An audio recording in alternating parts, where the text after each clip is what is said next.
ഇന്ന് നിങ്ങൾക്ക് വേണ്ടിയിട്ട് ഈ ഒരു സെഷൻ എടുക്കാൻ വരുന്നത്, നിങ്ങൾക്ക് അറിയാതിരിക്കാം, നമ്മുടെ ലോ കോളേജിലെ മുൻ മൂഡ് ക്ലബ് സെക്രട്ടറിയും അതുപോലെ തന്നെ നമ്മുടെ റിറ്റ്സിന്റെ കോ ഫൗണ്ടറും ആയിട്ടുള്ള മഷൂദിക്കയാണ് നിങ്ങൾക്ക് വേണ്ടി ഇന്നൊരു സെഷൻ എടുക്കാൻ വരുന്നത്. സോ ഞാൻ മഷൂദിക്കനെ ഇൻവൈറ്റ് ചെയ്യുന്നത് കേട്ടോ. Thank you Jithin. Okay Mashood. Okay, good evening every one.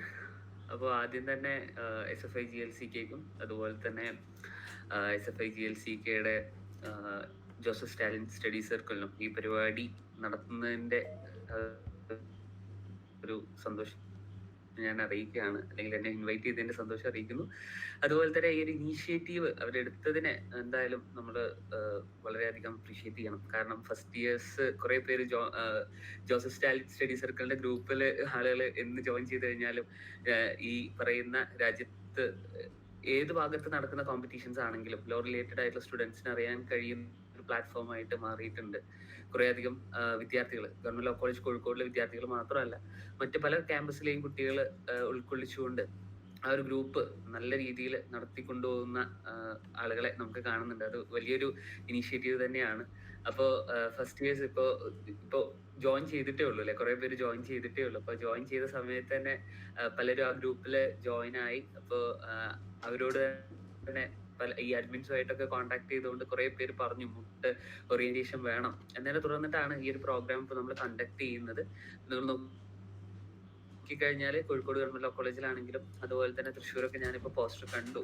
ഈ അടുത്ത ദിവസങ്ങളിലായിട്ട് inter college food court competitions ഒക്കെ നടക്കുന്നുണ്ട്. അപ്പോൾ മെയിൻലി ഫസ്റ്റ് ഇയേഴ്സ് ഉണ്ട്, അതായത് ഇപ്പോൾ ജോയിൻ ചെയ്യാൻ പോകുന്ന കുറേ കുട്ടികളുണ്ട് ഈ സെഷൻ പങ്കെടുക്കുന്നതിൽ.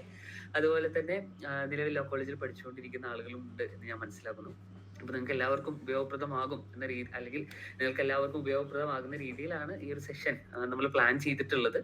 അപ്പോൾ നമ്മൾ ആദ്യം മനസ്സിലാക്കേണ്ട ഒരു കാര്യം, ഇത് ബേസിക്കലി എല്ലാവർക്കും ചെയ്യാൻ കഴിയുന്ന ഒരു കാര്യം തന്നെയാണ്. വലിയൊരു എന്താ പറയാ, ബുദ്ധിമുട്ടുള്ള കാര്യങ്ങളോ ഒന്നും തന്നെയല്ല. പക്ഷെ ഒരു എന്താ പറയാ, നമ്മൾ സിസ്റ്റമാറ്റിക് ആയിട്ട് ചെയ്യേണ്ട ഒരു കാര്യമാണ് മൂട്ട് എന്നതാണ് എനിക്ക് ആദ്യം നിങ്ങളോട് പറഞ്ഞു വെക്കാനുള്ളത്. നമുക്ക് ഒരു ജസ്റ്റ് ഒരു പ്രസന്റേഷൻ ഉണ്ട്, പ്രസന്റേഷനിലേക്ക് പോകാം. സ്ക്രീൻ കാണുന്നുണ്ടെങ്കിൽ ജസ്റ്റ് നിങ്ങളൊന്ന് കമന്റ് ചെയ്യണം. സ്ക്രീൻ വിസിബിൾ ആണോ? സ്ക്രീൻ വിസിബിൾ ആണോ? യെസ്, വിസിബിൾ ആണ്. ഓക്കെ,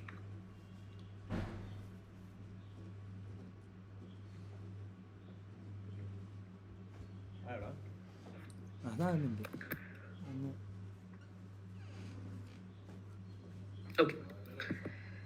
അപ്പോ ആദ്യം നമുക്ക് മൂട്ട് ഏതാണെന്ന് മനസ്സിലാക്കാം. ഇപ്പൊ ഓൾറെഡി ഇൻട്രോ പറഞ്ഞപ്പോ പറഞ്ഞിട്ടുണ്ടായിരുന്നു, എന്താ പറഞ്ഞേ, നമുക്ക് എന്തായാലും നമ്മുടെ കോഴ്സിന്റെ ഭാഗമായിക്കൊണ്ട്, അതായത് കൃത്യമായിട്ട് പറഞ്ഞു കഴിഞ്ഞാൽ bar council of India rules of legal education 2008 പ്രകാരം നമുക്ക് നമ്മുടെ കരിക്കുലത്തിന്റെ ഭാഗമായിക്കൊണ്ട് കമ്പൽസറി പ്രാക്ടിക്കൽ പേപ്പർ ആയിട്ട് വരുന്ന ഒന്നാണ് മൂട്ട് കോർട്ട് കോമ്പറ്റീഷൻസ്, അല്ലെങ്കിൽ മൂട്ട് എന്ന് പറയുന്നത്. ഓക്കെ, ഇതിനകത്ത് എന്തായാലും നിങ്ങൾ നിങ്ങളുടെ കോഴ്സിന്റെ ഭാഗമായിക്കൊണ്ട് 3 പ്രാവശ്യം എന്തായാലും മൂട്ട് ചെയ്യും. അതിനുള്ള അവസരം നിങ്ങൾക്ക് എന്തായാലും ഉണ്ടായിരിക്കുന്നതാണ്. പക്ഷെ അത് മാത്രം പോരാ. അത് നമ്മള് എന്താ പറയാ, ഒരു ലോ സ്റ്റുഡന്റ് ആയിട്ട് മാറുമ്പോൾ നമുക്ക് ഏറ്റവും ഇമ്പോർട്ടന്റ് ആയിട്ട് വേണ്ട ഒരു കാര്യമാണ്. ഓഡിബിൾ അല്ലേ? കേൾക്കാത്ത പ്രശ്നം എന്തെങ്കിലും ഉണ്ടോ? ആരോ വോയിസ് കേൾക്കുന്നില്ല എന്ന് പറയുന്നുണ്ട്. ഓഡിബിൾ ആണ്, ഓഡിബിൾ ആണ്. Yes, okay. അപ്പോ നമ്മളെ സംബന്ധിച്ചിടത്തോളം എന്താണ്, നമ്മുടെ ഈ പറയുന്ന കോഴ്സിന്റെ ഭാഗമായിട്ട് ഒരു കമ്പൽസറി പ്രാക്ടിക്കൽ പേപ്പർ എന്നതിനുപരി എന്താണ്, നിങ്ങൾക്ക് കുറെ അധികം കോമ്പറ്റീഷൻസ് നിലവിൽ അവൈലബിൾ ആണ്. അതായത് അത് may be intra moot court competitions ആകാം, അതായത് നിങ്ങളുടെ കോളേജിനകത്ത് ഇന്റർണലി നടത്തുന്ന കോമ്പറ്റീഷൻസ് ആകാം. അതല്ലാതെ inter moot court competitions, mainly national level, international level moot court competitions ഒക്കെ നടക്കാറുണ്ട്. സോ ഇതിനകത്തെല്ലാം നിങ്ങൾക്ക് പങ്കെടുക്കാൻ വേണ്ടി സാധിക്കും എന്നുള്ളതാണ്.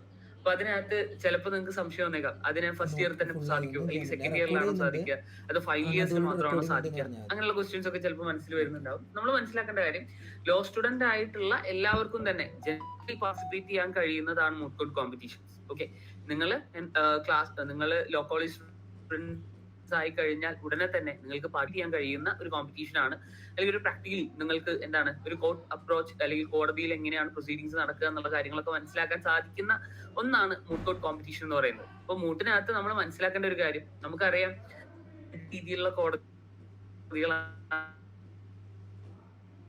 നമ്മുടെ രാജ്യങ്ങൾ നമുക്ക് പറയാം, ആൻഡ് മറ്റ് ഭരണഘടനാ കോടതികൾ, അതായത് ഹൈക്കോടതികളും സുപ്രീം കോടതി അല്ലെ.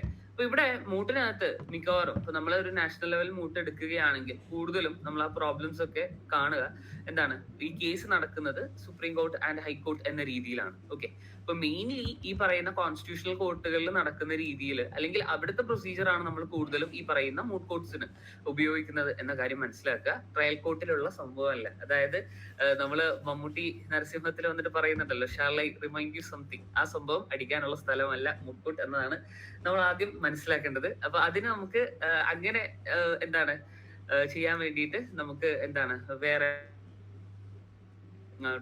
എന്താണ് പ്രോഗ്രാം വരുന്നുണ്ട്. ഓക്കെ, അത് ട്രയൽ അഡ്വക്കസി എന്ന പേരിൽ നമുക്ക് വരുന്നുണ്ട്. ഇവിടെ നമുക്ക് മെയിൻലി എന്താണ് കോൺസ്റ്റിറ്റ്യൂഷണൽ കോർട്ടാണ്. കോൺസ്റ്റിറ്റ്യൂഷണൽ കോർട്ടിൽ എങ്ങനെയാണോ കേസ് പ്രസന്റ് ചെയ്യുന്നത് ആ ഒരു സംഭവമാണ് ഇവിടെ മെയിൻലി നമ്മൾ ഫോക്കസ് ചെയ്യുക മൂട്ട് കോർട്ടിൽ. ഓക്കെ, സോ അതാണ് നമ്മൾ മനസ്സിലാക്കേണ്ടത്. അപ്പൊ ഒരു ഇന്റർനാഷണൽ മൂട്ടിലേക്കൊക്കെ പോകുമ്പോൾ അതിന്റെ എന്താ പറയാ അവരുടെ ആ ഒരു കോടതികളില് മാറ്റങ്ങൾ ഉണ്ടാകും. പക്ഷെ നമ്മള് ഒരു ഇന്ത്യ എന്ന ലെവലിൽ ആ ഒരു ഡിസ്കഷൻ നമുക്ക് മുന്നോട്ട് കൊണ്ടുപോകാം എന്നെനിക്ക് തോന്നുന്നു. അപ്പോ മൂട്ടിന് ഏറ്റവും ഇമ്പോർട്ടന്റ് ആയിട്ട് ആദ്യം നമുക്ക് വേണ്ടത് ടീമാണ്. ഒരു ടീം ഇല്ലാതെ മൂട്ട് നടക്കില്ല. ഇതൊരു എന്താ പറയാ വൺ മാൻ ഷോ എന്നുള്ള സംഭവമല്ല, ഇതൊരു ടീം ഇവന്റ് ആണ്. ടീം എന്ന് പറയുമ്പോൾ ഒരു ടീമിനകത്ത് നമുക്ക് വേണ്ടത് 3 പേരാണ്. ഓക്കെ, 3 പേര്. പലപ്പോഴും ഒരു മൂട്ട് ടീമിനെ സംബന്ധിച്ചിടത്തോളം അവരുടെ ജയവും തോൽവിയും ഒക്കെ കൂടുതൽ ഡിപ്പെൻഡ് ചെയ്തിരിക്കുന്നത് ഈ ടീമിനനുസരിച്ചിട്ടാണ്. പലപ്പോഴും നമ്മള് എന്താ പറയാ നമ്മള് മൂട്ട് ചെയ്യുന്ന കുട്ടികളോട് സംസാരിക്കുമ്പോഴാണെങ്കിലും ഈവൻ ഞാൻ എന്റെ LLB സമയത്ത് മൂട്ട് ചെയ്ത സമയത്താണെങ്കിലും ഫേസ് ചെയ്ത ഏറ്റവും വലിയ ഇഷ്യൂ എന്ന് പറയുന്നത് ടീമിന്റെ കാര്യത്തിലാണ്. ഇപ്പോ നമ്മൾ നോക്കിക്കഴിഞ്ഞാൽ മൂട്ടിനോട് ഇൻട്രസ്റ്റഡ് ആയിട്ടുള്ള കുറെ പേര് നമ്മുടെ ലോ കോളേജിലാണെങ്കിലും മറ്റു ലോ കോളേജിലാണെങ്കിലും ഒക്കെ കുട്ടികളെ കാണാം. പേര് പോയി പങ്കെടുത്ത് വളരെയധികം സക്സസ്ഫുൾ ആയിട്ടുള്ള ടീമുകൾ നമ്മൾ നമ്മുടെ കൺമുന്നിൽ തന്നെ കാണുന്നുണ്ട്. Even government law college Kozhikode ആണെങ്കിലും ഞാൻ പഠിക്കുന്ന ഒരു കാലഘട്ടത്തിൽ നിന്ന് ഇപ്പോ നമ്മൾ നോക്കുമ്പോൾ കുറെ അധികം കുട്ടികൾ കോമ്പറ്റീഷൻസിന് പോകുന്നു, അവർ വിന്നേഴ്സ് ആയിട്ട് വരുന്നു. അത് വലിയൊരു അച്ചീവ്മെന്റ് ആണ് GLCയെ സംബന്ധിച്ചിടത്തോളം. മറ്റു കോളേജസും ഉണ്ട്, അവർ നന്നായിട്ട് ചെയ്യുന്നുണ്ട്. ഓക്കെ, അപ്പൊ ആ ഒരു ചേഞ്ച് നമുക്ക് വളരെ കാണാൻ വേണ്ടി സാധിക്കുന്നുണ്ട്. അപ്പൊ നല്ല നല്ല ടീമുകളും വരുന്നുണ്ട്. അപ്പോ നിങ്ങൾ മൂട്ട് ചെയ്യാൻ ഉദ്ദേശിക്കുന്നുണ്ടെങ്കിൽ ആദ്യം നിങ്ങൾക്ക് വേണ്ടത് ഒരു ടീമാണ്. ടീം എന്ന് പറയുമ്പോൾ 3 പേരാണ് ഒരു ടീമിനകത്ത് ഉണ്ടാകുക. ഓക്കെ, 3 പേരടങ്ങുന്ന ഒരു ടീമാണ്. ടീം തിരഞ്ഞെടുക്കുമ്പോൾ എപ്പോഴും നമ്മൾ മനസ്സിലാക്കേണ്ട ഒരു കാര്യം എന്താണ്, നമ്മളൊരു പാർട്ട്ണർഷിപ്പ് എന്ന ഐഡിയയിൽ തന്നെ നമ്മൾ അതിനെ മനസ്സിലാക്കണം. എന്താണ്, 3 പേരും ഒരേപോലെ പ്രവർത്തിക്കണം. 3 പേരുണ്ടെങ്കിൽ 3 പേരും ഒരേപോലെ പ്രവർത്തിക്കണം. ഒരാൾ മാത്രം പട്ടിപ്പണി എടുത്ത് ബാക്കി 2 പേരും ഓക്കെ ഇയാൾ ചെയ്യുന്ന കാര്യം വെച്ച് നമുക്ക് മൂട്ട് ചെയ്യാമെന്ന് വിചാരിച്ചു നിന്ന് കഴിഞ്ഞാൽ പരിപാടി നടക്കില്ല. കാരണം ഇവിടെ 3 ഇൻഡിവിജ്വൽസ് ആണ്. ആ ഒരു മൂട്ട് ടീം വർക്ക് ഇപ്പൊ നമ്മൾ നോക്കിക്കഴിഞ്ഞാൽ ഒരു മൂട്ടിന് ഒരു 16 ടീം ഉണ്ടെന്ന് വിചാരിക്കുക. ഈ 16 ടീമിലും 3 പേര് വീതമാണ് വരുന്നത്. അപ്പൊ ഈ 3 പേര് ഈ ഒരു മൂട്ട് അതായത് മൂട്ടിന്റെ പ്രിപ്പറേഷൻ തുടങ്ങി അറൌണ്ട് എന്തായാലും നിങ്ങൾ ഒരു മൂട്ട് പ്രിപ്പറേഷന് കുറഞ്ഞത് ഒരു മാസം ലഭിക്കും എന്ന് വിചാരിക്കാം. ഞാനൊരു എക്സാമ്പിൾ പറയാണ്. ചില സമയങ്ങളിൽ ചില മൂട്ടിനൊക്കെ മാസങ്ങൾ ലഭിക്കാറുണ്ട്. 6 മാസമൊക്കെ നിങ്ങൾക്ക് പ്രിപ്പറേഷൻ ടൈം ലഭിക്കുന്ന മൂട്ടുകളുണ്ട്. അപ്പോ ഒരു മാസം ലഭിക്കുന്ന ഒരു മൂട്ടാണെന്ന് വിചാരിക്കുക. ഈ 3 പേര് ഒരു മാസം എന്താണ് കഴിയുന്ന അത്രയും സമയം ഒരുമിച്ച് സ്പെൻഡ് ചെയ്ത് ഒരേ കാര്യത്തെ കുറിച്ച് ഡിസ്കസ് ചെയ്ത് അവരതിനെ കുറിച്ച് മനസ്സിലാക്കുന്ന ഒരു ഡെപ്ത് ഉണ്ട്. അത് എന്താണ് ഒരു 3 ഇൻഡിവിജ്വൽസ് ആണെന്ന് മനസ്സിലാക്കണം. 3 ഇൻഡിവിജ്വൽസ് എന്ന് പറയുമ്പോൾ 3 പേരും ഒരു കാര്യത്തെ കുറിച്ച് മനസ്സിലാക്കുന്ന രീതിയും അവർ ചിന്തിക്കുന്ന രീതിയിലൊക്കെ വ്യത്യാസം ഉണ്ടാവും. ഞാനൊരു കാര്യത്തെ മനസ്സിലാക്കുന്ന അല്ലെങ്കിൽ അതിനെ കുറിച്ച് ചിന്തിക്കുന്ന രീതിയിലായിക്കൊള്ളണമെന്നില്ല ഇവിടെയുള്ള ബാക്കിയുള്ള 99 പേരും അതിനെ കാണുന്നതും അതിനെ കുറിച്ച് അവർ ചിന്തിക്കുന്നതും. അല്ലെ, ഒരു കാര്യത്തെ തന്നെ നമുക്ക് പല രീതിയിൽ മനസ്സിലാക്കാനും കണ്ടെത്താനും ഒക്കെ സാധിക്കും. അപ്പൊ അതേ കാര്യം തന്നെയാണ് ഒരു ടീമിനകത്ത് സംഭവിക്കുന്നത്. അപ്പൊ 3 പേരുടെ ആക്റ്റീവ് പാർട്ടിസിപ്പേഷൻ ഉണ്ടെങ്കിൽ മാത്രമാണ് നമുക്ക് ആ ഒരു ഔട്ട്കം ആ ഒരു ടീമിനകത്ത് നിന്ന് ഉണ്ടാവുക. അല്ലെങ്കിൽ എന്താണ്, ഒരാളുടെ വൺ മാൻ ഷോ മാത്രമായിട്ട് അത് മാറും. അയാൾ പറയുന്നതിനനുസരിച്ചുകൊണ്ട് 3 പേരും മൂട്ട് ചെയ്യുന്ന രീതിയിലേക്ക് മാറും. അതൊരിക്കലും ഉണ്ടാകാൻ വേണ്ടി പാടില്ല. ഇവിടെ വേണ്ടത് എന്താണ്, നമുക്ക് എത്ര സമയം ലഭിക്കുന്നു ആ സമയം എല്ലാം തന്നെ നമ്മൾ ഇതിന്റെ മുകളിൽ ഡിസ്കഷൻസ് നടന്നുകൊണ്ടിരിക്കണം. ഉദാഹരണമായിട്ട് നമ്മൾ പറയുകയാണെങ്കിൽ ഞാനും ഇപ്പൊ ഇതിനകത്ത് ജിതിനും ഷാരോണും കൂടിയിട്ട് ഒരു മൂട്ട് ചെയ്യാൻ വേണ്ടി തീരുമാനിക്കാമെന്ന് വിചാരിക്കും. ഉദാഹരണമായിട്ട് ഞങ്ങൾക്ക് എത്ര സമയം ഒരുമിച്ചിരുന്ന് ഈ കാര്യത്തെ കുറിച്ച് ഡിസ്കസ് ചെയ്യാൻ പറ്റും അത്രയും തവണ ഞങ്ങൾ ഡിസ്കസ് ചെയ്യണം. ഓരോരുത്തർക്കും നമ്മൾ ഓരോ ദിവസം ഓരോ വർക്ക് അസൈൻ ചെയ്യണം. ഒരു കാര്യത്തെ കുറിച്ച് വായിക്കാൻ വേണ്ടിയിട്ട് പറയണം. വായിച്ച് അതിനെക്കുറിച്ച് തറവ് റിസർച്ച് ചെയ്ത്, അതായത് ഒരാളെ ഏൽപ്പിച്ച കാര്യം അയാൾ കൃത്യമായിട്ട് ചെയ്യാൻ റെഡിയാണോ ആ ചെയ്ത് കഴിഞ്ഞ് അവര് വന്ന് എന്താണ് അടുത്ത മീറ്റിംഗിൽ ഇരിക്കുമ്പോൾ എന്താണ് അതിനെക്കുറിച്ച് നന്നായിട്ട് ഡിസ്കസ് ചെയ്യാൻ വേണ്ടി സാധിക്കണം. അപ്പൊ 3 പേരും അവർ ഓരോ കാര്യങ്ങളെ കുറിച്ച് മനസ്സിലാക്കിയതും അതിനെക്കുറിച്ച് ആ പറയുന്ന റിസർച്ചിനെ ബേസ് ചെയ്തിട്ടുള്ള ഡിസ്കഷനിലേക്ക് നമുക്ക് കൊണ്ടുപോകാൻ സാധിക്കണം.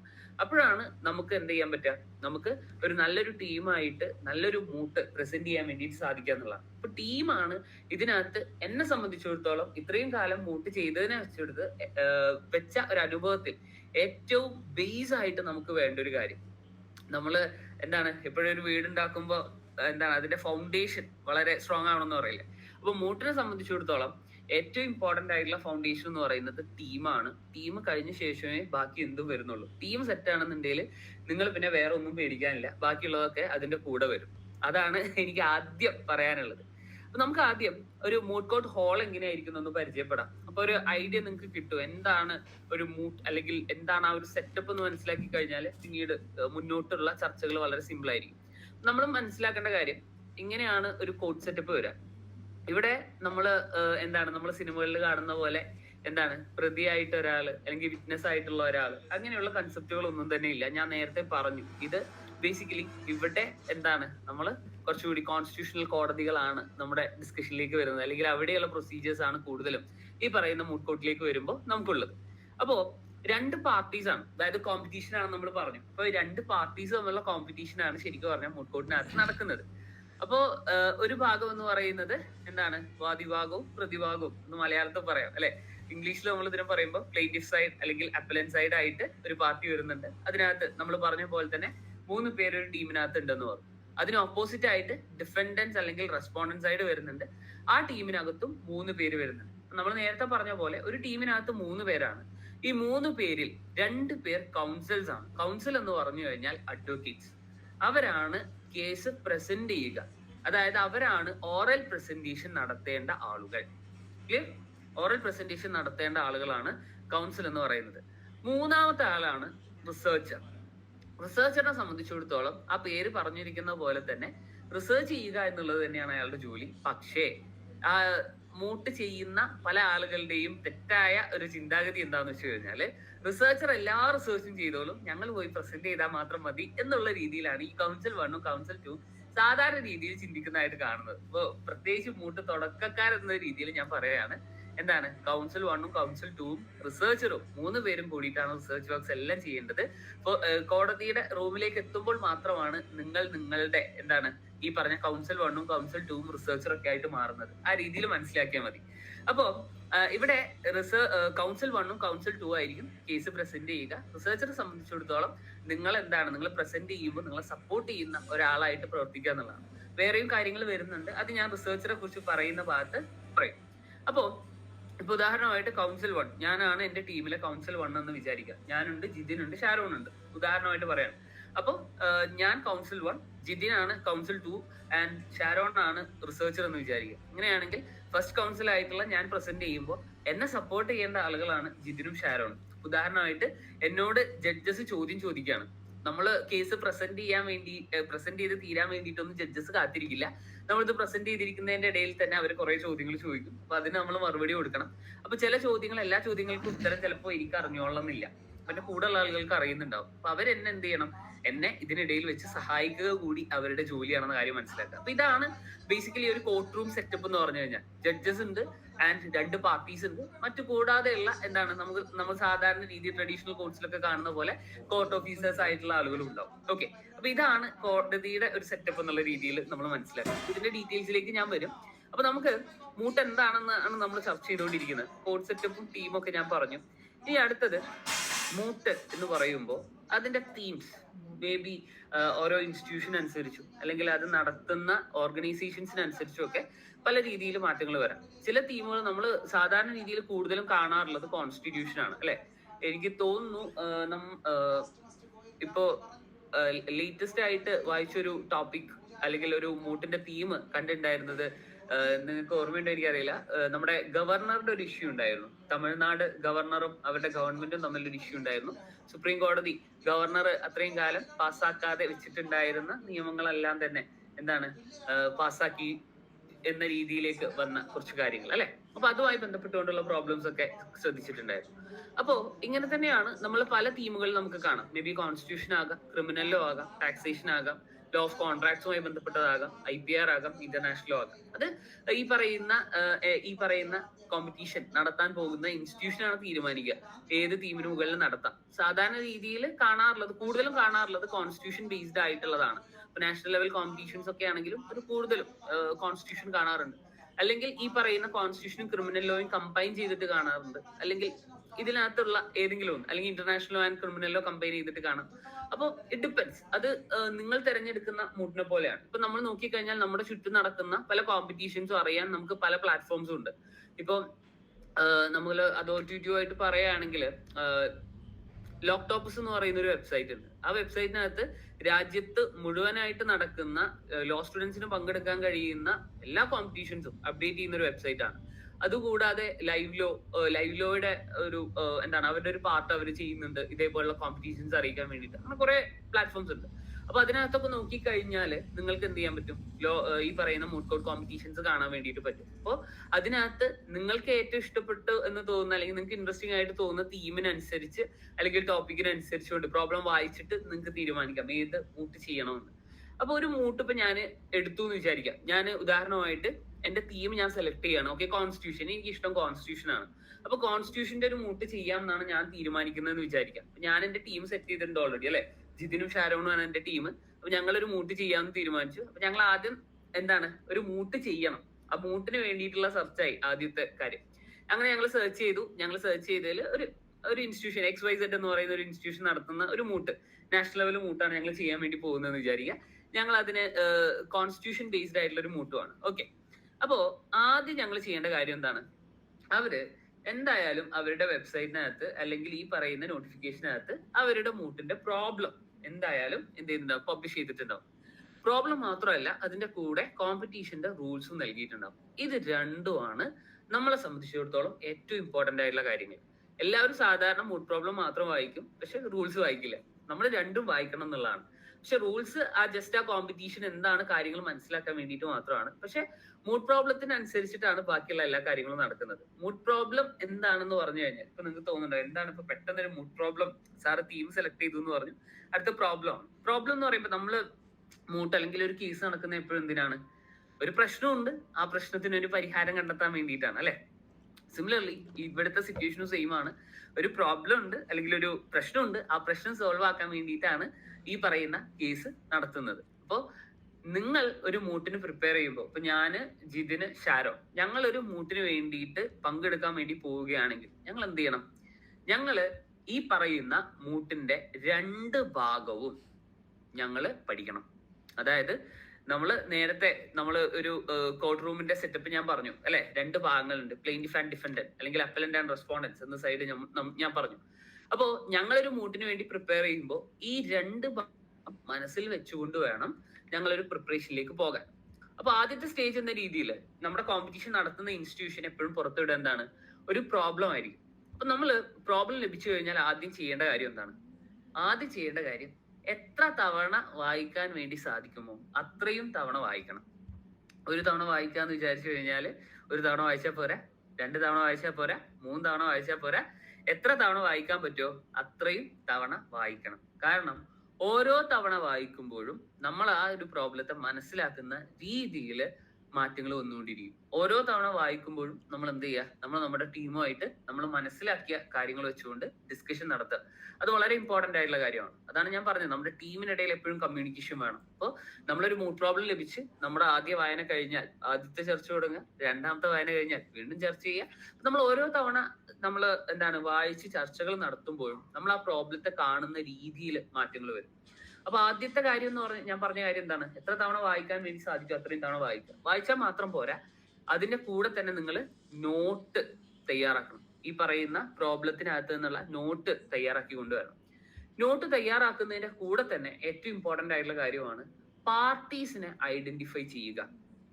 ചില കേസുകളിൽ ഓൾറെഡി കേസിന്റെ പേരൊക്കെ നൽകിയിട്ടുണ്ടാവും. ഓക്കെ, X വേഴ്സസ് Y, അല്ലെങ്കിൽ ഉദാഹരണമായിട്ട് പറയുകയാണെങ്കിൽ നീരജ വേഴ്സസ് സ്വാലിഹ്. അല്ലെങ്കിൽ ഞാനിപ്പോ ഇവിടെ ഞാൻ കാണുന്ന ആളുകളുടെ പേര് ജസ്റ്റ് പറയാണ് കേട്ടോ, അങ്ങനെയൊക്കെ എന്ത് ചെയ്യാം, ചിലപ്പോ ആ പറയുന്ന പ്രോബ്ലത്തിനകത്ത് തന്നെ ഈ കേസിന്റെ പേര് നൽകിയിട്ടുണ്ടാവും. പക്ഷെ സാധാരണ രീതിയിൽ നമ്മൾ കാണുന്ന പല പ്രോബ്ലത്തിലും എന്താണ് പേര് നൽകിയിട്ടുണ്ടാവില്ല. അപ്പൊ കേസിന്റെ പേര് മുതലുള്ള കാര്യങ്ങൾ തന്നെ നമ്മൾ റെഡിയാക്കി കൊണ്ടുവരേണ്ട ഒരു സാഹചര്യം ഉണ്ടാവും. അപ്പൊ നമ്മൾ എന്ത് ചെയ്യണം, ഈ പ്രോബ്ലത്തിനകത്ത് നിന്ന് ഇതിലെ പരാതിക്കാരൻ അയാൾ ആർക്ക് എഗെയിൻസ്റ്റ് ആയിട്ടാണ് കേസ് കൊടുക്കുന്നത് എന്ന് മനസ്സിലാക്കേണ്ടി വരും. ക്ലിയർ? അപ്പൊ അത് നന്നായിട്ട് പ്രോബ്ലം വായിച്ചു കഴിഞ്ഞാൽ മാത്രമേ നമുക്ക് മനസ്സിലാക്കാൻ സാധിക്കുകയുള്ളൂ. ചിലപ്പോ കുറെ ഒരു പാർട്ടിയോ രണ്ട് പാർട്ടി എന്തായാലും ആണല്ലോ, 2 പാർട്ടിയോ 3 പാർട്ടിയോ ഒന്നും ആവില്ല, അതിലേറെ പാർട്ടികളുള്ള കേസസ് ഉണ്ടാവും. അപ്പൊ നമുക്ക് തന്നെ കോംപ്ലിക്കേഷൻ ആയി പോയി, അയ്യോ ഇതിനകത്ത് ആരൊക്കെ എങ്ങോട്ടൊക്കെയാ കേസ് കൊടുത്തിട്ടുള്ളത്. അപ്പൊ അങ്ങനെയൊക്കെ വരുന്ന സിറ്റുവേഷൻസ് ഉണ്ടാവും. അപ്പൊ അതൊക്കെ നമ്മൾ കൃത്യമായിട്ട് ഈ പറയുന്ന പ്രോബ്ലം കൃത്യമായി വായിച്ചു കഴിഞ്ഞാൽ മാത്രമേ നമുക്കത് മനസ്സിലാക്കാൻ വേണ്ടി സാധിക്കുകയുള്ളൂ. ക്ലിയർ? അപ്പൊ അത് വളരെ ഇമ്പോർട്ടന്റ് ആയിട്ടുള്ള കാര്യമാണ്, പാർട്ടീസിനെ ഐഡന്റിഫൈ ചെയ്യാന്നുള്ളത്. പിന്നെ ഫാക്ട്സിനകത്ത് നമ്മൾ നോക്കിക്കഴിഞ്ഞാൽ ഈ പറയുന്ന പ്രോബ്ലം എന്ന് പറയുന്നത് കംപ്ലീറ്റ്ലി ഫാക്ട്സ് ആണ്.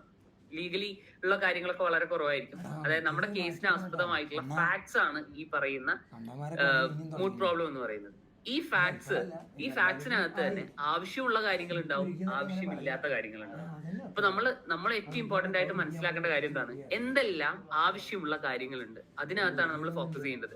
ഉദാഹരണമായിട്ട് ഇപ്പോ സാധാരണ രീതിയിൽ ഒരു കേസ് തുടങ്ങുക അല്ലെങ്കിൽ ഒരു പ്രോബ്ലം തുടങ്ങാറുള്ളത് നമുക്ക് എന്താണ്, നമുക്ക് ഉദാഹരണമായിട്ട് ഒരു സ്ഥലത്തിന്റെ പേര് പറയുകയാണെങ്കിൽ ഒരു XYZ എന്ന് പറയുന്ന ഒരു സ്ഥലം, ഞാനൊരു സ്ഥലത്തിന്റെ പേരൊന്നും പറയുന്നില്ല, സാധാരണ ഒരു പ്രോബ്ലത്തില് ഒരു XYZ എന്ന് പറയുന്ന ഒരു സ്ഥലം എന്ന് വിചാരിക്കുക. ആ സ്ഥലത്തെ പറഞ്ഞ് അവർ പറയും ഈ സ്ഥലം എന്ന് പറഞ്ഞു കഴിഞ്ഞാൽ ഒരു സോവറിൻ സോഷ്യൽ സെക്യുലർ ഡെമോക്രാറ്റിക് കൺട്രിയാണ്, അങ്ങനെ എന്താ പറയാ ഇത് ഏഷ്യയിലെ ഒരു രാജ്യമാണെന്നൊക്കെ പറഞ്ഞ് കുറേ കാര്യങ്ങൾ പറഞ്ഞിട്ട് അവസാനം പറയും ഈ രാജ്യത്തെ നിയമങ്ങളെല്ലാം തന്നെ എന്താണ് ഇന്ത്യയിൽ അപ്ലിക്കബിൾ ആയിട്ടുള്ള നിയമങ്ങൾ തന്നെയാണ് എന്ന അർത്ഥത്തിൽ പറയും. ക്ലിയർ? അപ്പൊ അർത്ഥമാക്കുന്നത് എന്താണ്, ഇന്ത്യ തന്നെയാണ് എന്ന അർത്ഥത്തിലാണ്. പക്ഷെ ഈ രാജ്യത്തിന് അവരുടേതായിട്ടുള്ള ഒരു ഇമാജിനറി പേര് നൽകിയിട്ടുണ്ടാവും, ഇമാജിനറി ക്യാരക്ടേഴ്സ് ആയിരിക്കും, ഇമാജിനറി പ്രോബ്ലം ആയിരിക്കും. നമ്മുടെ സിമിലർ ആയിട്ടുള്ള സിറ്റുവേഷൻ നമ്മുടെ രാജ്യത്ത് ഉണ്ടെങ്കിൽ പോലും ഒരു ഇമാജിനറി പ്രോബ്ലം ആയിരിക്കും അവർ നമുക്ക് കംപ്ലീറ്റ്ലി സെറ്റ് ചെയ്ത് തന്നിട്ടുണ്ടാവും. അപ്പം അതിനകത്ത് തന്നെ ഇതേപോലെ ആവശ്യമില്ലാണ്ടുള്ള തരത്തില് എന്താണ്, ആവശ്യമില്ലാണ്ട് കുറേ അധികം ഓരോ പോയിന്റ്സിനെ അവര് എക്സ്പ്ലെയിൻ ചെയ്തിട്ടുണ്ടാവും. അപ്പൊ അതൊക്കെ നമുക്ക് നോൺ റെലവെന്റ് ആയിട്ടുള്ള ഫാക്ട്സ് ആയിട്ട് കണക്കാക്കാം. പക്ഷെ അതിനകത്ത് കേസിനകത്ത് റെലവെന്റ് ആയിട്ടുള്ള കുറെ കാര്യങ്ങൾ ഉണ്ടാവും, അത് നമുക്ക് മനസ്സിലാക്കാൻ വേണ്ടി സാധിക്കണം. അപ്പൊ നോൺ റെലവെന്റ് ആൻഡ് റെലവെന്റ് ആയിട്ടുള്ള കാര്യങ്ങളെ ആ ഒരു വ്യത്യാസം മനസ്സിലാക്കാൻ നമുക്ക് സാധിക്കണം. അതുപോലെ തന്നെ ഈ പറയുന്ന പ്രോബ്ലം വായിക്കുമ്പോഴാണ് നമുക്ക് ഇതിനകത്ത് എന്താണ് പ്രശ്നം, അല്ലെ? നമ്മുടെ ഒരു പ്രോബ്ലം പറയുമ്പോൾ, ഒരു ഫാക്ട് എന്ന് പറയുമ്പോൾ ഒരു കഥ പോലെ ആയിരിക്കും പറഞ്ഞിട്ടുണ്ടാവുക. അപ്പോ അതിനകത്ത് എവിടെയൊക്കെയാണ് ലീഗൽ ഇഷ്യൂസ് വന്നിട്ടുള്ളത്, ലീഗലി പ്രശ്നങ്ങൾ എവിടെയൊക്കെയാണ് വന്നിട്ടുള്ളതെന്ന് ഈ പ്രോബ്ലത്തിൽ നിന്നാണ് നമുക്ക് കണ്ടെത്താൻ വേണ്ടി സാധിക്കുക.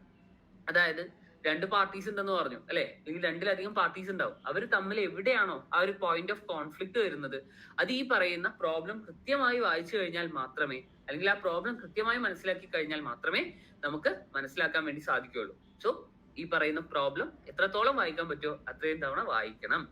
ഈ വായന നടത്തുമ്പോൾ തന്നെ ഞാൻ പറഞ്ഞു, നിങ്ങൾ എന്ത് ചെയ്യണം, നിങ്ങളുടെ ചർച്ചകളിലേക്ക് പോകണം. അങ്ങനെ വന്നു കഴിഞ്ഞാൽ മാത്രമേ ഇഷ്യൂസ് നിങ്ങൾക്ക് കൃത്യമായിട്ട് കണ്ടെത്താൻ വേണ്ടി സാധിക്കുക, അല്ലെ? ആദ്യത്തെ വായനയിൽ നിങ്ങൾക്ക് ഒരു ഇഷ്യൂ തോന്നി, അടുത്ത ചർച്ച നടന്നു, വീണ്ടും നിങ്ങൾ വായിച്ചു. അപ്പൊ ഓരോ ചർച്ചകൾ നടക്കുമ്പോഴും നിങ്ങൾക്ക് നിങ്ങളുടെ അണ്ടർസ്റ്റാൻഡിങ് കൂടും. അതിനനുസരിച്ച് നിങ്ങൾ നിങ്ങളുടെ ഇഷ്യൂവിനെ കാണുന്ന രീതിയിൽ വ്യത്യാസങ്ങൾ ഉണ്ടാവും.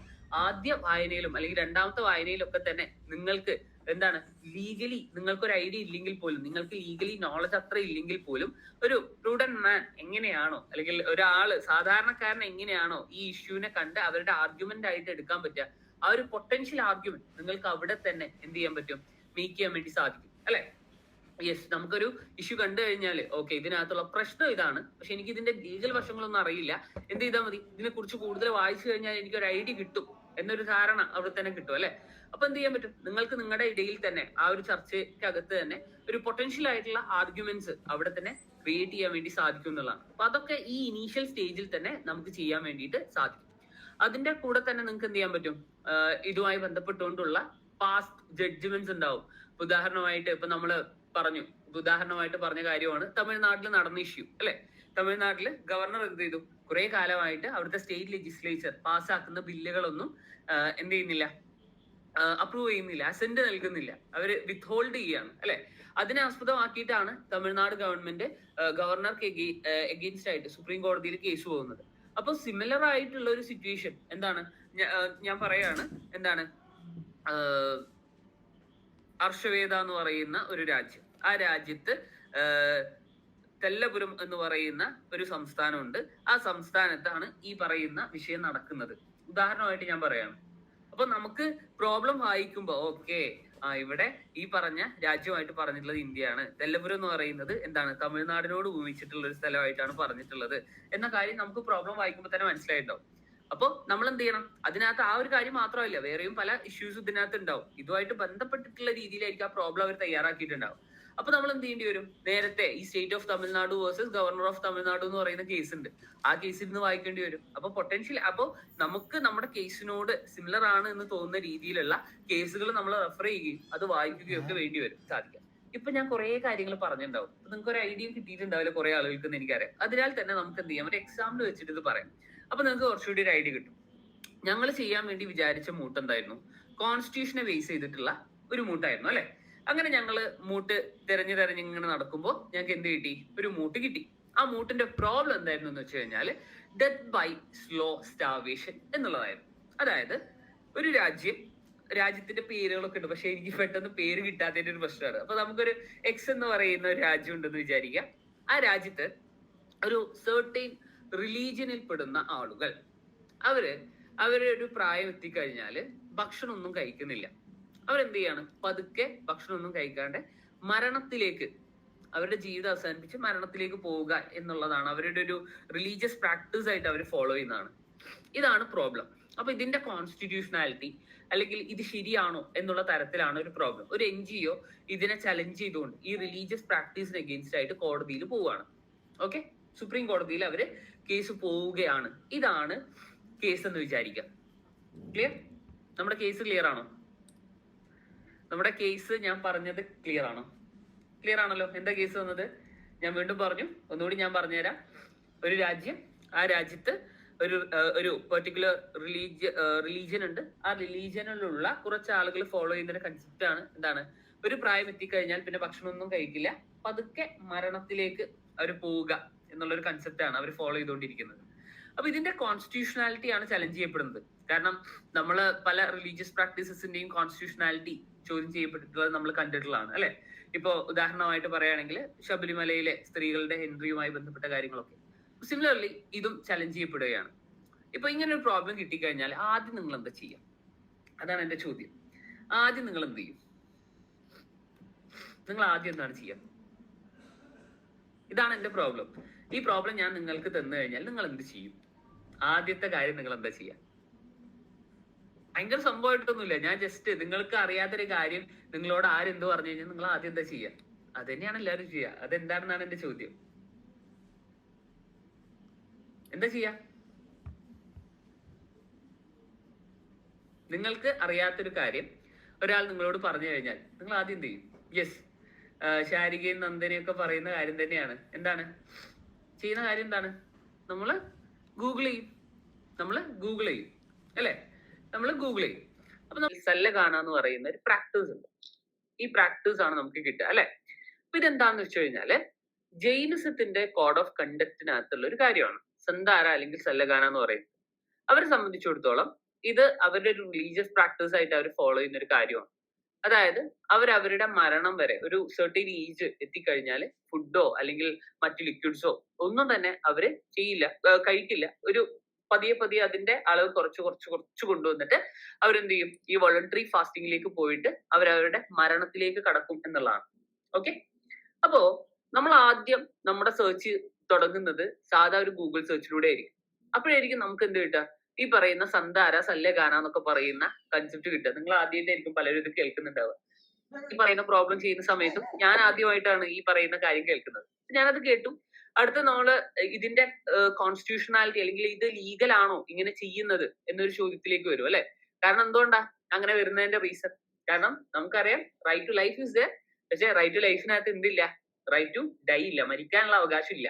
അപ്പോ ഇത് ശരിക്കും പറഞ്ഞു കഴിഞ്ഞാൽ ഒരാള് സ്വമേധയാൽ മരണത്തിലേക്ക് അയാളെ തള്ളി വിടുന്ന ഒരു സിറ്റുവേഷൻ അല്ലെ. അപ്പോ അതാണ് അവിടുത്തെ ചോദ്യം. ആരോ ചോദിക്കുന്നുണ്ടായി, sir how is it related to constitution? അവിടെയാണ് ആ കോൺസ്റ്റിറ്റ്യൂഷന്റെ കണക്ഷൻ വരുന്നത്. മനസ്സിലായോ? അപ്പോ നമ്മൾ ഇതിനെ കുറിച്ച് വീണ്ടും വായിക്കും. സന്താര സല്ലഖാനിനെ കുറിച്ച് വീണ്ടും വീണ്ടും വായിക്കും അല്ലെ? സാധാരണ ഗൂഗിൾ സെർച്ചിൽ എന്താണ് എനിക്ക് കിട്ടിയത് അതിനു മുകളിൽ ഞാൻ വീണ്ടും വായിക്കും.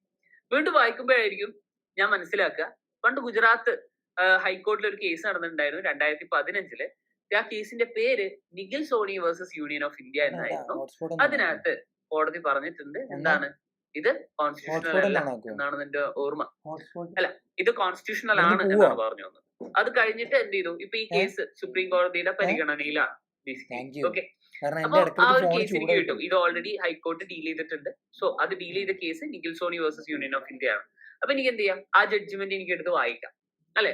അപ്പൊ ഇത് കംപ്ലീറ്റ്ലി ഇതുമായിട്ട് റിലേറ്റ് ചെയ്തിട്ടുള്ളതാവില്ല. ഞാനൊരു കേസിന്റെ ഒരു പർട്ടിക്കുലർ പാർട്ട് മാത്രമേ എടുത്തിട്ടുള്ളൂ. ഇതിനകത്ത് വേറെയും കുറെ ഫാക്ട്സ് ഉണ്ട് കേട്ടോ. ഞാൻ ഇതിന് വേണ്ടിയിട്ട് ഫോർ റെഫറൻസ് എന്നുള്ള രീതിയിൽ ഈ ഒരു ഭാഗം മാത്രമേ എടുത്തുള്ളൂ. അപ്പോ ഇതാണ് എന്റെ എന്ന കാര്യം എനിക്ക് മനസ്സിലായി. ഞാൻ ഈ പ്രോബ്ലം കിട്ടിക്കഴിഞ്ഞാൽ ഞാൻ എന്റെ ടീമുമായിട്ട് ചർച്ചകൾ നടത്തണം ദിവസവും.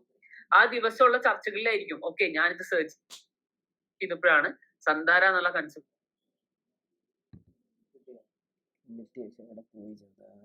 ഇതാണ് കോടതി ഡിസൈഡ് ചെയ്തത് എന്ന കാര്യങ്ങളൊക്കെ നമ്മൾ ഡിസ്കസ് ചെയ്യും. രണ്ട് ഭാഗങ്ങൾ, ഇപ്പൊ നമ്മളൊരു ജഡ്ജ്മെന്റ്, കോടതിയുടെ ജഡ്ജ്മെന്റ് എടുത്തു കഴിഞ്ഞാൽ തന്നെ രണ്ട് ഭാഗത്തിന്റെയും ആർഗ്യുമെന്റ്സ് എന്താണ്, കോടതിയുടെ ഡിസിഷൻ എന്താണെന്ന കാര്യങ്ങളൊക്കെ നമുക്ക് അതിനകത്ത് കാണാൻ പറ്റും.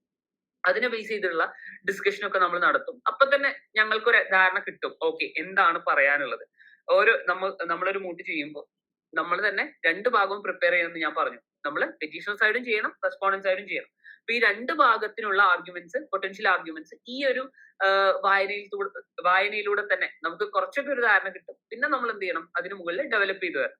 അപ്പോ ഈ മൂട്ട് ചെയ്യുമ്പോൾ എന്നെ സംബന്ധിച്ചിടത്തോളം അല്ലെങ്കിൽ എന്റെ ടീമിനെ സംബന്ധിച്ചിടത്തോളം രണ്ട് കടമ്പകളാണ് മെയിൻലി ഉള്ളത്.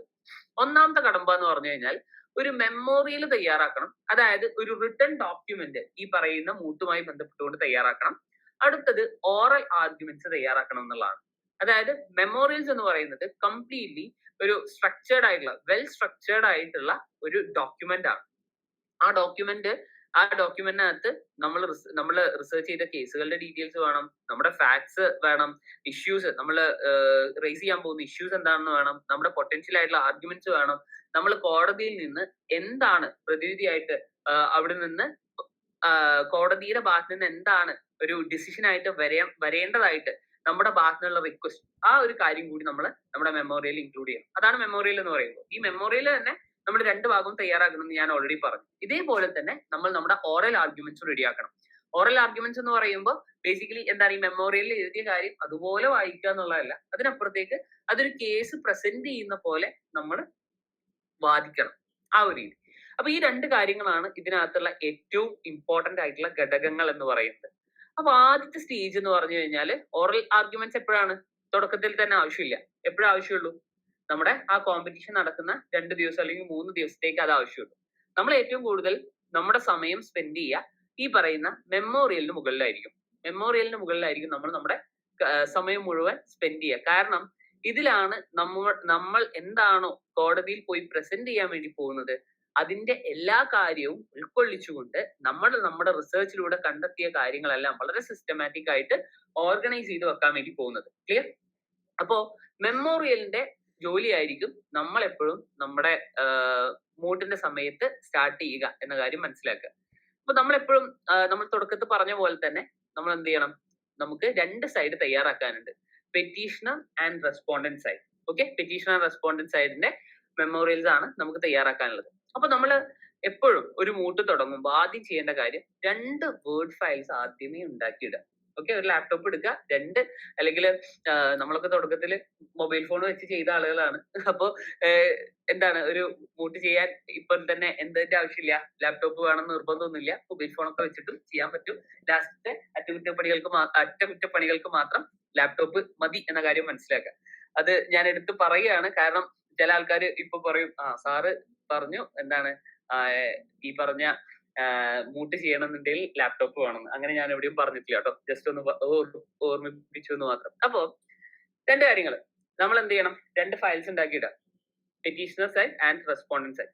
അപ്പോ ഈ പറയുന്ന പെറ്റീഷണർ സൈഡിന്റെയും റെസ്പോണ്ടന്റ് സൈഡിന്റെയും വേർഡ് ഫയൽ ഉണ്ടാക്കിയിടാൻ ഞാൻ പറഞ്ഞതിന്റെ റീസൺ എന്താണെന്ന് വെച്ച് കഴിഞ്ഞാല്, നമ്മൾ നമ്മുടെ ചർച്ചകൾ ചെയ്യുമ്പോൾ എപ്പോഴും നമ്മൾ ജസ്റ്റ് ഡിസ്കസ് ചെയ്ത് പോകും. പിന്നീട് നമുക്ക് അത് ഓർമ്മയുണ്ടായിക്കോളും നിർബന്ധമില്ല. അപ്പൊ നമ്മളുടെ ഡിസ്കഷനകത്ത് പെറ്റീഷണർക്ക് സപ്പോർട്ടായിട്ട് നമ്മൾ പറഞ്ഞ കാര്യങ്ങൾ അപ്പോൾ തന്നെ നോട്ട് ചെയ്ത് വെക്കണം. റെസ്പോണ്ടന്റിന് സപ്പോർട്ടീവ് ആയിട്ട് നമുക്ക് തോന്നിയ കാര്യങ്ങൾ അപ്പോൾ തന്നെ നോട്ട് ചെയ്ത് വെക്കണം.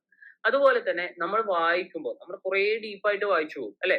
ഇപ്പൊ ഈ പറഞ്ഞ സന്ധാര അല്ലെങ്കിൽ സല്ലഗാന എന്ന് പറയുന്ന ആ കൺസെപ്റ്റിനെ കുറിച്ച് വായിച്ചു പോകുന്നതിനപ്പുറത്തേക്ക് അതിന്റെ കോൺസ്റ്റിറ്റ്യൂഷനാലിറ്റി, മറ്റ് രാജ്യങ്ങളിൽ ഇങ്ങനെ വല്ല കൺസെപ്റ്റും ഉണ്ടോ, അങ്ങനെയൊക്കെ നമ്മൾ വായിച്ചു പോകും അല്ലെ.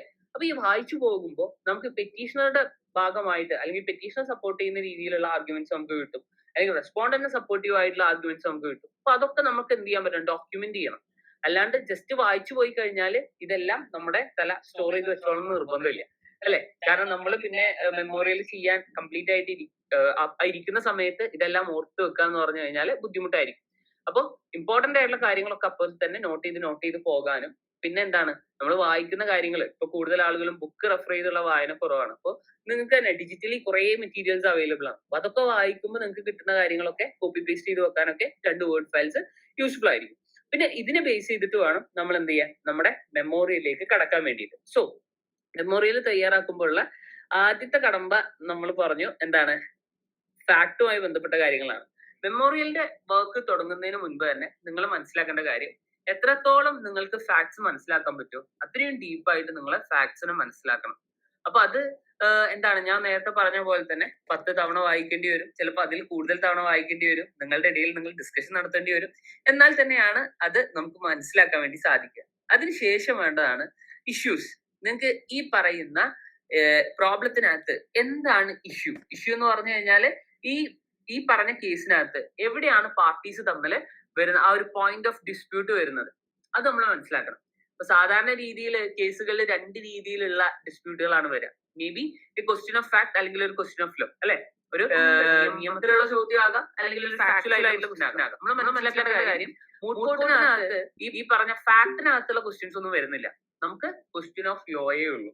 നമ്മൾ ഇവിടെ ഡിസ്കസ് ചെയ്യുന്നത് നിയമത്തിനകത്തുള്ള ചോദ്യങ്ങൾ മാത്രമാണ്. ഫാക്ട്സിനകത്തുള്ള ചോദ്യങ്ങൾ നമ്മൾ ഡിസ്കസ് ചെയ്യുന്നില്ല.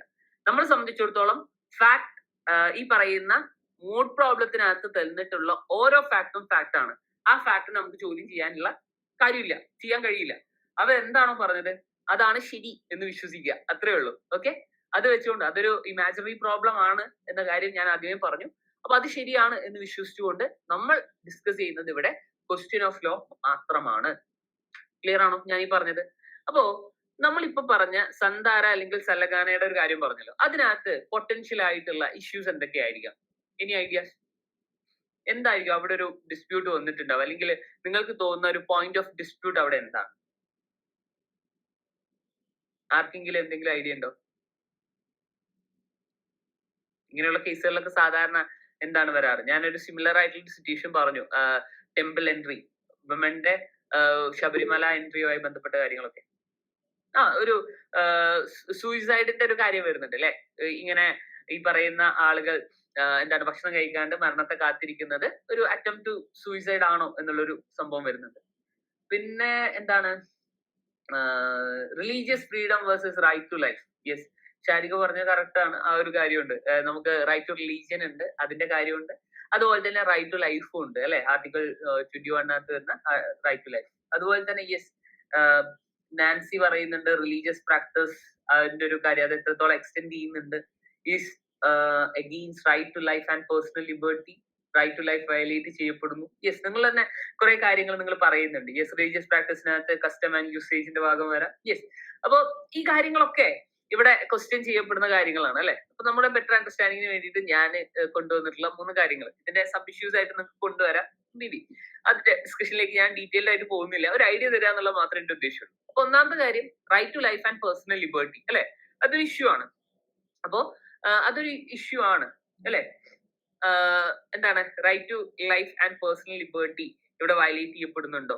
അതായത് റൈറ്റ് ടു ഡൈ എന്നുള്ള ഒരു കൺസെപ്റ്റ് അതിനകത്തേക്ക് നമുക്ക് കൊണ്ടുവരാം. അതുപോലെ തന്നെ അതായത് ആർട്ടിക്കിൾ 21 ആ ഒരു ഡിസ്കഷൻ എന്തായാലും വരും. അത് കഴിഞ്ഞാൽ അടുത്ത വരാൻ വേണ്ടി പോകുന്നത് right to freedom of religion ആണ് അല്ലെ. ഒരാൾക്ക് എന്തായാലും നമ്മുടെ ഭരണഘടന പറയുന്ന പ്രകാരം അയാൾക്ക് അയാളുടെ മതത്തിൽ വിശ്വസിക്കാനും അത് പ്രചരിപ്പിക്കാനും അതിനൊക്കെയുള്ള അവകാശം ഭരണഘടന നൽകുന്നുണ്ട്. അപ്പൊ അതിനകത്ത് ഈ പറയുന്ന സന്ധാര അല്ലെങ്കിൽ സല്ലഗാന എന്ന് പറയുന്ന കൺസെപ്റ്റിനെ നമുക്ക് ഇൻക്ലൂഡ് ചെയ്യാൻ വേണ്ടി സാധിക്കുമോ? അതൊരു ക്വസ്റ്റ്യൻ ആണ്. അതുപോലെ തന്നെ ഇത് അറ്റംപ്റ്റ് ടു കമ്മിറ്റ് സൂയിസൈഡ് എന്ന ഒരു ഐഡിയയിലേക്ക് വരുമോ എന്നുള്ളത്. ഇപ്പൊ നമ്മൾ നോക്കിക്കഴിഞ്ഞാല് സൂയിസൈഡ് എന്ന് അറ്റംപ്റ്റ് ടു കമ്മിറ്റ് സൂയിസൈഡ് എന്താ ഇപ്പോ അത് ക്രൈം ആണോ? എന്താണ് നിങ്ങൾ മനസ്സിലാക്കുന്നത്? Is it A crime? അല്ലെങ്കിൽ ഒഫൻസ് ആണോ? ഇറ്റ്സ് നോട്ട് ആൻ ഒഫൻസ് അല്ലെ? ഇപ്പൊ അതൊരു ഒഫൻസ് അല്ല. നമുക്കറിയാം മെന്റൽ ഹെൽത്ത് കെയർ ആക്ട് വന്നതിന് ശേഷം അതൊരു ഒഫൻസ് അല്ല. അപ്പൊ ആ രീതിയിൽ അതിനെ ഡീൽ ചെയ്യേണ്ടതായിട്ടുണ്ടോ എന്ന രീതിയിലൊക്കെ ഉള്ള ചോദ്യങ്ങൾ ഇതിനകത്ത് വന്നേക്കാം. അപ്പൊ അതൊക്കെ ഒരു ഇഷ്യൂ ആയിട്ട് നമുക്ക് റേസ് ചെയ്യാം. ഇതൊക്കെ ലീഗലി വരുന്ന ഇഷ്യൂസ് ആണ് അല്ലെ? യെസ്. അപ്പോ നമ്മൾ ഇഷ്യൂസ് നമ്മൾ ഈ പറയുന്ന പ്രോബ്ലം വായിക്കുമ്പോൾ തന്നെ നമുക്ക് മനസ്സിലാകും ആ ഒരു പോയിന്റ് ഓഫ് കോൺഫ്ലിക്ട് എവിടെയാണ് വരുന്നത്. അപ്പൊ അതാണ് ഇഷ്യൂസ് എന്ന കാര്യം നമ്മൾ മനസ്സിലാക്കും. ആ ഇഷ്യൂസ് നമ്മൾ മനസ്സിലാക്കി കഴിഞ്ഞാൽ അടുത്ത നമ്മുടെ ജോലി എന്ന് പറയുന്നത് റിസർച്ച് ചെയ്യുക എന്നുള്ളതാണ്. അതായത് ഇതിനെക്കുറിച്ച് എത്രത്തോളം വായിക്കാൻ പറ്റുമോ അത്രയും വായിക്കുക. ഈ വായിക്കുന്ന കാര്യങ്ങൾ ഞാൻ നിങ്ങളോട് പറഞ്ഞു എന്താണ്, നേരത്തെ 2 വേർഡ് ഫയൽ ഉണ്ടാക്കാൻ പറഞ്ഞിട്ടുണ്ടായിരുന്നു. ആ 2 വേർഡ് ഫയലിലേക്കുമായിട്ട് ഈ വായിച്ച് നിങ്ങൾക്ക് കിട്ടുന്ന ഇൻഫോർമേഷൻസ് എല്ലാം ഇടണം. നിങ്ങൾക്ക് നിങ്ങളുടെ മൂട്ടിന്റെ ഭാഗമായിട്ട് ഉപയോഗിക്കാം. നിങ്ങളുടെ ആർഗ്യുമെന്റ് സ്ട്രോങ് ആക്കാൻ വേണ്ടിയിട്ട് നിങ്ങൾക്ക് ഉപയോഗിക്കാം. ലീഗലി നിങ്ങളുടെ ആർഗ്യുമെന്റ്സിനെ അതോറിറ്റേറ്റീവ് ആക്കാൻ സഹായിക്കുന്നവയാണെങ്കിൽ നിങ്ങൾക്ക് എന്ത് ചെയ്യാം, ഈ പറയുന്ന ഓരോ വേർഡ് ഫയലിലേക്കും ഈ പറഞ്ഞ ആർഗ്യുമെന്റ്സ് ഇപ്പോൾ ഇട്ടുവെക്കാം. അത്രേ ഞാൻ പറയുന്നുള്ളൂ, ഇട്ടുവെക്കാം. ഓക്കെ. അങ്ങനെ അത് കഴിഞ്ഞാൽ എന്താണ് റിസർച്ച് ചെയ്യേണ്ടത്, എവിടെയാണ് റിസർച്ച് ചെയ്യേണ്ടത് എന്നുള്ള അടുത്ത ചോദ്യം വരും. നമ്മൾ മനസ്സിലാക്കേണ്ട കാര്യം, നമ്മൾക്ക് അതോറിറ്റേറ്റീവ് ആയിട്ട് വേണ്ട കാര്യങ്ങളെല്ലാം തന്നെ ഒന്നെങ്കിൽ ഏതെങ്കിലും സ്റ്റാറ്റ്യൂട്ടിൽ പറഞ്ഞിട്ടുള്ള കാര്യങ്ങളാകണം, അല്ലെങ്കിൽ ഏതെങ്കിലും ജഡ്ജ്മെന്റിൽ പറഞ്ഞിട്ടുള്ള കാര്യങ്ങളാകണം, അല്ലെങ്കിൽ ഈവൻ എന്താണ് റിസർച്ചിലൂടെ ആളുകൾ റെക്കമെൻഡേഷൻസ് ആയിട്ട് പറഞ്ഞിട്ടുള്ള കാര്യങ്ങളാകണം. അല്ലാണ്ട് നമ്മൾ എവിടെയും ഇല്ലാത്ത കാര്യങ്ങളൊന്നും എടുത്തുകൊണ്ട് വരരുത് എന്ന അർത്ഥത്തിൽ. അതായത് അതോറിറ്റേറ്റീവ് ആയിട്ടുള്ള റിസർച്ച് ഔട്ട്കംസ് ആണ് നമുക്ക് വേണ്ടത്. അത് മേ ബി ഞാൻ ഈ പറഞ്ഞ പോലെ തന്നെ റിസർച്ചിന്റെ ഭാഗമായിക്കൊണ്ട് മുൻപ് സുപ്രീം കോടതിയും ഹൈക്കോടതിയും ഒക്കെ പുറപ്പെടുവിച്ചിട്ടുള്ള ജഡ്ജ്മെന്റ്സ് നിങ്ങൾക്ക് റെഫർ ചെയ്യാം. മേ ബി എന്താണ് നിങ്ങൾക്ക് ഈവൻ ഫോറിൻ കോടതികൾ, മറ്റു രാജ്യത്തെ കോടതികൾ പുറപ്പെടുവിച്ചിട്ടുള്ള ജഡ്ജ്മെന്റ്സും നിങ്ങൾക്ക് എന്ത് ചെയ്യാം, റെഫർ ചെയ്യാം. അതിനൊക്കെ ഉള്ള അവസരം ഉണ്ടാവും. അതേപോലെ തന്നെ ഇപ്പൊ കുറെ അധികം ഓൺലൈൻ ലീഗൽ ഡാറ്റാബേസസ് ഉണ്ട് അല്ലെ? ഇപ്പൊ നമ്മുടെ ഗവൺമെന്റ് ലോ കോളേജിലാണെങ്കിൽ തന്നെ SEC ഓൺലൈനിൽ നിങ്ങൾക്ക് ആക്സസ് ഉണ്ട്, മനുപത്രയിൽ നിങ്ങൾക്ക് ആക്സസ് ഉണ്ട്, ഓൺലൈനിലുണ്ട്. അപ്പൊ അങ്ങനെ തുടങ്ങി കുറെ അധികം ഓൺലൈൻ ലീഗൽ ഡാറ്റാബേസസ് ഇപ്പൊ അവൈലബിൾ ആണ്. അത് നിങ്ങൾക്ക് നിങ്ങളുടെ ഇൻസ്റ്റിറ്റ്യൂഷൻ പ്രൊവൈഡ് ചെയ്യുന്നതായിട്ടോ അല്ലെങ്കിൽ മറ്റു രീതിയിൽ നിങ്ങൾക്ക് ആക്സസ് ഉള്ളവയോ ആകാം. അതിനകത്തൊക്കെ നിങ്ങൾക്ക് ഇതുമായി ബന്ധപ്പെട്ട ആർട്ടിക്കിൾസ് ഉണ്ടാവും, അല്ലെങ്കിൽ എന്താ പറയാ, അതേപോലെ തന്നെ ഈ പറയുന്ന രീതിയിൽ വന്നിട്ടുള്ള ജഡ്ജ്മെന്റുമായി ബന്ധപ്പെട്ട് വന്നിട്ടുള്ള ആർട്ടിക്കിൾസ് ആകാം. മേബി അതൊക്കെ നിങ്ങൾക്ക് എന്ത് ചെയ്യാൻ പറ്റും, നിങ്ങൾക്ക് നിങ്ങളുടെ റിസർച്ച് പർപ്പസിന് ഉപയോഗപ്പെടുത്താം. ഇനി സ്റ്റാറ്റ്യൂട്ട്സ്, നിയമങ്ങൾ അല്ലെ, പല ആക്ടുകൾ, കോൺസ്റ്റിറ്റ്യൂഷൻ എന്നൊരു സ്റ്റാറ്റ്യൂട്ട് ആണ്. അപ്പൊ അതെല്ലാം നിങ്ങൾക്ക് നിങ്ങളുടെ റിസർച്ചിന്റെ ഭാഗമായിട്ട് ഉപയോഗപ്പെടുത്താം. അതുമായി ബന്ധപ്പെട്ടുകൊണ്ടുള്ള ബുക്സ് ഉണ്ടാവും, ടെക്സ്റ്റ് ബുക്സ് ആകാം, അതോറിറ്റേറ്റീവ് ആയിട്ടുള്ള ബുക്സുകളാകാം, അതൊക്കെ നിങ്ങൾക്ക് ഉപയോഗപ്പെടുത്താം. പിന്നെ ജേർണൽസ് ഉണ്ടാവും അല്ലെ, ഓരോ ജേർണൽസ് പബ്ലിഷ് ചെയ്തിട്ടുള്ള ആർട്ടിക്കിൾസ് കാര്യങ്ങളൊക്കെ ഉണ്ടാവും. അപ്പൊ അത് നിങ്ങൾക്ക് എന്ത് ചെയ്യാൻ പറ്റും, നിങ്ങളുടെ റിസർച്ച് പർപ്പസിനായിട്ട് നിങ്ങൾക്ക് ഉപയോഗപ്പെടുത്താം. റിസർച്ച് പേപ്പേഴ്സ് ആയിട്ടുള്ള കാര്യങ്ങൾ നിങ്ങൾക്ക് ഉപയോഗപ്പെടുത്താം. അപ്പൊ ഇതെല്ലാം, ഇങ്ങനെയുള്ള കാര്യങ്ങളെല്ലാം നിങ്ങൾക്ക് നിങ്ങളുടെ റിസർച്ചിന്റെ ഭാഗമായിക്കൊണ്ട് നിങ്ങളുടെ വായനയിൽ ഉൾപ്പെടുത്താം. ഇതെല്ലാം വായിക്കുമ്പോൾ നിങ്ങൾക്ക് കിട്ടുന്ന ആംഗിളുകൾ ഡിഫറെന്റ് ആയിരിക്കും.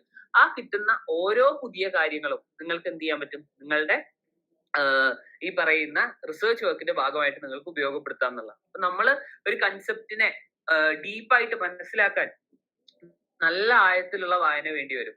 ജസ്റ്റ് പോരാ, ജസ്റ്റ് ഇതിനെപ്പറ്റി മനസ്സിലാക്കി പോയാൽ മാത്രം മതിയാവില്ല. നമ്മൾ നല്ല ഡീറ്റെയിൽ ആയിട്ടുള്ള വായന നമുക്ക് ഇമ്പോർട്ടന്റ് ആണ്. അതുകൊണ്ടാണ് ഞാൻ പറഞ്ഞത് നമ്മൾ റിസർച്ച് പേപ്പേഴ്സ് വായിക്കണം, ജേർണൽസ് വായിക്കണം. അതൊക്കെ നമുക്ക് വളരെ ഹെൽപ്ഫുൾ ആയിട്ടുള്ള കാര്യങ്ങളായിരിക്കും. അതിനകത്ത് തന്നെ ചിലപ്പോൾ ക്രിട്ടിക്കൽ സ്റ്റഡി നടത്തിയിട്ടുണ്ടാവും, അവർ മറ്റു രാജ്യങ്ങളുമായിട്ട് കമ്പയർ ചെയ്തിട്ടുണ്ടാവും ഇങ്ങനെയുള്ള കാര്യങ്ങൾ. അപ്പൊ അങ്ങനെയൊക്കെ വരുമ്പോൾ എന്താണ്, നമുക്ക് വളരെ യൂസ്ഫുൾ ആയിരിക്കും. നമുക്ക് ആ ഒരു ആംഗിൾ മനസ്സിലാക്കാൻ വളരെ യൂസ്ഫുൾ ആയിരിക്കും ഈ പറഞ്ഞ രീതിയിലുള്ള റിസർച്ച് നിങ്ങൾ നടത്തുകയാണെങ്കിൽ. അപ്പൊ അത്രയും ഡീപ്പ് ആയിട്ടുള്ള ഒരു റിസർച്ച് ആണ് നമുക്ക് ഈ പറഞ്ഞ മൂട്ട് കോർട്ട് ചെയ്യുമ്പോൾ ആവശ്യമുള്ളത് എന്ന കാര്യം മനസ്സിലാക്കുക. അപ്പൊ നമുക്ക് ഇവിടെ മെയിൻലി ഞാൻ പറഞ്ഞു 3 ഇഷ്യൂസ് ആണ് ഉണ്ടായിരുന്നത് അല്ലെ. 3 ഇഷ്യൂസ് എന്ന് പറയുമ്പോൾ നമ്മൾ ഈ 3 ഇഷ്യൂസിന് മുകളിൽ എന്ത് ചെയ്യണം, നമ്മൾ നമ്മുടെ റിസർച്ച് കണ്ടക്ട് ചെയ്യണം. Right to life and personal liberty എന്ന് പറയുന്നത് ചെറിയൊരു കൺസെപ്റ്റ് അല്ല അല്ലെ. നമ്മൾ നോക്കുമ്പോൾ എന്താണ്, AK ഗോപാലിന്റെ കേസ് 1951 വരുമ്പോ എന്തായിരുന്നു, സുപ്രീം കോടതി എടുത്ത കൺസെപ്റ്റ് എന്തായിരുന്നു, right to life and personal liberty എന്ന് പറയുന്നതിന് നാരോ കൺസെപ്റ്റ് ആയിട്ട് എടുത്ത കാര്യമാണ്. പിന്നീട് മനേകാ ഗാന്ധിയുടെ കേസ് വരേണ്ടി വന്നു ഇതൊരു വൈഡർ കൺസെപ്റ്റ് ആണ് എന്ന് മനസ്സിലാക്കാൻ വേണ്ടിയിട്ട് അല്ലെ. യെസ്, ഞാൻ പറഞ്ഞു ഫോറിൻ കോർട്ട് ജഡ്ജ്മെന്റ്സ് നിങ്ങൾക്ക് എടുക്കാം, കുഴപ്പമില്ല. പക്ഷെ അത് റെക്കമെൻഡേഷൻ എന്നുള്ള രീതിയിൽ അത് എന്താണ്, കോടതിയിൽ കംപ്ലീറ്റ്ലി അപ്ലിക്കബിൾ ആവില്ല. ഒരു പെർസ്യൂസീവ് എഫക്ട് മാത്രമേ ഉണ്ടാവുള്ളൂ. നിങ്ങൾക്ക് പറയാം മറ്റു രാജ്യങ്ങൾ അങ്ങനെ ഫോളോ ചെയ്യുന്നുണ്ടെന്ന രീതിയിൽ. ജസ്റ്റ് നിങ്ങൾക്ക് എന്ത് ചെയ്യാം, വായിച്ച് ആ ഒരു രീതിയിൽ പറയാം എന്നുള്ളതാണ്. അത്രേ ഉള്ളൂ. ഓക്കെ. കാരണം എന്താണ്, നമ്മുടെ രാജ്യം ഒരു സോവറിൻ കൺട്രി ആണ്. മറ്റു രാജ്യത്തെ കോടതി ഈ പറഞ്ഞ കാര്യം തീരുമാനം എടുത്തിട്ടുണ്ടെന്ന് വെച്ചിട്ട് നമ്മുടെ രാജ്യത്ത് അപ്ലിക്കബിൾ ആയിക്കൊള്ളണമെന്നില്ല, അല്ലെ? സെയിം. അപ്പോ എന്താണ്, നമ്മൾ വായിക്കുമ്പോൾ നമ്മുടെ right to life and personal liberty ആ ഒരു ടോപ്പിക് ആയിരിക്കും. അത് വലിയൊരു ഭാഗമാണ്. അപ്പൊ അതിനകത്ത് സ്പെസിഫിക് ആയിട്ട് നമ്മൾ അതിനെ അകത്തേക്ക് ഡീപ്പായിട്ട് പോകേണ്ടി വരും. അതിനകത്ത് റൈറ്റ് ടു ഡൈയെ കുറിച്ച് പറയുന്ന, മരിക്കാനുള്ള അവകാശത്തെ കുറിച്ച് പറയുന്ന ഭാഗങ്ങൾ ഉണ്ടാവും.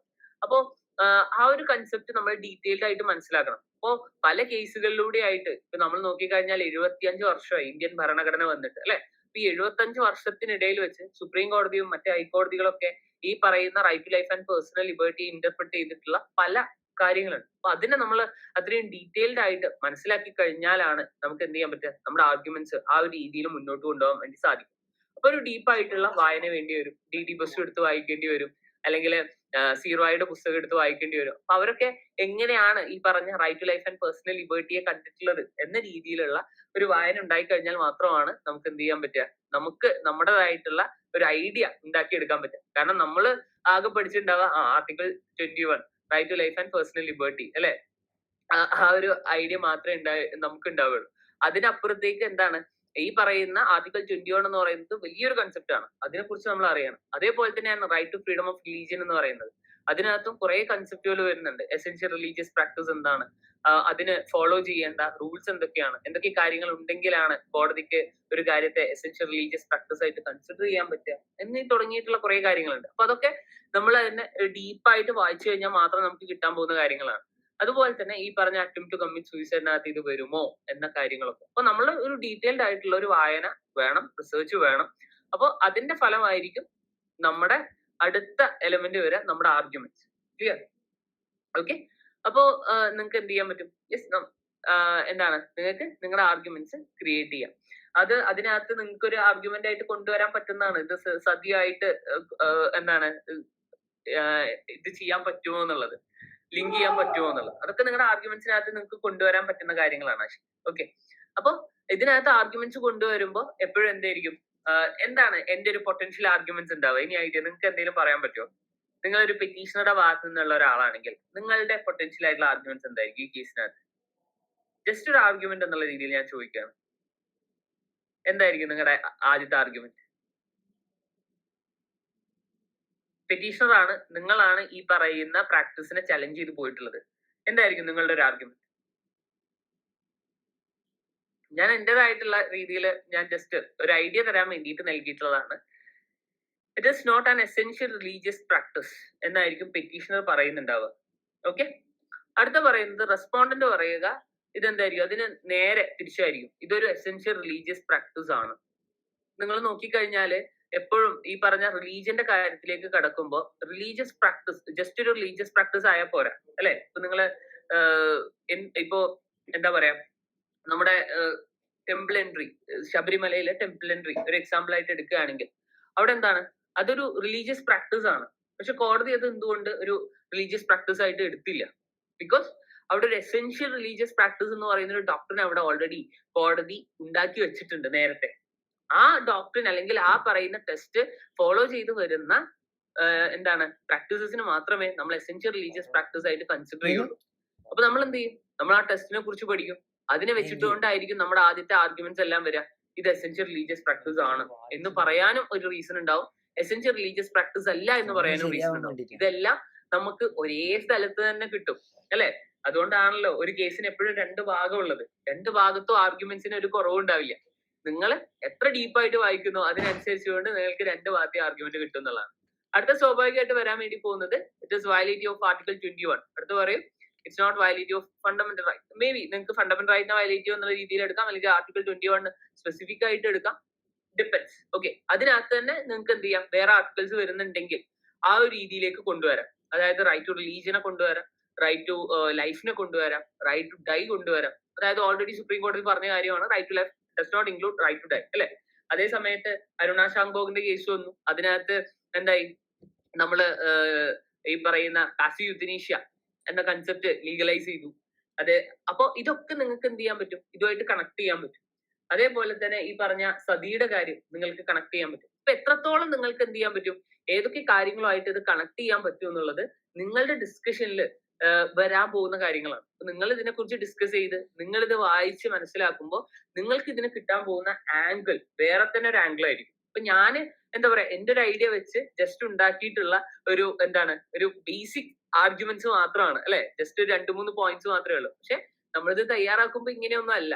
ഇത് എന്റെ ആദ്യത്തെ ഡിസ്കഷനിൽ വരാൻ പോകുന്ന നമ്മുടെ ടീം ആദ്യത്തെ ഡിസ്കഷനിൽ വരാൻ പോകുന്ന 3 പോയിന്റ്സ് ആയിരിക്കും ഇത്.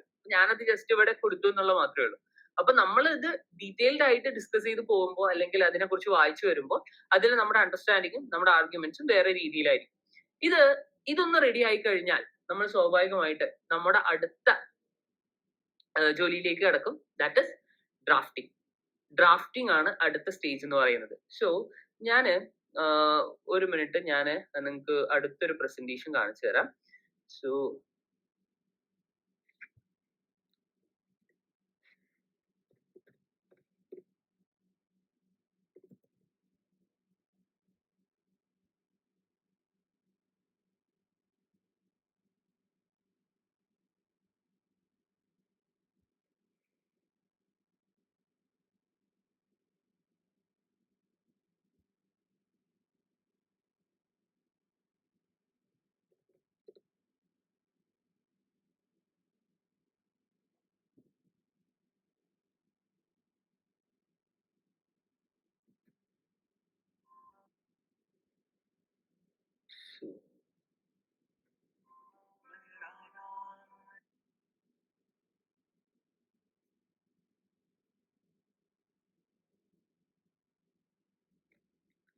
നമുക്കൊരു മെമ്മോറിയൽ എങ്ങനെയാണുള്ളത് എന്ന് ജസ്റ്റ് ഒന്ന് മനസ്സിലാക്കാം.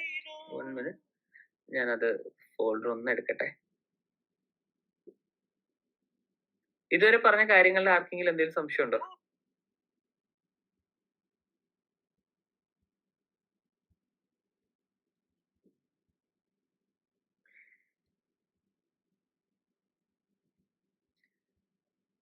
Yes, okay. അങ്ങനെയാണെങ്കിൽ ഞാൻ എൻ്റെ സ്ക്രീൻ ഒന്ന് ഷെയർ ചെയ്യാം.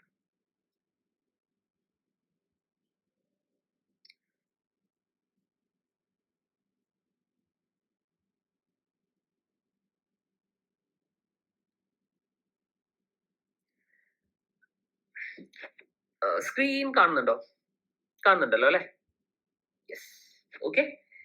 അപ്പോ ഞാൻ ജസ്റ്റ് ഒരു മെമ്മോറിയൽ നമുക്ക് കാണിച്ചു തരാൻ വേണ്ടിയിട്ടാണ്. അപ്പോ ഇങ്ങനെയാണ് ഒരു മെമ്മോറിയൽ വരിക.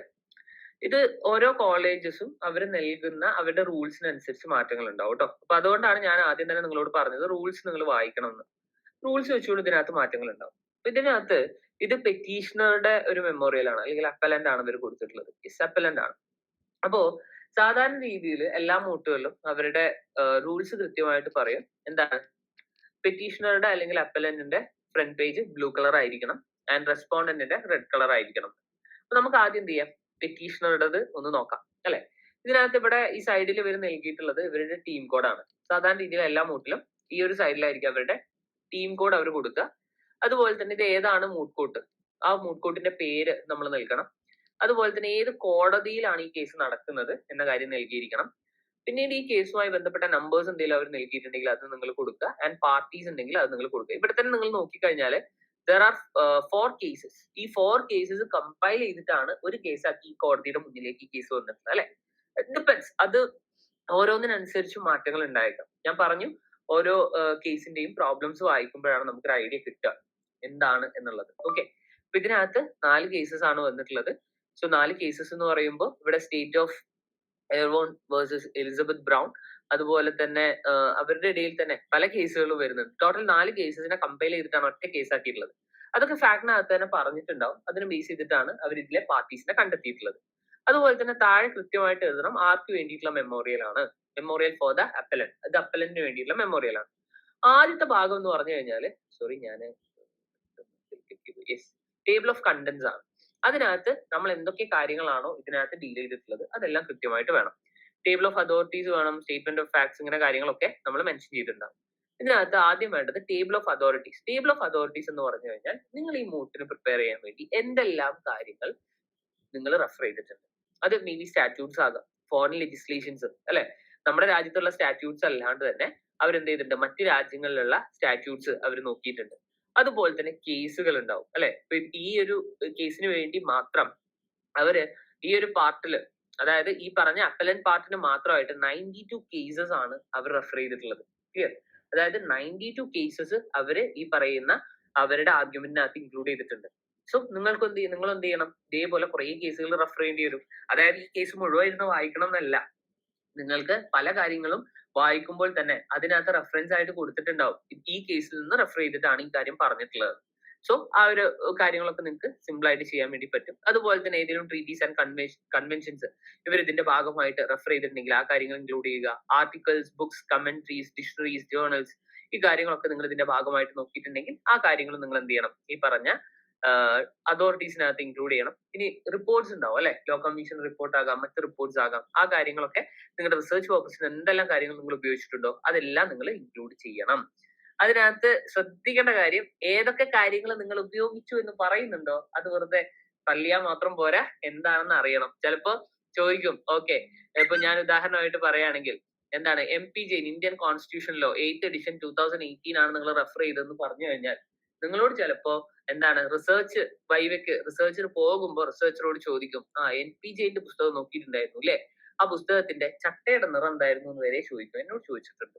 ഓക്കെ, അപ്പൊ അതൊക്കെ നമുക്ക് പ്രതീക്ഷിക്കാൻ പറ്റുന്ന ചോദ്യങ്ങളാണ്. അപ്പോ നമ്മള് വെറുതെ തള്ളാൻ നിൽക്കരുത് എന്ന കാര്യമാണ് ഞാൻ പറഞ്ഞത്. ഓക്കെ, അപ്പൊ പുസ്തകങ്ങൾ കുറെ കേസ് ഉണ്ടായിക്കോട്ടെ, കുറെ പുസ്തകം ഉണ്ടായിക്കോട്ടെ എന്ന് വിചാരിച്ചിട്ട് അറിയാത്തതൊന്നും എടുത്തിടരുത്. ഇനി അടുത്ത കാര്യമാണ് ഫാക്ട്സ്.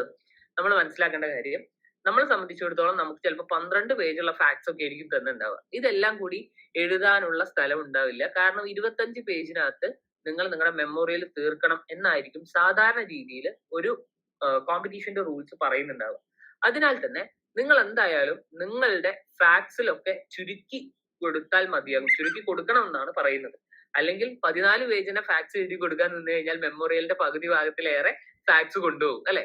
അപ്പൊ നിങ്ങൾ എന്ത് ചെയ്യണം, നിങ്ങളുടെ രീതിയിൽ ആവശ്യമില്ലാത്ത കാര്യങ്ങളെല്ലാം ഒഴിവാക്കി ഏറ്റവും ആവശ്യമുണ്ട് എന്ന് തോന്നുന്ന, നമ്മൾ നേരത്തെ പറഞ്ഞല്ലോ, റെലവെന്റ് ആയിട്ടുള്ള ഫാക്ടുകൾ മാത്രം ഉൾക്കൊള്ളിച്ചുകൊണ്ട് നിങ്ങൾ എന്ത് ചെയ്യുക, ഈ ഫാക്ട്സിന്റെ ഭാഗത്ത് ഫില്ല് ചെയ്യുക. അതൊരു 1.5 പേജ് അല്ലെങ്കിൽ മാക്സിമം 2 പേജിനകത്ത് നിങ്ങൾ എന്ത് ചെയ്യണം, നിങ്ങൾ കൺക്ലൂഡ് ചെയ്യണം. ഓക്കെ, അതാണ് ഇവിടെ നൽകിയിട്ടുള്ളത്. ഇനി അത് കഴിഞ്ഞാൽ മെമ്മോറിയലിന്റെ അടുത്ത പാർട്ട് എന്ന് പറഞ്ഞു കഴിഞ്ഞാൽ ഇഷ്യൂസ് ആണ്. എന്തൊക്കെ ഇഷ്യൂസ് ആണ് ഇതിനകത്ത് ഡിസ്കസ് ചെയ്തിട്ടുള്ളത്? നമ്മൾ നേരത്തെ പറഞ്ഞു അല്ലെ, 3 കാര്യങ്ങളായിരുന്നു നമ്മുടെ കേസിനകത്ത് നമ്മൾ പറഞ്ഞിട്ടുണ്ടായിരുന്നത്. ഒന്ന്, ഈ പറഞ്ഞ റൈറ്റ് ടു ലൈഫുമായി ബന്ധപ്പെട്ട കാര്യം. രണ്ടാമത്തെ കാര്യം നമ്മൾ പറഞ്ഞ എസെൻഷ്യൽ റിലീജിയസ് പ്രാക്ടീസുമായി ബന്ധപ്പെട്ട കാര്യം, അല്ലെങ്കിൽ റൈറ്റ് ടു റിലീജിയനുമായി ബന്ധപ്പെട്ട കാര്യം. അതുപോലെ തന്നെ അറ്റംപ്റ്റ് ടു കമ്മിറ്റ് സൂയിസൈഡുമായി ബന്ധപ്പെട്ട കാര്യം. അതേ കാര്യങ്ങളായിരിക്കും ഞാനിവിടെ എഴുതുക അല്ലെ. Whether it's വയലേറ്റീവ് of article 21, whether it's വയലേറ്റീവ് of essential religious practice എന്ന രീതിയിൽ അങ്ങനെയായിരിക്കും. നമ്മൾ എപ്പോഴും വെദർ വെച്ചുകൊണ്ടാണ് നമ്മുടെ ഇഷ്യൂസ് റേസ് ചെയ്യുക. അപ്പൊ ഇഷ്യൂസ് നമ്മൾ കൊടുക്കണം. അത് കഴിഞ്ഞാൽ അടുത്തത് സമ്മറി ഓഫ് ആർഗ്യുമെന്റ്സ് ആണ്. സമ്മറി ഓഫ് ആർഗ്യുമെന്റ്സ് എന്ന് പറയുമ്പോൾ നിങ്ങൾ നിങ്ങളുടെ നിങ്ങളുടെ ആർഗ്യുമെന്റ്സ് എന്താണെന്നുള്ളതിലേക്ക് ഞാൻ വരാം. ആർഗ്യുമെന്റ്സ് ഡിസ്കസ് ചെയ്തതിനു ശേഷം സമ്മറിയിലേക്ക് വരാം, അതാണല്ലോ ഏറ്റവും നല്ലത്. അപ്പൊ ഇവിടെ നിങ്ങൾ നോക്കിക്കഴിഞ്ഞാൽ റിട്ടൺ സബ്മിഷൻ എന്നുള്ള രീതിയിലാണ് അവരുടെ ആർഗ്യുമെന്റ്സ് കൊടുത്തിട്ടുള്ളത്. ഈ ആർഗ്യുമെന്റ്സിനകത്ത് കൊടുത്ത് തന്നെ നിങ്ങൾ ശ്രദ്ധിച്ചു കഴിഞ്ഞാൽ മനസ്സിലാകും, ഒരു മെയിൻ ആയിട്ട് ഒരു ഹെഡിങ് അവർ കൊടുത്തിട്ടുണ്ട് അല്ലെ. അതായത് ഇതൊരു തെഫ്റ്റുമായി ബന്ധപ്പെട്ട ഒരു കാര്യമായതിനാൽ അവർ ചോദിച്ചിട്ടുള്ളത് Elizabeth is guilty of committing theft. അതായത് ഒരു സ്റ്റേറ്റ്മെന്റ് ആയിട്ട് നൽകി. നേരത്തെ ഇഷ്യൂവിനകത്ത് ഒരു ചോദ്യമായിരുന്നെങ്കിൽ റിട്ടൺ സബ്മിഷൻ അല്ലെങ്കിൽ ആർഗ്യുമെന്റിലേക്ക് വന്നപ്പോൾ അവർ കൃത്യമായിട്ട് നൽകിയിരിക്കുകയാണ്, എന്താണ്, ഈ പറയുന്ന വ്യക്തി തെഫ്റ്റ് കമ്മിറ്റ് ചെയ്തിട്ടുണ്ട്. ക്ലിയർ? ഇനി ഈ പറയുന്ന തെഫ്റ്റ് കമ്മിറ്റ് ചെയ്തു എന്ന് പറയാൻ അവർക്ക് അവരുടേതായിട്ടുള്ള 3 റീസൺസ് ഉണ്ടാവും അല്ലെ, അല്ലെങ്കിൽ 1-2 റീസൺസ് ഉണ്ടാവും. ആ റീസൺസ് ആണ് അവരിവിടെ സബ് ഇഷ്യൂസ് ആയിട്ട് നൽകിയിട്ടുള്ളത്. പറയുന്നു theft has been committed under section 380 of the penal code അല്ലെ. അതുപോലെ തന്നെ അടുത്ത പറയുന്നു എന്താണ്, Diana's vignettes are in the position of Elizabeth has stolen Diana's personal data. ഇങ്ങനെ എന്താണ് അവരുടേതായിട്ടുള്ള ആർഗ്യുമെന്റ്സ് പറയാൻ വേണ്ടി അവർ എന്ത് ചെയ്തിട്ടുണ്ട്, ഈ മെയിൻ ഇഷ്യൂവിനെ സബ് ഇഷ്യൂസ് ആക്കി മാറ്റിയിട്ടുണ്ട് അല്ലെ. അപ്പൊ നമ്മളും അതേ രീതിയിലേക്ക് കൊണ്ടുവരേണ്ടി വരും. റൈറ്റ് ടു ലൈഫ് എന്ന കൺസെപ്റ്റ് വരുമ്പോൾ തന്നെ അതിനകത്ത് നമ്മൾ അതിനെ കാണുന്ന രീതികൾ നമ്മൾ പറഞ്ഞു അല്ലെ. ആ പ്രോബ്ലത്തെ അത് മേ ബി എന്തായിരിക്കും, ഒന്ന് റൈറ്റ് ടു ഡൈ എന്ന ആംഗിളിലൂടെ ആയിരിക്കും, മറ്റൊന്ന് ഈ പറയുന്ന സതി എന്ന ആംഗിളിലൂടെ ആയിരിക്കാം. നിങ്ങളിപ്പോ പറഞ്ഞ പോലെ അതുമായിട്ട് കണക്ട് ചെയ്യാൻ പറ്റുമെന്ന് ചോദിച്ചല്ലോ, അത് ആ ഒരു ആംഗിളിൽ നിങ്ങൾ കാണാം. ചില ആളുകൾക്ക് ഇതിനെ ഈ പറയുന്ന അരുണ ഷാങ്ബോഗിൽ പറഞ്ഞ എന്താണ് നമ്മുടെ പാസീവ് യുത്തനീഷ്യ എന്നുള്ള ഒരു കൺസെപ്റ്റ് ഉണ്ടാവുമല്ലോ, അതുമായിട്ട് കണക്ട് ചെയ്ത് ആളുകൾ ചിലപ്പോൾ ഇതിനെ ഡിസ്കസ് ചെയ്യാനുള്ള സാധ്യതകളുണ്ട്. അതുപോലെ തന്നെ ഓരോ ആംഗിളുകൾ ഉണ്ടാവും അല്ലെ. അപ്പൊ അതൊക്കെ നിങ്ങൾക്ക് എന്ത് ചെയ്യാൻ പറ്റും, ഈ പറഞ്ഞ രീതിയിൽ സബ് ഇഷ്യൂസ് ആക്കിയിട്ട് കൊണ്ടുവരാൻ പറ്റും. ഈ സബ് ഇഷ്യൂസ് തന്നെ അവർ എന്ത് ചെയ്തിട്ടുണ്ട്, നമ്പർ ചെയ്തിട്ടാണ് ഓരോ ആർഗ്യുമെന്റ്സും അവർ കൊണ്ടുവന്നിട്ടുള്ളത്. അപ്പൊ നമ്മൾ മനസ്സിലാക്കേണ്ട കാര്യം, നമുക്കറിയാം നമ്മുടെ ആർഗ്യുമെന്റ് എന്ന് പറയാൻ വേണ്ടി പോകുന്നത് ഒരു കോംപ്ലക്സ് ആയിട്ടുള്ള ഒരു കാര്യമാണ് അല്ലെ. ആ കോംപ്ലക്സിറ്റി നമ്മൾ എന്ത് ചെയ്യണം, മാക്സിമം നമ്മൾ ഒരാൾക്ക് മനസ്സിലാകുന്ന രീതിയിൽ സിംപ്ലിഫൈ ചെയ്യണം. അതാണ് ഇവിടെ ആർഗ്യുമെന്റിലേക്ക് വരുമ്പോൾ അവർ വളരെ സിംപ്ലിഫൈ ചെയ്തിട്ട് ഓരോന്നും ഓരോ സബ് ഹെഡിങ്സ് ആയിട്ട് കൊടുത്തിട്ടുള്ളത്. ഇതാണ് മെയിൻ ഹെഡിങ് എങ്കിൽ അതിനകത്ത് അവർ അതിനെ സിംപ്ലിഫൈ ചെയ്ത് വീണ്ടും അതിനെ സബ് ഇഷ്യൂസ് ആക്കുന്നു. ആ സബ് ഇഷ്യൂസിനകത്ത് തന്നെ വീണ്ടും എന്താണ് സബ് ഹെഡിങ്സ് കൊണ്ടുവരുന്നത് നമുക്ക് കാണാൻ വേണ്ടിയിട്ട് പറ്റും. അതിൻ്റെതായിട്ടുള്ള ആർഗ്യുമെന്റ്സ് കാര്യങ്ങൾ കൊടുത്തിരിക്കുന്നു. അത് എന്താണ് അവർ എന്താണ് ആർഗ്യുമെന്റ് കൊണ്ടുവരാനുണ്ടായിട്ടുള്ള അതോറിറ്റീസ് എന്നുള്ള രീതിയിൽ അവരെന്ത് ചെയ്തിട്ടുണ്ട്, ഈ കാര്യങ്ങളെല്ലാം തന്നെ കൃത്യമായിട്ട് ഫുഡ് ഔട്ട് ആയിട്ടും നൽകിയിട്ടുള്ളതായിട്ട് നമുക്ക് കാണാൻ പറ്റും. ഇങ്ങനെയാണ് ഒരു ആർഗ്യുമെന്റ് എന്ന രീതിയിൽ നമ്മൾ തയ്യാറാക്കുക. പിന്നെ മനസ്സിലാക്കേണ്ട കാര്യം, എല്ലാ നമ്മള് ഡ്രാഫ്റ്റിംഗിലേക്ക് വരുമ്പോൾ ശ്രദ്ധിക്കേണ്ട കാര്യം, ഏതൊരു പാരഗ്രാഫ് ഉണ്ടെങ്കിലും പാരഗ്രാഫിന് നമ്പറിങ് കൊടുത്തിരിക്കണം. അത് വളരെ ഇമ്പോർട്ടന്റ് ആയിട്ടുള്ള കാര്യമാണ്. അപ്പൊ നമ്മള് ഒക്കെ തുടക്കത്തിൽ ചെയ്തിട്ടുണ്ടായിരുന്ന ഒരു തെറ്റായിട്ടുള്ള കാര്യം എന്താണ്, പാരഗ്രാഫിന് നമ്പർ കൊടുത്തു കഴിഞ്ഞാൽ ഭംഗിയില്ലല്ലോ എന്ന് വിചാരിച്ചിട്ട് കൊടുക്കില്ല. അപ്പോ അത് വലിയൊരു തെറ്റാണ്. കാരണം എന്താന്ന് വെച്ച് കഴിഞ്ഞാല്, നിങ്ങളൊരു മൂഡ് കോർട്ടിന് ചെന്ന് പ്രസന്റ് ചെയ്യുന്ന സമയത്ത് എന്താണ് നിങ്ങളുടെ റിട്ടേൺ സബ്മിഷൻ നിങ്ങളുടെ ജഡ്ജസിന്റെ അടുത്ത് ഉണ്ടാവും. നിങ്ങൾ നിങ്ങളുടെ മെമ്മോറിയൽ റെഫർ ചെയ്തുകൊണ്ടായിരിക്കും പറയുന്നുണ്ടാവുക. അപ്പൊ നിങ്ങൾക്ക് പെട്ടെന്ന് അവരോട് പറഞ്ഞു കൊടുക്കാൻ, നിങ്ങൾ റെഫർ ചെയ്യാൻ വേണ്ടിയിട്ട് പറഞ്ഞു കൊടുക്കാൻ സുഖകരമായിരിക്കും ഈ പറയുന്ന നമ്പറിംഗ് ഉണ്ടെങ്കിൽ. എനിക്ക് പറഞ്ഞാൽ മതി, എന്താണ് എന്റെ പാരഗ്രാഫ് 1 നോക്കൂ, പാരഗ്രാഫ് 2 നോക്കൂ എന്ന് പറഞ്ഞാൽ മതി. അവർക്ക് അത് നോക്കാൻ വളരെ സിമ്പിൾ ആയിരിക്കും. അപ്പൊ ഇങ്ങനെയാണ് ഇഷ്യൂസ് ഡ്രാഫ്റ്റ് ചെയ്യുന്നത്. അതായത് ആർഗ്യുമെന്റ്സിലേക്ക് വരുമ്പോൾ ഡ്രാഫ്റ്റിംഗ് നമ്മൾ ചെയ്യേണ്ടത്. ഇനി ഇഷ്യൂ 2ലേക്ക് വരുമ്പോഴും ഇതേപോലെ തന്നെ ആയിരിക്കും അവർക്ക് ഉണ്ടാവുക. ഒരു മെയിൻ ഇഷ്യൂ ഉണ്ട്, അതിനകത്ത് സബ് ഇഷ്യൂസ് ആക്കിയിട്ടുണ്ട് എന്നുള്ള രീതിയിൽ. സോ ഇതിന്റെ സമ്മറിയാണ് നമ്മൾ നേരത്തെ പറഞ്ഞ ഭാഗത്ത് നമ്മൾ കൊടുക്കേണ്ടത്. ആ സമ്മറി എന്ന് പറയുമ്പോൾ എന്താണ് ഏറ്റവും മെയിൻ ആയിട്ടുള്ള ഒരു കണ്ടന്റ്, അതിനകത്ത് പറയുന്ന മെയിൻ ആയിട്ടുള്ള കാര്യങ്ങൾ ജസ്റ്റ് ഒന്ന് സമ്മപ്പ് ചെയ്ത് ഒരു പാരഗ്രാഫിൽ ഒതുക്കുന്ന രീതിയിൽ നമ്മൾ സമ്മറിയുടെ ഭാഗത്ത് നൽകിയിരിക്കണം എന്നുള്ളതാണ്. ഓക്കെ, ഇനി ആർഗ്യുമെന്റ്സ് കഴിഞ്ഞാല് ആർഗ്യുമെന്റ്സ് മേ ബി എന്താണ് നമ്മൾ പറഞ്ഞ പോലെ ഇഷ്യൂസ് 2 ആകാം, 3 ആകാം, 4 ആകാം. It depends. അത് ഓരോ കേസിനനുസരിച്ചിട്ടുമാണ്. ഇവിടെ നിങ്ങൾ നോക്കിക്കഴിഞ്ഞാൽ 4ഓളം ഇഷ്യൂസ് ഉണ്ട്. അടുത്തത് എന്താന്ന് വെച്ച് കഴിഞ്ഞാൽ പ്രെയർ ഫോർ റിലീഫ് ആണ്. ഇത് വളരെ ഇമ്പോർട്ടന്റ് ആയിട്ടുള്ള കാര്യമാണ്. ഇത് നിങ്ങളുടെ മെമ്മോറിയലിനകത്ത് എന്തായാലും ഉണ്ടായിരിക്കണം. ഇത് ഇത്രയേ ഉള്ളൂ. ഈ കോടതിയിൽ നിന്ന് നിങ്ങൾ എന്താണ് നിങ്ങൾക്ക് പ്രതിനിധിയായിട്ട് കിട്ടാൻ വേണ്ടി ഉദ്ദേശിക്കുന്നത് അത് കൃത്യമായിട്ട് നൽകിയിരിക്കണം. ക്ലിയർ? അതാണ് ഈ ABCD എന്ന് പറഞ്ഞുകൊണ്ട് നൽകിയിട്ടുള്ളത്. അതായത് ഇവരുടെ ഇഷ്യൂ ആയിട്ട്, ഇവരുടെ ആർഗ്യുമെന്റ് ആയിട്ട് ഇവർ എന്താണോ പറഞ്ഞിട്ടുള്ളത് ആ കാര്യങ്ങൾ തന്നെയാണ് ഇവിടെ നൽകിയിട്ടുള്ളത്. സോ ആ കാര്യങ്ങൾ കൃത്യമായിട്ട് നൽകി എന്താണ് കോടതിയോട് കൃത്യമായിട്ട് അതിന് വേണ്ട രീതിയിലുള്ള ഓർഡർ അല്ലെങ്കിൽ ഡയറക്ഷൻ എന്താണോ അത് കൃത്യമായിട്ട് തരണം എന്ന് പറഞ്ഞുകൊണ്ടുള്ള ഒരു പ്രെയർ ആണ് പ്രെയർ ഫോർ റിലീഫ് എന്നത്. അപ്പൊ ഇത്രയും കാര്യങ്ങളാണ് ഒരു മെമ്മോറിയലിനകത്ത് വരിക. ഇതിന്റെ എന്താ പറയാ, ഞാൻ ഇതിന്റെ റെസ്പോണ്ടൻസ് ആയിട്ടും നിങ്ങൾക്കൊന്ന് ജസ്റ്റ് ഒന്ന് കാണിച്ചു തരാം. ഫോർ യുവർ റെഫറൻസ് എന്നുള്ള രീതിയിൽ നിങ്ങൾക്ക് ജസ്റ്റ് ഒന്ന് കാണാം. ഞാൻ വലിയൊരു കോംപ്ലക്സ് ആയിട്ടുള്ള ഒരു കാര്യമാണ് ഞാൻ നിങ്ങൾക്കും പറഞ്ഞു തരുന്നത്. ചിലപ്പോൾ ഫസ്റ്റ് ഇതിൽ തന്നെ നിങ്ങൾക്ക് മനസ്സിലായിക്കൊള്ളണം എന്നില്ല. ഞാൻ എന്തായാലും ഈ PDF ഒക്കെ നിങ്ങളുടെ റെഫറൻസിന് വേണ്ടിയിട്ട് ഒന്ന് ജസ്റ്റ് ഷെയർ ചെയ്ത് തരാം ഗ്രൂപ്പിലേക്ക്. അപ്പൊ നിങ്ങൾക്കും ഒന്ന് റെഫർ ചെയ്ത് മനസ്സിലാക്കാമല്ലോ. സിമിലർ ആയിട്ട് റെഡ് കളർ ആയി എന്ന വ്യത്യാസം മാത്രമേ ഉള്ളൂ. മുൻകൂട്ടിന്റെ പേരുണ്ട്, ടീമിന്റെ കോഡ് ഉണ്ട്, അതുപോലെ തന്നെ കേസിന്റെ പേരെല്ലാം നൽകിയിട്ടുണ്ട്. മെമ്മോറിയൽ ഫോർ ദ റെസ്പോണ്ടന്റ് എന്ന് പറഞ്ഞിട്ടുണ്ട്. ടേബിൾ ഓഫ് കണ്ടന്റ്സ് കൃത്യമായിട്ട് നൽകിയിട്ടുണ്ട്. ഇവിടെ നിങ്ങൾ ടേബിൾ ഓഫ് കണ്ടന്റ്സ് നോക്കിക്കഴിഞ്ഞാൽ മനസ്സിലായിട്ടുണ്ടാവും. നേരത്തെ ഓരോ കാര്യങ്ങൾ പറയുക മാത്രമല്ല, റിട്ടേൺ സബ്മിഷനിലേക്ക് വന്നപ്പോൾ അല്ലെങ്കിൽ അവരുടെ ആർഗ്യുമെന്റ്സിന്റെ ഭാഗത്തേക്ക് വന്നപ്പോൾ ഓരോ ഇഷ്യൂസും അവര് ഈ പറയുന്ന ടേബിൾ ഓഫ് കണ്ടന്റ്സിനകത്ത് നൽകിയിട്ടുണ്ട്. ഓരോ സബ് ഇഷ്യൂസും എവിടെയാണ്, ഏത് പേജിനകത്താണ് ഡിസ്കസ് ചെയ്യുന്ന കാര്യം കൃത്യമായിട്ട് കൊടുത്തിട്ടുണ്ട്. കാരണം നമുക്ക് നമ്മുടെ മെമ്മോറിയലിനകത്ത് പറഞ്ഞ കാര്യങ്ങൾ നോക്കി കണ്ടുപിടിക്കാൻ സുഖമായിരിക്കും. പക്ഷെ അപ്പുറത്തുള്ള ഒരാളെ സംബന്ധിച്ചിടത്തോളം ഇറ്റ്സ് ഡിഫിക്കൽട്ട് അല്ലെ. അവരെ സംബന്ധിച്ചിടത്തോളം നിങ്ങൾ പെട്ടെന്ന് പറയാണ് ഇത്രാമത്തെ പേജിലേക്ക് നോക്കൂ എന്നൊക്കെ പറഞ്ഞാൽ ഡിഫിക്കൽട്ട് ആയിരിക്കും. അപ്പോൾ അവരെ സംബന്ധിച്ചിടത്തോളം അവരുടെ ജോലി സിംപ്ലിഫൈ ചെയ്യുക എന്നുള്ള ഒരു ഉദ്ദേശം കൂടി ഇതിനകത്തുണ്ട്. അപ്പൊ നമ്മൾ അതൊക്കെ നോക്കിയിട്ട് വേണം ഇത് ചെയ്യാൻ. അതുപോലെ തന്നെ ഇവര് നോക്കിയിട്ടുള്ള എന്താണ് സ്റ്റാറ്റ്യൂട്ട്സ്, ഫോറിൻ ലെജിസ്ലേഷൻസ്, കേസസ് ഒക്കെ നിങ്ങൾ നോക്കിക്കഴിഞ്ഞാൽ കുറേയധികം കേസസ് അവർ റെഫർ ചെയ്തിട്ടുണ്ട് അല്ലെ. ഇവിടെ വന്നപ്പോൾ 110ഓളം കേസുകൾ ചെയ്തിട്ടുണ്ട്. ഡിപ്പെൻസ്. ചിലപ്പോൾ നിങ്ങളുടെ കേസിൽ നിങ്ങളുടെ മെമ്മോറിയൽ 30 കേസേ ഉണ്ടാവുള്ളൂ, ചിലപ്പോൾ 100 ഉണ്ടാവും, ചിലപ്പോൾ 200 ഉണ്ടാവും. ഡിപ്പെൻസ്. അതൊക്കെ നിങ്ങളുടെ റിസർച്ചിനനുസരിച്ചിട്ടാണ്. ചിലപ്പോൾ നിങ്ങളുടെ പ്രോബ്ലത്തെ ഡിപ്പെൻഡ് ചെയ്യും. അതൊക്കെ ഡിപ്പെൻസ്. അതുപോലെ തന്നെ ട്രീറ്റീസ് ആൻഡ് കൺവെൻഷൻസ്, അവർ റെഫർ ചെയ്തിട്ടുള്ള articles, books, commentaries, law commission reports, എല്ലാ കാര്യങ്ങളും. പിന്നെ സ്റ്റേറ്റ്മെന്റ് ഓഫ് ഫാക്ട് കൊടുത്തിട്ടുണ്ട്, മറ്റു കാര്യങ്ങൾ, ഇഷ്യൂസ്, സമ്മറി ഓഫ് ആർഗ്യുമെന്റ്സ്. പിന്നെ അത് കഴിഞ്ഞാൽ വീണ്ടും റിട്ടേൺ ആർഗ്യുമെന്റിലേക്ക് പോകുന്നു. അതിനുശേഷം എന്താണ് അവരുടെ ഈ പറഞ്ഞ പ്രെയറിലേക്ക് വരും. പ്രയർ സാധാരണ രീതിയിൽ എല്ലാവരും ഫോളോ ചെയ്യുന്നത് ഇതേ ഫോമാറ്റ് ആണ്. ആകെ മാറുക എന്താണ്, ഈ പറഞ്ഞ 4 കാര്യങ്ങൾ മാത്രമേ ഉള്ളൂ. അതായത് നിങ്ങളുടെ ആർഗ്യുമെന്റ്സ് എന്തായിരുന്നു അതായിട്ട് മാറും, അത്രേ വരുന്നുള്ളൂ. ബാക്കിയുള്ള കാര്യങ്ങളൊക്കെ സെയിം ആണ്. ഇനി നമുക്ക് എന്ത് ചെയ്യാം, നമ്മുടെ നേരത്തെ ഉണ്ടായിരുന്ന പ്രസന്റേഷനിലേക്ക് തിരിച്ചു വരാം. ഇത് ജസ്റ്റ് ഒരു ഐഡിയ ഉണ്ടാക്കി തരിക എന്നുള്ള ഉദ്ദേശം മാത്രമേ ഉണ്ടായിരുന്നുള്ളൂ. നിങ്ങൾ എന്താ പറയാ, നിങ്ങൾ ഇത് നോക്കിക്കഴിഞ്ഞാൽ നിങ്ങൾ ഇനി ഈ പറയുന്ന സെഷൻ കഴിഞ്ഞ് നിങ്ങൾ ഈ പറയുന്ന PDF നോക്കുമ്പോഴായിരിക്കും നിങ്ങൾക്ക് കുറച്ചുകൂടി ഒരു ഐഡിയ കിട്ടുക. ഇത് പറഞ്ഞത് ക്ലിയർ ആണോ? ഒരു മെമ്മോറിയൽ നോക്കുമ്പോഴാണ് നിങ്ങൾക്ക് ഒരു ഐഡിയ കിട്ടുക. മെമ്മോറിയലിന്റെ പ്രോബ്ലംസും കാര്യങ്ങളൊക്കെ വായിക്കുമ്പോൾ നിങ്ങൾക്ക് ഒരു ഐഡിയ കിട്ടും. ഒരു മെമ്മോറിയൽ നിങ്ങൾ എടുത്ത് വായിച്ചാൽ മതി. അതിന്റെ എന്താണ് പ്രോബ്ലം എന്താണ് വന്നത്, എന്തുകൊണ്ടാണ് ഇങ്ങനെ ഒരു ഇഷ്യൂ വന്നത്, ആ ഇഷ്യൂവിനെ അവരെങ്ങനെ ഈ പറയുന്ന ആർഗ്യുമെന്റ്സിലേക്ക് കൊണ്ടുവന്നു എന്നൊക്കെ മനസ്സിലാക്കണം എന്നുണ്ടെങ്കിൽ ആ മെമ്മോറിയൽ നിങ്ങൾ കൃത്യമായിട്ട് വായിക്കണം. അത് വായിക്കുമ്പോൾ നിങ്ങൾക്ക് ഒരു ഐഡിയ കിട്ടും കേട്ടോ. യെസ്, അപ്പൊ നമുക്കിനി നമ്മുടെ പ്രസന്റേഷനിലേക്ക് തിരിച്ചു വരാം. പ്രസന്റേഷൻ നമ്മൾ നിർത്തിയെടുത്ത് തന്നെ സ്റ്റാർട്ട് ചെയ്യാം. ഓക്കെ, സ്ലൈഡ് വിസിബിൾ ആണെന്ന് ഞാൻ വിചാരിക്കുന്നു. യെസ്, വിസിബിൾ ആണ് അല്ലേ? ഓക്കെ, അപ്പോ ഡ്രാഫ്റ്റിങ്ങിന്റെ കാര്യം പറഞ്ഞു. ഇനി നമ്മൾ പറഞ്ഞ ഏറ്റവും ഇമ്പോർട്ടന്റ് ആയിട്ടുള്ള കാര്യം, ഡ്രാഫ്റ്റിംഗ് എന്ന് പറയുന്നത് റിസർച്ചറുടെ മാത്രം ജോലിയല്ല, 3 പേരുടെയും ജോലിയാണ്. മെമ്മോറിയലിൽ ഇൻക്ലൂഡ് ആകാതെ എന്തെങ്കിലും പോയിന്റ്സ് പിന്നെ ആർഗ്യുമെന്റ്സിൽ പറയാൻ പറ്റുമോ? സാധാരണ രീതിയിൽ നിങ്ങൾ മെമ്മോറിയൽ പറയാത്ത രീതിയിൽ പറയാൻ പറ്റില്ല എന്നുള്ളതാണ്. അതായത് പുതിയൊരു ഇഷ്യൂ റേസ് ചെയ്യാനൊക്കെ അത് ബുദ്ധിമുട്ടാണ്.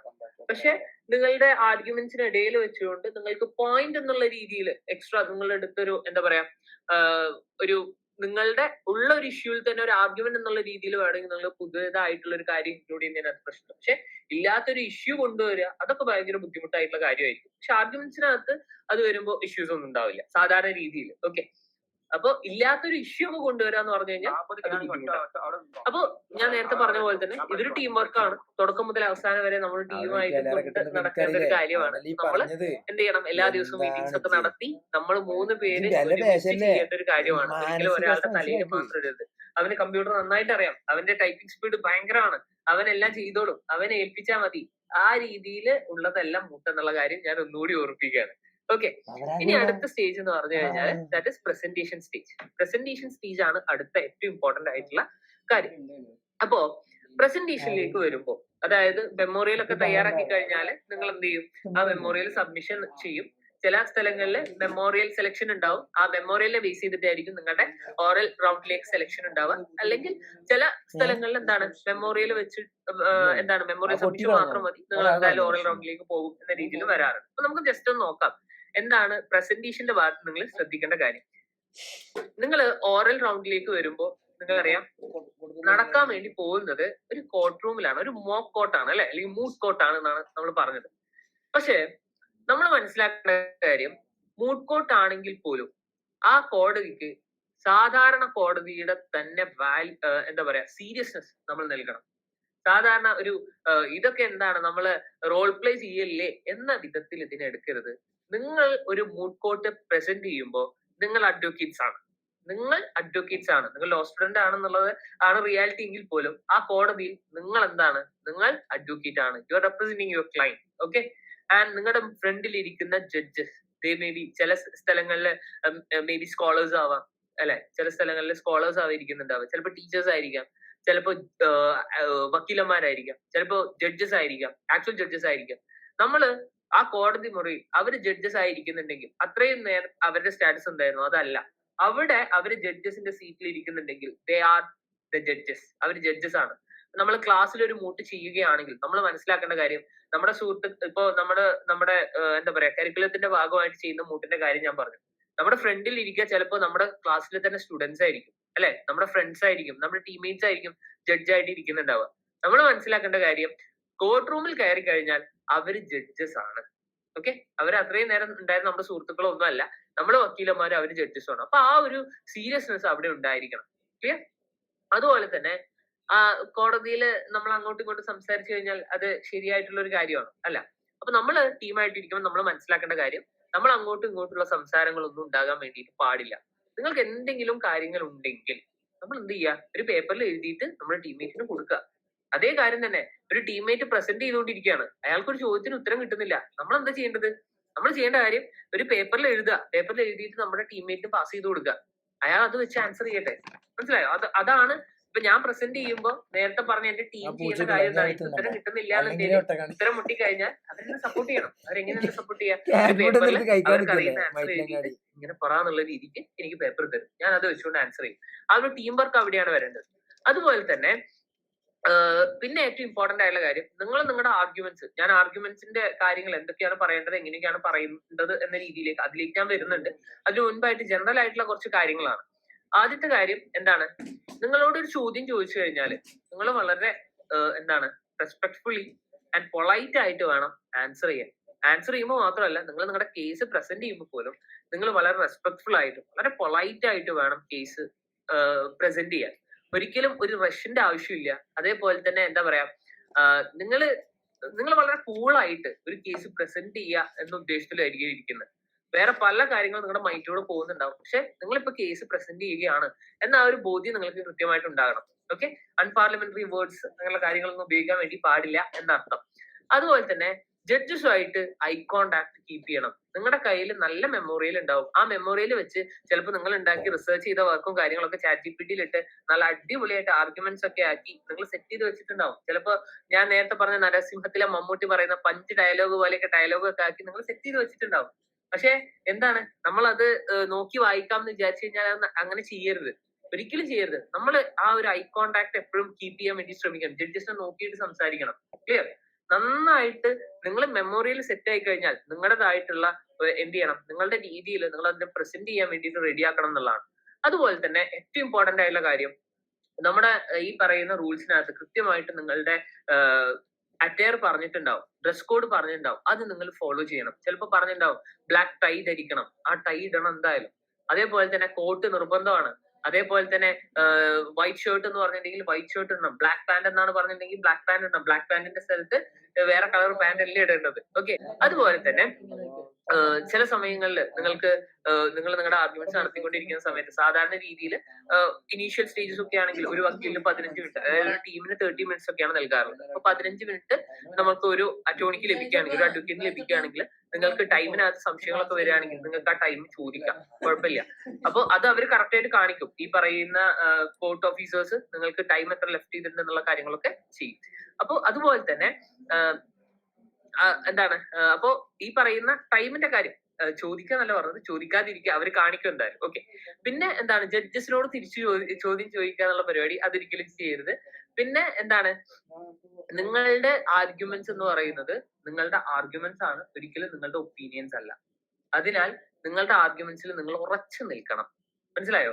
നിങ്ങളുടെ മുന്നിലുള്ള ജഡ്ജസ് നിങ്ങളെ പല രീതിയിൽ എന്ത് ചെയ്യും, നിങ്ങളോട് മാറ്റി ചിന്തിക്കാനൊക്കെ പറയും. അവര് നിങ്ങളോട് പല സിനോറിയോസ് നിങ്ങളുടെ ഫ്രണ്ടിലേക്ക് ഇട്ടിട്ട് നിങ്ങളുടെ എന്ത് ചെയ്യും, നിങ്ങളുടെ ആർഗ്യുമെന്റിൽ നിന്ന് മാറി നിൽക്കാനുള്ള രീതിയിൽ പല കാര്യങ്ങൾ, പല സിറ്റുവേഷൻസ് ഇട്ട് വരും. നിങ്ങൾ നിങ്ങളുടെ ആർഗ്യുമെന്റിൽ ഉറച്ചു നിൽക്കുക. കാരണം നിങ്ങൾ you are representing your client. നിങ്ങൾ നിങ്ങളുടെ ക്ലൈന്റിനെ റെപ്രസെന്റ് ചെയ്തിട്ടാണ് അവിടെ നിൽക്കുന്നത്. സോ നിങ്ങൾ നിങ്ങളുടെ വാദത്തിൽ നിന്ന് മാറിപ്പോയത്. പിന്നെ അതേപോലെ തന്നെ നിങ്ങൾ എപ്പോഴും ഉപയോഗിക്കേണ്ട വാക്കുകൾ വളരെ ഇമ്പോർട്ടന്റ് ആണ്. നിങ്ങൾ ജഡ്ജസിനെ റെപ്രസെന്റ് ചെയ്യുമ്പോൾ മൈ ലോർഡ്ഷിപ്പ്, യുവർ ലോർഡ്ഷിപ്പ് എന്നൊക്കെ ഉപയോഗിക്കാം. അതുപോലെ തന്നെ നമ്മുടെ എന്താണ്, നമ്മുടെ കൂടെയുള്ള വക്കീലന്മാരെ, അതായത് നിങ്ങളുടെ ടീംമേറ്റ്സിനെ നിങ്ങൾ റെപ്രസെന്റ് ചെയ്യുമ്പോൾ my co council, my sister council, my brother council എന്നൊക്കെ വിശേഷിപ്പിക്കുക. അങ്ങനെ ഒരു എന്താ പറയാ ലാംഗ്വേജ് ആണ് നമ്മൾ സാധാരണ രീതിയിൽ കോർട്ടിൽ ഫോളോ ചെയ്യുന്നത്. അതുപോലെ തന്നെ നമ്മുടെ ഒപ്പോണന്റ് ആയിട്ട് വരുന്ന ടീംസിനെ നമ്മൾ ഒരിക്കലും എന്താ പറയാ, നമ്മള് നല്ല രീതിയിൽ തന്നെ അവരെയും എന്ത് ചെയ്യണം, പറയണം. അതായത് learned opposite counsel, my learned friend എന്ന രീതിയിലൊക്കെ നിങ്ങൾക്ക് അവരെയും അഭിസംബോധന ചെയ്യാം. അപ്പൊ നമുക്കിനി എന്താണ് നമ്മുടെ പ്രസന്റേഷനിലേക്ക് വരുമ്പോൾ നമ്മൾ ശ്രദ്ധിക്കേണ്ട കാര്യങ്ങളെന്ന് നമുക്കൊരു സ്റ്റെപ്പ് ബൈ സ്റ്റെപ്പ് ഒന്ന് നോക്കാം, അല്ലെ? ഇത് കൂടി കഴിഞ്ഞാൽ പെട്ടെന്ന് നമ്മുടെ പ്രസന്റേഷൻ തീരും. കുറച്ച് കാര്യങ്ങൾ ഓറൽ പ്രസന്റേഷന്റെ ഭാഗത്ത് എന്തൊക്കെ കാര്യങ്ങൾ ശ്രദ്ധിക്കണം എന്നുള്ളത് കൂടിയേ ഉള്ളൂ, പെട്ടെന്ന് തീരും. ഒന്നാമത്തെ കാര്യം എന്താണ്, ഒരു മൂഡ് കോർട്ട് സ്റ്റാർട്ട് ചെയ്യുമ്പോൾ ഞാൻ പറഞ്ഞു ജഡ്ജസ് ഉണ്ട്, നമ്മളെല്ലാവരും ഉണ്ട്, അല്ലെ? സാധാരണ രീതിയിൽ ടീംമേറ്റ്സ് വന്ന ശേഷമായിരിക്കും ജഡ്ജസ് വരിക. അപ്പൊ ഈ ജഡ്ജസ് വരുമ്പോ ആദ്യം ചെയ്യേണ്ട കാര്യം എന്താണ്, നമ്മൾ എഴുന്നേറ്റ് നിൽക്കണം. അത് പലപ്പോഴും പലരും ശ്രദ്ധിക്കാണ്ടിരിക്കുന്ന ഒരു കാര്യമാണ്. നമ്മൾ എന്ത് ചെയ്യും, സാധാരണ ഒരു ക്ലാസ് റൂമിൽ എന്താണോ ഫീൽ ചെയ്യുന്നത് ആ രീതിയിൽ ഇരിക്കും. അത് ഒരിക്കലും ചെയ്യരുത്. ജഡ്ജസ് കോടതിയിലേക്ക് എൻ്റർ ചെയ്യുന്ന സമയത്ത് തന്നെ നമ്മൾ എന്ത് ചെയ്യണം, എഴുന്നേറ്റ് നിൽക്കണം. സാധാരണ ഒരു കോർട്ട് റൂമിൽ നടക്കുന്ന കാര്യമാണ്. അതേ കാര്യം നമ്മൾ ഇവിടെയും ഫോളോ ചെയ്യണം. ജഡ്ജസ് ഇരുന്ന ശേഷം നമ്മൾ എന്ത് ചെയ്യുക, നമ്മൾ ഇരിക്കുക. അതുപോലെ തന്നെ അതിനുശേഷം കേസ് വിളിക്കും. കേസ് വിളിച്ചു കഴിഞ്ഞാൽ എന്താണ്, ജഡ്ജസ് പറയും കേസ് സ്റ്റാർട്ട് ചെയ്യുക എന്നുള്ള രീതിയിൽ പറയും. അപ്പൊ നിങ്ങൾക്ക് എന്ത് ചെയ്യാം, കേസ് സ്റ്റാർട്ട് ചെയ്യാം എന്ന കാര്യങ്ങളൊക്കെ ഒന്ന് ഓർത്ത് വെക്കുക. കേസ് സ്റ്റാർട്ട് ചെയ്യുമ്പോൾ നമ്മൾ മനസ്സിലാക്കേണ്ട കാര്യം, ആദ്യം വാദിക്കാൻ വേണ്ടി പോവുക പെറ്റീഷണർ സൈഡ് ആണ്. പെറ്റീഷണർ സൈഡ് പോകുന്നു, അതിനകത്ത് നിന്നുള്ള ഒരാളായിരിക്കും എന്ത് ചെയ്യുക, ഈ പറയുന്ന കേസ് പ്രസന്റ് ചെയ്യാൻ വേണ്ടിയിട്ട് ആദ്യം പോവുക, അല്ലെ? അയാൾ പോയി കഴിഞ്ഞാൽ അയാൾ ആദ്യം ചെയ്യുക എന്താണ്, അയാൾ ആദ്യം ചെയ്യേണ്ട കാര്യം വളരെ റെസ്പെക്ടോട് കൂടിയിട്ട് വേണം അവിടെ പോയി നിൽക്കാൻ, ഒന്നാമത്തെ കാര്യം. ആൻഡ് ആദ്യം അയാൾ എന്ത് ചെയ്യണം, അയാളെ ടീമിനെ ഇൻട്രൊഡ്യൂസ് ചെയ്യണം. അത് വളരെ ഇമ്പോർട്ടന്റ് ആയിട്ടുള്ള ഒരു കാര്യമാണ്. ഓക്കെ, നിങ്ങളാണ് ഫസ്റ്റ് സ്പീക്കർ എങ്കിൽ നിങ്ങൾ ആദ്യം നിങ്ങളുടെ ടീമിനെ എന്ത് ചെയ്യണം, ഇൻട്രൊഡ്യൂസ് ചെയ്യണം എന്നുള്ളത്. അപ്പൊ നമുക്കൊരു എക്സാമ്പിൾ നോക്കാം എങ്ങനെയാണെന്നുള്ളത്. May please this honourable court, I am, ചില സ്ഥലങ്ങളിൽ നമുക്ക് പേര് ഉപയോഗിക്കാം, ചില സ്ഥലങ്ങളിൽ പേര് ഉപയോഗിക്കാൻ പറ്റില്ല. അത് കൃത്യമായിട്ട് നൽകിയിട്ടുണ്ടാവും. കോമ്പറ്റീഷൻസിന് പ്രത്യേകിച്ച് നിങ്ങൾ പോകുമ്പോൾ, ക്ലാസ് മൂട്ടിനൊന്നും പ്രശ്നമില്ല, കോമ്പറ്റീഷൻസിന് പോകുമ്പോൾ അതിനകത്ത് കൃത്യമായിട്ട് ആ ഒരു റൂൾസിനകത്ത് നൽകിയിട്ടുണ്ടാവും നിങ്ങളുടെ കോളേജിന്റെ പേര്, അതുപോലെ തന്നെ നിങ്ങളുടെ പേര്, ഇതെല്ലാം അനോണിമസ് ആയിരിക്കണം എന്നുള്ളത്. കാരണം അതിനകത്തൊരു ബയസും വരാണ്ടിരിക്കാൻ വേണ്ടിയിട്ടാണ്. ഓക്കെ, അപ്പൊ ഇപ്പൊ ഞാൻ ഒരു കോമ്പറ്റീഷനിലല്ല, ഞാൻ എന്റെ കോളേജിലാണെങ്കിൽ ഞാൻ സ്വാഭാവികമായിട്ട് court, I M മഷു, council appearing on behalf of the petitioner along with Jithin, my co council in this case before this honourable court എന്നായിരിക്കും ഞാൻ പറയാം, അല്ലെ? അത് മേ ബി റെസ്പോണ്ടന്റ് ആകുമ്പോൾ അതിനനുസരിച്ച് മാറും, അങ്ങനെ. അപ്പൊ അതാണ് ആദ്യം ഒരു ഫസ്റ്റ് സ്പീക്കർ എന്നുള്ള രീതിയിൽ ഞാൻ പറയുക. അവിടെ കേസിന്റെ പേര് ഞാൻ പറയണം, ഏതാണ് കോടതി എന്ന് വെച്ച് കഴിഞ്ഞാൽ അത് ആ കോടതിയുടെ പേരും ഞാൻ പറയേണ്ടതായിട്ട് വരും. ഇനി ഒരു സെക്കൻഡ് സ്പീക്കറിലേക്ക് വരുമ്പോൾ, സെക്കൻഡ് സ്പീക്കറെ സംബന്ധിച്ചിടത്തോളം എന്തായിരിക്കും, അദ്ദേഹം വീണ്ടും വന്ന് ടീമിനെ പ്രസന്റ് ചെയ്യേണ്ട അല്ലെങ്കിൽ ടീമിനെ പരിചയപ്പെടുത്തി കൊടുക്കേണ്ട ആവശ്യമില്ല. അയാളെ സംബന്ധിച്ചിടത്തോളം അയാൾ ഇങ്ങനെയായിരിക്കും പറയാം, may please this honourable court, I am Jithin, the second counsel appearing on behalf of the petitioner in this case before this court. As the facts of the case has already been stated, may the counsel move on to the next issue. അതായത് first council ആയിരിക്കും സാധാരണ രീതിയിൽ ആദ്യത്തെ part deal ചെയ്യുക. നമ്മളൊരു memorial കണ്ടപ്പോൾ എങ്ങനെയായിരുന്നു, ആദ്യം ഫാക്ട്സ് നൽകിയിട്ടുണ്ട്, പിന്നെ ഇഷ്യൂസ് നൽകിയിട്ടുണ്ട്, പിന്നെ ആർഗ്യുമെന്റ്സ് നൽകിയിട്ടുണ്ട്, അല്ലെ? അത് കഴിഞ്ഞിട്ട് എന്താണ് നമ്മൾ പറഞ്ഞ പോലെ ഈ പറയുന്ന പ്രയറും നൽകിയിട്ടുണ്ട്. ഇങ്ങനെ 4 പാർട്ടാണുള്ളത്. നമ്മൾ സാധാരണ രീതിയിൽ ഒരു മൂട്ട് ചെയ്യുമ്പോൾ 2 പേരാണല്ലോ അഡ്വക്കേറ്റ്സ് ആയിട്ടുള്ളത്. ഇതിനകത്ത് ആദ്യത്തെ അഡ്വക്കേറ്റ് ആയിരിക്കും ഫാക്ട്സ് പറയുക, അതുപോലെ തന്നെ ഇഷ്യൂസ് പറയുക. ആദ്യത്തെ ഇപ്പൊ 4 ഇഷ്യൂസ് ഉണ്ടെങ്കിൽ 4 ഇഷ്യൂസിന്റെ 2 ഇഷ്യൂസിന്റെ ആർഗ്യുമെന്റ്സ് ആദ്യത്തെ ആൾ എടുക്കുന്നു. ആൻഡ് രണ്ടാമത്തെ ആൾക്ക് അടുത്ത 2 ഇഷ്യൂസും നൽകുന്നുണ്ട്, അതായത് 2 ആർഗ്യുമെന്റ്സ് നൽകുന്നുണ്ട്, ലാസ്റ്റുള്ള പ്രയറും നൽകുന്നുണ്ട്. അത് ഡിപ്പെൻസ്, അത് നമ്മൾ ഓരോ കേസിന്റെ ആർഗ്യുമെന്റ്സിന് അനുസരിച്ചുകൊണ്ടും കാര്യങ്ങൾ അനുസരിച്ചുകൊണ്ടൊക്കെ നിങ്ങൾക്ക് എന്ത് ചെയ്യാൻ പറ്റും, നിങ്ങൾക്ക് അഡ്ജസ്റ്റ് ചെയ്യാം. ഈവൻ ആർഗ്യുമെന്റിന്റെ ടൈമിങ്ങിൽ വരെ നിങ്ങൾക്ക് എന്ത് ചെയ്യാം, നിങ്ങളുടേതായിട്ടുള്ള രീതിയിൽ നിങ്ങൾക്ക് അഡ്ജസ്റ്റ്മെന്റ്സ് ചെയ്യാം, നോ ഇഷ്യൂസ്. ഓക്കെ, അപ്പൊ ഇയാളെ സംബന്ധിച്ചിടത്തോളം ഫാക്ട്സ് ഓൾറെഡി ഫസ്റ്റത്തെ ആള് പറഞ്ഞു, അപ്പൊ വീണ്ടും എന്തിന്റെ ആവശ്യമില്ല, ഈ പറയുന്ന സെക്കൻഡ് കൗൺസിൽ ഈ കാര്യം പറയേണ്ട ആവശ്യമില്ല. പക്ഷേ ചില സാഹചര്യങ്ങളിൽ എന്ത് ചെയ്യാം, നമുക്ക് വേണമെന്നുണ്ടെങ്കിൽ, നമ്മൾ സെക്കൻഡ് സ്പീക്കർ ആണെങ്കിൽ പോലും നമുക്ക് വേണമെങ്കിൽ കുറച്ച് ഫാക്ട്സ് പറയാം. കാരണം നിങ്ങൾക്ക് തോന്നുകയാണ്, ഇപ്പൊ നമ്മൾ ഓൾറെഡി, ഞാനാണ് ഫസ്റ്റ് സ്പീക്കർ, ഞാൻ ഓൾറെഡി എന്റെ രീതിയിൽ എന്റെ ഫാക്ട്സ് പറഞ്ഞിട്ടുണ്ടാവും വിചാരിക്കും, എന്റെ കേസിന്റെ കംപ്ലീറ്റ് ഫാക്ട്സ് പറഞ്ഞിട്ടുണ്ട്. പക്ഷെ ജിതിൻ വരുന്ന സമയത്ത് ജിതിന് തോന്നുകയാണ്, ഓക്കെ ഫാക്ട്സ് ഓൾറെഡി അവർ നേരത്തെ കേട്ടതല്ലേ, എനിക്ക് ഇവിടെ കുറച്ച് ഇമ്പോർട്ടന്റ് ആയിട്ടുള്ള ഫാക്ട്സിന്റെ ആവശ്യമുണ്ട്, എന്തായാലും എന്റെ ആർഗ്യുമെന്റിനെ ഹെൽപ്പ് ചെയ്യാൻ പോകുന്ന കുറച്ച് ഫാക്ട്സിന്റെ ആവശ്യമുണ്ട്. അപ്പൊ എന്ത് ചെയ്യാം, ആ ഫാക്ട്സ് ഒന്നുകൂടി പറഞ്ഞാൽ നന്നായിരിക്കും. കാരണം ഇവർക്ക് അവരുടെ മൈൻഡ് ഒന്നുകൂടി ഒന്ന് ഫ്രഷ് ആക്കാൻ വേണ്ടിയിട്ട് എന്ത് ചെയ്യാം, ഈ പറയുന്ന ഫാക്ട്സ് ഒന്നുകൂടി പറയാൻ തോന്നിക്കഴിഞ്ഞാൽ അത് ഒന്നുകൂടി പറയാം. അപ്പൊ അതിന് മുൻപായിട്ട് പറയാം, would find a brief summary of the facts of the case helpful എന്ന രീതിയിൽ പറഞ്ഞുകൊണ്ട് അവർ സമ്മതിക്കാൻ പറയാം. ഓക്കെ, അതുപോലെ തന്നെ should the counsel say the facts of the incident case എന്ന രീതിയിൽ ചോദിക്കാം, സമ്മതിക്കുകയാണെങ്കിൽ നിങ്ങൾക്ക് അതിനനുസരിച്ച് ചെയ്യാം എന്നുള്ള കാര്യമാണ്. ഇനി ഫാക്ട്സ് പറയുമ്പോൾ ശ്രദ്ധിക്കേണ്ട കാര്യങ്ങൾ, ഇതും വളരെ ഇമ്പോർട്ടന്റ് ആണ്. ഒന്നാമത്തെ കാര്യം എന്താണ്, petitioner should offer the court A brief statement of the fact. സാധാരണ രീതിയിൽ പെറ്റീഷണർ ആണ് കൊടുക്കാറുള്ളത്, റെസ്പോണ്ടന്റിന് വീണ്ടും വന്ന് കൊടുക്കണമെന്ന് നിർബന്ധമില്ല. ഓക്കെ, അപ്പൊ നമ്മള് എപ്പോഴും പ്രസന്റ് ചെയ്യുമ്പോൾ ശ്രദ്ധിക്കേണ്ട കാര്യം, നമുക്ക് ഫേവറബിൾ ആയിട്ടുള്ള രീതിയിൽ വേണം നമ്മൾ എന്ത് ചെയ്യാൻ, ഫാക്ട്സിനെ പ്രസന്റ് ചെയ്യാൻ. ഓക്കെ, ഒരു കേസിന്റെ ഫാക്ട്സ് പറയുമ്പോൾ നമുക്ക് ഫേവറബിൾ ആയിട്ടുള്ള രീതിയിൽ പറയാം. അതിനർത്ഥം സ്വന്തമായിട്ട് കെട്ടിച്ചമച്ച് കേസ് ഉണ്ടാക്കണം എന്നല്ല, അല്ലെങ്കിൽ കഥ ഉണ്ടാക്കണം എന്നല്ല. അത് എന്താണോ ഫാക്ട്സ് നൽകിയിട്ടുള്ളത് അത് നമുക്ക് അനുകൂലമായിട്ടുള്ള രീതിയിൽ നമ്മൾ നൽകുക. ഓക്കെ, അത് കുറച്ച് എന്താണ് കൺസൈസ് ആൻഡ് ആക്യുറേറ്റ് ആയിട്ട് നൽകുക. ഒരിക്കലും ഫാക്ട്സ് നമ്മൾ സ്ട്രെച്ച് ചെയ്ത് വലിച്ചു നീട്ടാൻ വേണ്ടിയിട്ട് ചെയ്യാൻ വേണ്ടി പാടില്ല. അതുപോലെ തന്നെ ഒരു ഫാക്ട്സിന്റെ ആ പറഞ്ഞ ഫാക്ട്സ് ശരിയാണോ തെറ്റാണോ അല്ലെങ്കിൽ അത് ശരിക്കുള്ള കാര്യമാണോ അതൊന്നും നമ്മൾ നോക്കേണ്ട ഒരു ആവശ്യമില്ല. ഈവൻ ഞാൻ പറഞ്ഞ ഈ സന്താന സല്ലകാരൻ അല്ലെങ്കിൽ ആ ഒരു എന്താണ് മരണം വരെ ഭക്ഷണം കഴിക്കാണ്ടിരിക്കുക എന്നുള്ള കൺസെപ്റ്റ് ഉണ്ടല്ലോ, അത് ശരിക്കും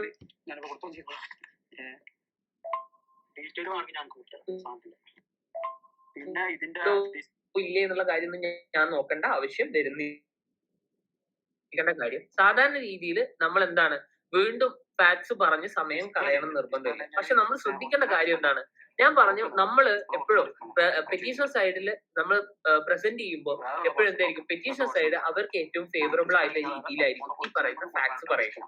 അപ്പൊ നിങ്ങളെ സംബന്ധിച്ചിടത്തോളം നിങ്ങൾ റെസ്പോണ്ടന്റ് സൈഡ് ആണ് ഒരു കേസിനകത്ത് വരുന്നതെങ്കിൽ പെറ്റീഷണർ സൈഡ് അവർക്ക് ഫേവറബിൾ ആയിട്ടുള്ള രീതിയിൽ എന്ത് ചെയ്തിട്ടുണ്ടാവും, അവരുടെ ഫാക്ട്സ് പറഞ്ഞിട്ടുണ്ടാവും. അപ്പൊ നമ്മൾ എന്ത് ചെയ്യേണ്ടി വരും, അവരേതെങ്കിലും തരത്തിലുള്ള കാര്യങ്ങൾ വിട്ടുപോയിട്ടുണ്ട് അല്ലെങ്കിൽ അവർ ചില കാര്യങ്ങൾ മിസ്കാരക്ടറൈസ് ചെയ്തിട്ടുണ്ടാവും, അതൊക്കെ കണ്ടെത്തി അത് കൃത്യമായിട്ട് പോയിന്റ് ഔട്ട് ചെയ്യുക. അതേപോലെ ഞാൻ പറഞ്ഞ പോലെ നിങ്ങൾക്ക് ഏറ്റവും റെലവെന്റ് ആണ് എന്ന് തോന്നുന്ന കുറച്ച് ഫാക്ട്സുകൾ ഉണ്ടാവും, അതൊക്കെ വേണമെങ്കിൽ നിങ്ങൾക്ക് നിങ്ങളുടെ ഭാഗമായിട്ട് നിങ്ങളുടെ ഫാക്ട്സിന്റെ ഭാഗമായിട്ട് ഇൻക്ലൂഡ് ചെയ്യാവുന്നതാണ്. ഓക്കെ, ഈവൻ റെസ്പോണ്ടൻസ് സൈഡ് ആവുമ്പോൾ പോലും അത് ഈവൻ ഓരോ ഓരോ കൗൺസിലിനെ സംബന്ധിച്ചിടത്തോളം ആഡ് ചെയ്യാവുന്നതാണ്. ഇനി അടുത്ത വരുന്നത് സ്വാഭാവികമായിട്ടും നമ്മുടെ ഇഷ്യൂയിലേക്ക് കിടക്കും അല്ലെ. അപ്പോ ഈ പറയുന്ന ഫസ്റ്റ് വ്യക്തിയായിരിക്കും ഇഷ്യൂവിനെ കുറിച്ച് പറയാൻ വേണ്ടി പോകുക. അപ്പൊ അയാൾ ചോദിക്കുക എന്താണ്, may the council state the issues of the case. അപ്പൊ നമ്മൾ ചോദിക്കുകയാണ് ഞാൻ ഈ കേസിന്റെ ഇഷ്യൂസ് പറയട്ടെ. അപ്പൊ അവര് സമ്മതിക്കുകയാണെങ്കിൽ എന്ത് ചെയ്യാം, നമ്മൾ മച്ച് ഒബ്ലൈസ്ഡ് മാം അല്ലെങ്കിൽ മച്ച് ഒബ്ലൈസ്ഡ് യുവർ ലോർഡ്ഷിപ്പ് എന്ന രീതിയിൽ പറയാം. ഏത് സർ, മാം അല്ലെങ്കിൽ യുവർ ലോർഡ്ഷിപ്പ് എന്നൊക്കെ രീതിയിലുള്ള ലാംഗ്വേജസ് നമുക്ക് ഉപയോഗിക്കാം. ഒരു ഇഷ്യൂസും ഇല്ല. ഓക്കെ, അപ്പോ അവർ സമ്മതിച്ചു കഴിഞ്ഞാൽ അടുത്തയിലേക്ക് പോകാം. നമ്മൾ ഈ ചോദ്യം ചോദിക്കുന്നത് എന്തുകൊണ്ടാന്ന് വെച്ച് കഴിഞ്ഞാല് എന്തിനാണ് അവരുടെ ആ പെർമിഷൻ കിട്ടുക എന്നുള്ളതും ആ പറയുന്ന ഫാക്ട്സിന് മുകളിലുള്ള അവരുടെ സംശയങ്ങളെല്ലാം തീർന്നോ എന്ന കാര്യങ്ങളൊക്കെ ഉറപ്പുവരുത്താൻ വേണ്ടിയിട്ടാണ്. ഓക്കെ, പിന്നെ ഇഷ്യൂസിലേക്ക് നമ്മൾ വരുമ്പോൾ നമ്മൾ സ്വാഭാവികമായിട്ട് പറയും എന്താണ്, sir or ma'am, for the convenience of this honourable court we have devised 5 issues, among which the first 2 issues shall be dealt by me and the rest of the issues shall be dealt by my co-counsel or my sister counsel or my brother counsel. അത് നിങ്ങൾക്ക് ഇഷ്ടമുള്ള വാക്ക് ഉപയോഗിക്കാം. Okay, the issues are.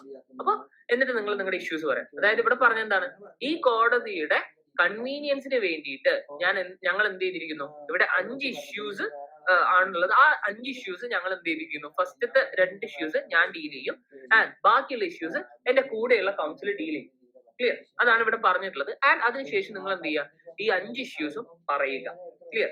അപ്പൊ നമ്മൾ മനസ്സിലാക്കേണ്ട കാര്യം, ചില കേസുകളിൽ ചില പ്രോബ്ലത്തിൽ തന്നെ എന്താണ് ഇഷ്യൂസ് എന്ന് അവർ നൽകിയിട്ടുണ്ടാവും, ചിലതിൽ ആ ഇഷ്യൂസ് നൽകിയിട്ടുണ്ടാവില്ല. ആ ഇഷ്യൂസ് നമ്മൾ തന്നെ ഉണ്ടാക്കേണ്ടതായിട്ടും ഉണ്ടാകും. അതും ഞാൻ തുടക്കത്തിൽ പറഞ്ഞ കാര്യമാണ്. അപ്പൊ അതെങ്ങനെയാന്ന് വെച്ച് കഴിഞ്ഞാൽ നിങ്ങൾക്ക് നിങ്ങളുടെ സൗകര്യം പോലെ നിങ്ങൾക്ക് ഒരാൾക്ക് എത്ര ടൈമാണോ അലോട്ട് ചെയ്യുന്നത്, അതുപോലെ തന്നെ എത്രയാണോ ഒരാൾക്ക് പറയാനുള്ളത്, അതനുസരിച്ചുകൊണ്ട് നിങ്ങൾക്കിടയിൽ നിങ്ങൾക്ക് എന്ത് ചെയ്യാം, അത് ഡിവൈഡ് ചെയ്യാം. ഓക്കെ, അപ്പൊ ആ ഒരു കാര്യം കൂടി ഓർത്തു വെക്കുക. അതാണ് ഇവിടെ നമ്മൾ പറഞ്ഞിട്ടുള്ളത്. അതിനുശേഷം നിങ്ങൾ എന്ത് ചെയ്യുക, നിങ്ങളുടെ ആർഗ്യുമെന്റ്സിലേക്ക് കടക്കുന്നതിന് മുൻപായി വീണ്ടും പെർമിഷൻ എടുക്കുക. Sir or ma'am, your honour, may the counsel now turn to the submissions or ആർഗ്യുമെന്റ്സിലേക്ക് പോകട്ടെ എന്നൊരു അവിടെ വീണ്ടും നമ്മൾ പെർമിഷൻ ചോദിക്കുകയാണ്. സമ്മതിച്ചു കഴിഞ്ഞാൽ എന്ത് ചെയ്യുക, മച്ച് ഒബ്ലൈസ്ഡ് യുവർ ഓണർ അല്ലെങ്കിൽ യുവർ ലോർഡ്ഷിപ്പ് അല്ലെങ്കിൽ മാം ഓർ സർ, ഏത് വാക്ക് വേണമെങ്കിലും നിങ്ങൾക്ക് ഉപയോഗിക്കാം എന്നുള്ളതാണ്. അതിനുശേഷം നിങ്ങൾ ആർഗ്യുമെന്റിലേക്ക് പോകുന്നു. അപ്പൊ ആർഗ്യുമെന്റ് എപ്പോഴും നമ്മൾ മനസ്സിലാക്കേണ്ട കാര്യം എന്താണ്, ഒരു ക്ലിയർ സ്റ്റേറ്റ്മെന്റോട് കൂടിയിട്ട് വേണം നിങ്ങൾ എപ്പോഴും സ്റ്റാർട്ട് ചെയ്യാൻ വേണ്ടിയിട്ട്. അതുകൊണ്ടാണ് അവിടെ കറക്റ്റ് ആയിട്ട് നമ്മൾ കണ്ടു ഒരു ഹെഡിങ്, ഒരു പ്രോപ്പർ ഹെഡിങ് അവർ നൽകിയിട്ടുണ്ട്. അതിനാണ് പിന്നെ അവർ സബ് ഇഷ്യൂസ് ആയിട്ട് കൊടുത്തിട്ട് മുന്നോട്ട് പോയിട്ടുള്ളത് അല്ലെ. In the presenting the argument, do not discuss every case and argument used in your brief. അത് വളരെ ഇമ്പോർട്ടന്റ് ആണ്. നമ്മൾ കഴിഞ്ഞ 2 മെമ്മോറിയലും നോക്കിയപ്പോൾ 100ഓളം കേസുകൾ അവർ നൽകിയിട്ടുണ്ട് അല്ലെ. ഈ കേസ് എല്ലാം ഡിസ്കസ് ചെയ്യാൻ നിന്ന് കഴിഞ്ഞാൽ 15 മിനിറ്റിലും അവർ നൽകുന്ന 25 മിനിറ്റിലോ അല്ലെങ്കിൽ 45 മിനിറ്റിലോ ഒന്നും തീരില്ല അല്ലെ. ഇവനൊരു അരമണിക്കൂർ നിങ്ങൾക്ക് തന്നു കഴിഞ്ഞാലും തീരില്ല. അപ്പൊ നമ്മൾ എന്ത് ചെയ്യണം, നമുക്ക് വളരെ ഇമ്പോർട്ടന്റ് ആണെന്ന് തോന്നുന്ന കാര്യങ്ങൾ മാത്രമേ നമ്മൾ കേസ് പ്രസന്റ് ചെയ്യുമ്പോൾ ഉപയോഗിക്കാൻ വേണ്ടി പാടുള്ളൂ. നമുക്ക് ഏറ്റവും അതോറിറ്റേറ്റീവ് ആയിട്ട് തോന്നുന്ന, നമ്മുടെ കേസിനെ സപ്പോർട്ടീവ് ആകാൻ പോകുന്ന വളരെ ഇമ്പോർട്ടന്റ് ആയിട്ടുള്ള കാര്യങ്ങൾ മാത്രം അവിടെ ഉപയോഗപ്പെടുത്തുക. And also weigh the facts of the case into the argument and compare and contrast the facts of cited cases with facts from your case. വളരെ ഇമ്പോർട്ടന്റ് ആണ്. നിങ്ങൾ നിങ്ങളുടെ ആർഗ്യുമെന്റിലേക്ക് ഫാക്ട്സിനെ കൂടി കണക്ട് ചെയ്യാൻ വേണ്ടി ശ്രമിക്കണം. അത് കണക്ട് ചെയ്ത് നിങ്ങൾ പ്രസന്റ് ചെയ്യുമ്പോൾ അതിന്റെ ഒരു ഒത്തന്റിസിറ്റി വേറെ തന്നെ ആയിരിക്കും. നമ്മൾ പറഞ്ഞു, നമ്മൾ ഡിസ്കസ് ചെയ്യുന്ന ലോ ആണ്. ആ ലോ പറയുമ്പോൾ തന്നെ ഇതിന്റെ ഫാക്ട്സിനെ കൂടി നിങ്ങൾക്ക് അതിനകത്ത് ഇൻക്ലൂഡ് ചെയ്യാൻ കഴിയുമ്പോൾ ആ എന്താണ് നമ്മുടെ മുന്നിൽ ഇരിക്കുന്ന ജഡ്ജിന് അത് കുറച്ചുകൂടി അണ്ടർസ്റ്റാൻഡ് ചെയ്യാൻ കഴിയും, അല്ലെ? അതുപോലെ തന്നെ നിങ്ങൾ ഓരോ കേസുകൾ പറയുമ്പോൾ അതിന്റെ ഫാക്ട്സ് വെച്ചിട്ട് ഈ കേസിനെ നിങ്ങൾക്ക് കമ്പയർ ചെയ്യാം ആൻഡ് കോൺട്രാസ്റ്റ് ചെയ്യാം എന്നുള്ള കാര്യമാണ് പറഞ്ഞിട്ടുള്ളത്. ഓക്കെ, ഇനി ആർഗ്യുമെന്റിലേക്ക് വരുമ്പോൾ എന്താണ്, നിങ്ങൾക്ക് ചിലപ്പോൾ എന്താണ്, ഞാൻ നേരത്തെ പറഞ്ഞു, നിങ്ങൾക്ക് ഏതെങ്കിലും പുസ്തകമോ അല്ലെങ്കിൽ ഏതെങ്കിലും ഭാഗങ്ങളൊക്കെ ആ പറയുന്ന ജഡ്ജിന്റെ റെഫറൻസിലേക്ക് കൊടുക്കണം എന്ന് വിചാരിക്കും. നമ്മൾ പറയുമ്പോൾ മെമ്മോറിയൽസ് മാത്രമല്ല മൂട്ടിന്റെ ഭാഗമായിട്ട് പലരും കമ്പെൻഡിയംസ് ഒക്കെ നൽകാറുണ്ട്. അതായത് ഏതെങ്കിലും പുസ്തകമായിട്ട് കൊണ്ടുപോയിട്ട് എന്താണ് കോടതിയുടെ റെഫറൻസിന് കൊടുക്കാറുണ്ട്, അല്ലെങ്കിൽ ജഡ്ജ്മെന്റ്സ് പ്രിന്റ് ഔട്ട് എടുത്ത് കോടതിയുടെ റെഫറൻസിന് കൊടുക്കാറുണ്ട്. അങ്ങനെയൊക്കെ അതൊക്കെ എന്താ പറയാ, ശരിക്കും പറഞ്ഞു കഴിഞ്ഞാൽ ഒരു സ്വപ്നൽ പരിപാടിയാണെന്നൊക്കെ വേണമെങ്കിൽ പറയാം. കാരണം കുറച്ച് പൈസ മുടക്കുള്ള പരിപാടിയാണ്. ഇത് നിങ്ങൾക്ക് അങ്ങനെയൊക്കെ ചെയ്യണം എന്നുണ്ടെങ്കിൽ ചെയ്യാവുന്നതാണ്. അപ്പൊ അങ്ങനെ എന്താണ് കമ്പെൻഡിയം സബ്മിറ്റ് ചെയ്യുമ്പോൾ പറയുന്ന ഒരു കാര്യമാണ്, may the counsel direct your honour's attention to the page number 3 of the case of X and Y reported in the all India report of the year 1976. അപ്പൊ ഒരു എക്സ് ആൻഡ് വൈ കേസ് നമ്മൾ എന്ത് ചെയ്യണം, അതിന്റെ judgements അടക്കം കോടതിയുടെ മുന്നിലേക്ക് present ചെയ്യണം. ഒരു എന്താണ് നമ്മൾ അതിന്റെ പ്രിന്റ് ഔട്ട് ഒക്കെ എടുത്ത് ഒരു ബുക്ക്ലെറ്റ് പോലെ തന്നെ എല്ലാം സെറ്റ് ചെയ്തിട്ട് നമ്മൾ കൊടുക്കുകയാണ് അവർക്ക്. എന്നിട്ട് പറയാണ് ഇതിന്റെ പേജ് നമ്പർ 3 ഒന്ന് റെഫർ ചെയ്യണം, ഈ ഭാഗമാണ് ഞാൻ പറയുന്നത്, സുപ്രീം കോടതി ഈ കേസിനകത്ത് ഇങ്ങനെ പറഞ്ഞിട്ടുണ്ടെന്ന് പറഞ്ഞുകൊണ്ട്. ക്ലിയർ? അപ്പൊ അങ്ങനെയൊക്കെ നമുക്ക് ചെയ്യാൻ പറ്റുന്നതാണ്. ഇനി എന്താണ്, ഇനി നമ്മൾ എപ്പോഴും നമ്മുടെ ആർഗ്യുമെന്റിനകത്ത് ചിലപ്പോൾ പ്രത്യേകിച്ച് റെസ്പോണ്ടന്റ് സൈഡ് ഒക്കെ ഇരിക്കുമ്പോൾ നമ്മൾ ഓൾറെഡി പെറ്റീഷണർ സൈഡിന്റെ കാര്യങ്ങൾ കേട്ടിട്ടായിരിക്കും ഇരിക്കുന്നുണ്ടാവും, അല്ലെ? അവരുടെ ആർഗ്യുമെന്റ് കേട്ടിട്ടായിരിക്കും ഇരിക്കുന്നുണ്ടാവും. ആ സമയത്ത് തന്നെ ചിലപ്പോൾ നമുക്ക് എന്താണ് അവർ പറഞ്ഞ കാര്യങ്ങളിലൊക്കെ എന്തെങ്കിലും കാര്യങ്ങളൊക്കെ പറയാനുണ്ടെങ്കിൽ നമ്മൾ അവരെ റെഫർ ചെയ്യുമ്പോൾ നമ്മൾ മനസ്സിലാക്കേണ്ട കാര്യമാണ് എന്താണ്, ലേൺ ഓപ്പോസിറ്റ് കൗൺസിൽ അല്ലെങ്കിൽ learn friend, my learn friend എന്ന് അവരെ അഭിസംബോധന ചെയ്യാൻ വേണ്ടിയിട്ട് ശ്രമിക്കുക. അപ്പൊ നമ്മൾ പല സിനിമയിലും പല വാക്കുകളൊക്കെ ആയിരിക്കും ഓപ്പോസിറ്റ് കൗൺസിലിനെ പറയുന്നതായിട്ട് കേട്ടിരിക്കുക. അതൊന്നും അല്ല, നമ്മൾ വളരെ പൊളൈറ്റ് ആയിട്ട് വളരെ റെസ്പെക്ടോട് കൂടിയിട്ട് വേണം അവരെ നമ്മൾ റെഫർ ചെയ്യാൻ വേണ്ടി. ക്ലിയർ? ഇനി അതുപോലെ തന്നെ ജഡ്ജസ് എപ്പോഴും ചോദ്യങ്ങൾ ചോദിക്കുകയാണെങ്കിൽ നമ്മൾ ശ്രദ്ധിക്കേണ്ട കാര്യം, ഞാൻ തുടക്കത്തിലേ പറഞ്ഞ കാര്യമാണ്, ഒന്നുകൂടി ഞാൻ എടുത്തു പറയാണ്. ജഡ്ജസ് ചോദ്യം ചോദിക്കാൻ വേണ്ടി അവരെ വായ എപ്പോ തുറക്കുന്നു അപ്പൊ നമ്മൾ എന്ത് ചെയ്യണം, നമ്മളെ വായ അടച്ചു വെക്കുക. ഈവൻ നമ്മൾ സംസാരിച്ചുകൊണ്ടിരിക്കുകയാണ്, നമ്മൾ നമ്മുടെ ആർഗ്യുമെന്റ് പറഞ്ഞുകൊണ്ടിരിക്കുകയാണെങ്കിൽ പോലും എന്ത് ചെയ്യുക, അവിടെ നിർത്തുക. ഓക്കെ, ജഡ്ജ് സംസാരിക്കുമ്പോൾ അവരെ ഇന്ററപ്റ്റ് ചെയ്യാതിരിക്കുക. ഓക്കെ, അത് അവര് നിർത്തുന്നില്ല, അവര് സംസാരം നിർത്തുന്നില്ലെങ്കിൽ അവർ പോട്ടെ, അവർ കഴിഞ്ഞിട്ട് മതി നമ്മുടെ സംസാരം എന്ന കാര്യം മനസ്സിലാക്കുക. ഓക്കെ, കൃത്യമായിട്ട് നമ്മൾ എന്ത് ചെയ്യണം, ആൻസർ ഡയറക്റ്റ് ആയിട്ട് ആൻസർ ചെയ്യുക. നമ്മൾ ബ്ലാ ബ്ലാ ബ്ലാ ചെയ്യാൻ നിൽക്കരുത്. നമ്മൾക്ക് എന്താണോ പറയാനുള്ളത് അത് കറക്റ്റ് ആയിട്ട് പറയുക. ഓക്കെ ഓക്കെ, അപ്പൊ നമ്മൾ കറക്റ്റ് ആയിട്ട് എന്താണ് യെസ് ഓർ നോ ആണ് ചോദിക്കുന്നതെങ്കിൽ ഡയറക്റ്റ് ആയിട്ട് യെസ് അല്ലെങ്കിൽ നോ ആണ് പറയാനുള്ളതെങ്കിൽ ആ രീതിയിൽ പറയുക. എന്നിട്ട് നമ്മൾ അതിന്റെ ഡീറ്റെയിൽസിലേക്ക് പോയാൽ മതി. പിന്നെ ചോദ്യം ചോദിക്കുമ്പോൾ എപ്പോഴും അവരുമായിട്ട് ഐ കോണ്ടാക്ട് വെക്കുക. ഇപ്പൊ നമുക്ക് 3 ജഡ്ജസ് ഉണ്ട്, രണ്ടാമത്തെ ജഡ്ജാണ് നമ്മളോട് ചോദ്യം ചോദിക്കുന്നെങ്കിൽ അവരുടെ കണ്ണിലേക്ക് തന്നെ നോക്കുക, അവർ ചോദിക്കട്ടെ, അവരോട് സംസാരിക്കുക. ഓക്കെ, അതിനിടയിൽ നമ്മൾ വേറെ അങ്ങോട്ടും ഇങ്ങോട്ടും നോക്കി കഴിഞ്ഞാൽ നമുക്ക് ചോദ്യം ഓർമ്മ ഉണ്ടാവില്ല, നമ്മൾ ചിലപ്പോൾ ആ ചോദ്യത്തിന് രാവിലെ ഉത്തരവ് നൽകുന്നത്. അപ്പൊ കറക്റ്റ് ആയിട്ട് ഐ കോണ്ടാക്ട് കീപ്പ് ചെയ്യണം. ഇനി നമ്മൾ എന്താണ് ക്വസ്റ്റ്യൻ ഹാൻഡിൽ ചെയ്യുമ്പോൾ ശ്രദ്ധിക്കേണ്ട കാര്യമാണ്, നിങ്ങൾക്ക് ഒരു ഇപ്പോ ഉദാഹരണമായിട്ട് പറയുകയാണെങ്കിൽ ജഡ്ജി ചോദിച്ച ചോദ്യം ക്ലിയർ ആയില്ല, നിങ്ങൾ എന്താ പറയേണ്ടത്, I beg your honour's pardon. Okay, I should be obliged if your honour could kindly clarify your question. നിങ്ങളുടെ ക്വസ്റ്റ്യൻ ഒന്നുകൂടി ക്ലാരിഫൈ ചെയ്ത് കഴിഞ്ഞാൽ ആയിരിക്കും എന്നുള്ള രീതിയിൽ. ക്ലിയർ? അപ്പൊ ആ രീതിയിലൊക്കെ നിങ്ങൾക്ക് ഒരു കോഡ് ലാംഗ്വേജ് എന്നുള്ള രീതിയിൽ ഉപയോഗിക്കാം. ആൻഡ് നമ്മൾ എപ്പോഴും നമ്മുടെ ആൻസർ സ്റ്റാർട്ട് ചെയ്യുമ്പോൾ യുവർ ഓണർ, യുവർ ലോർഡ്ഷിപ്പ് അല്ലെങ്കിൽ ഇൻഡീഡ് യുവർ ഓണർ എന്ന് പറഞ്ഞുകൊണ്ട് സ്റ്റാർട്ട് ചെയ്യുക. ഇപ്പോൾ അവരെ അഭിസംബോധന ചെയ്തുകൊണ്ട് നമ്മുടെ ആൻസർ പറയാൻ വേണ്ടിയിട്ട് ശ്രമിക്കുക. ഓക്കെ, അതുപോലെ തന്നെ നിങ്ങൾ അവര് പറഞ്ഞിട്ടുള്ള അവരുടെ വ്യൂവിൽ നിങ്ങൾ ഡിഫർ ചെയ്യുന്നുണ്ടെങ്കിൽ അത് പൊളൈറ്റ് ആയിട്ട് അവരോട് പറയാം, I beg to differ sir or ma'am എന്നൊക്കെ രീതിയിൽ നിങ്ങൾ പറയാം. അതായത് ചാടിക്കയറി, എല്ലാത്തിനും അതിൻ്റെതായിട്ടുള്ള ഒരു സ്ട്രക്ചർ ഉണ്ട്. അതായത് നിങ്ങൾ കുറച്ച് പൊളൈറ്റ് ആയിട്ട് പറയാം. അപ്പൊ ഇത് പൊളൈറ്റ് ആയിട്ട് സാധാരണ രീതിയിൽ നമ്മൾ ഫോളോ ചെയ്തു തരുന്ന ഒരു ലാംഗ്വേജ് ഞാൻ നിങ്ങളുടെ ഒരു എന്താ പറയാ റെഫറൻസിലേക്ക് ആയിട്ട് ഷെയർ ചെയ്തു എന്ന് മാത്രമേ ഉള്ളൂ. ഓക്കെ, നിങ്ങൾക്ക് ഇത് ഫോളോ ചെയ്യാം. ഓക്കെ, ഇനി കൺക്ലൂഷനിലേക്ക് വരുമ്പോൾ ഫസ്റ്റ് കൗൺസിലിന്റെ കൺക്ലൂഷൻ എങ്ങനെയായിരിക്കും, എങ്ങനെയാണ്, unless your honors have any further question that conclude my submissions. ഇത് പറയുന്നത് എന്താന്ന് വെച്ച് കഴിഞ്ഞാല് അവർക്ക് ചിലപ്പോൾ വീണ്ടും ചോദ്യങ്ങളൊക്കെ ചോദിക്കാനുണ്ടാവും. അപ്പോൾ അവർക്ക് ചോദിക്കാനുള്ള ഒരു അവസരം കൂടി കൊടുക്കുകയാണ്. അപ്പൊ അവർക്ക് സംശയം എന്താണ് അതോടുകൂടി തീരുകയാണെങ്കിൽ നിങ്ങൾക്ക് നിങ്ങളുടെ സബ്മിഷൻസ് കൺക്ലൂഡ് ചെയ്ത് നിങ്ങളുടെ സീറ്റിലേക്ക് വന്നിരിക്കാം. ഞാൻ സെക്കൻഡ് കൗൺസിൽ പോകുന്നു. അയാൾ പോകുമ്പോൾ അയാളുടെ ഇൻട്രോ ഞാൻ പറഞ്ഞു.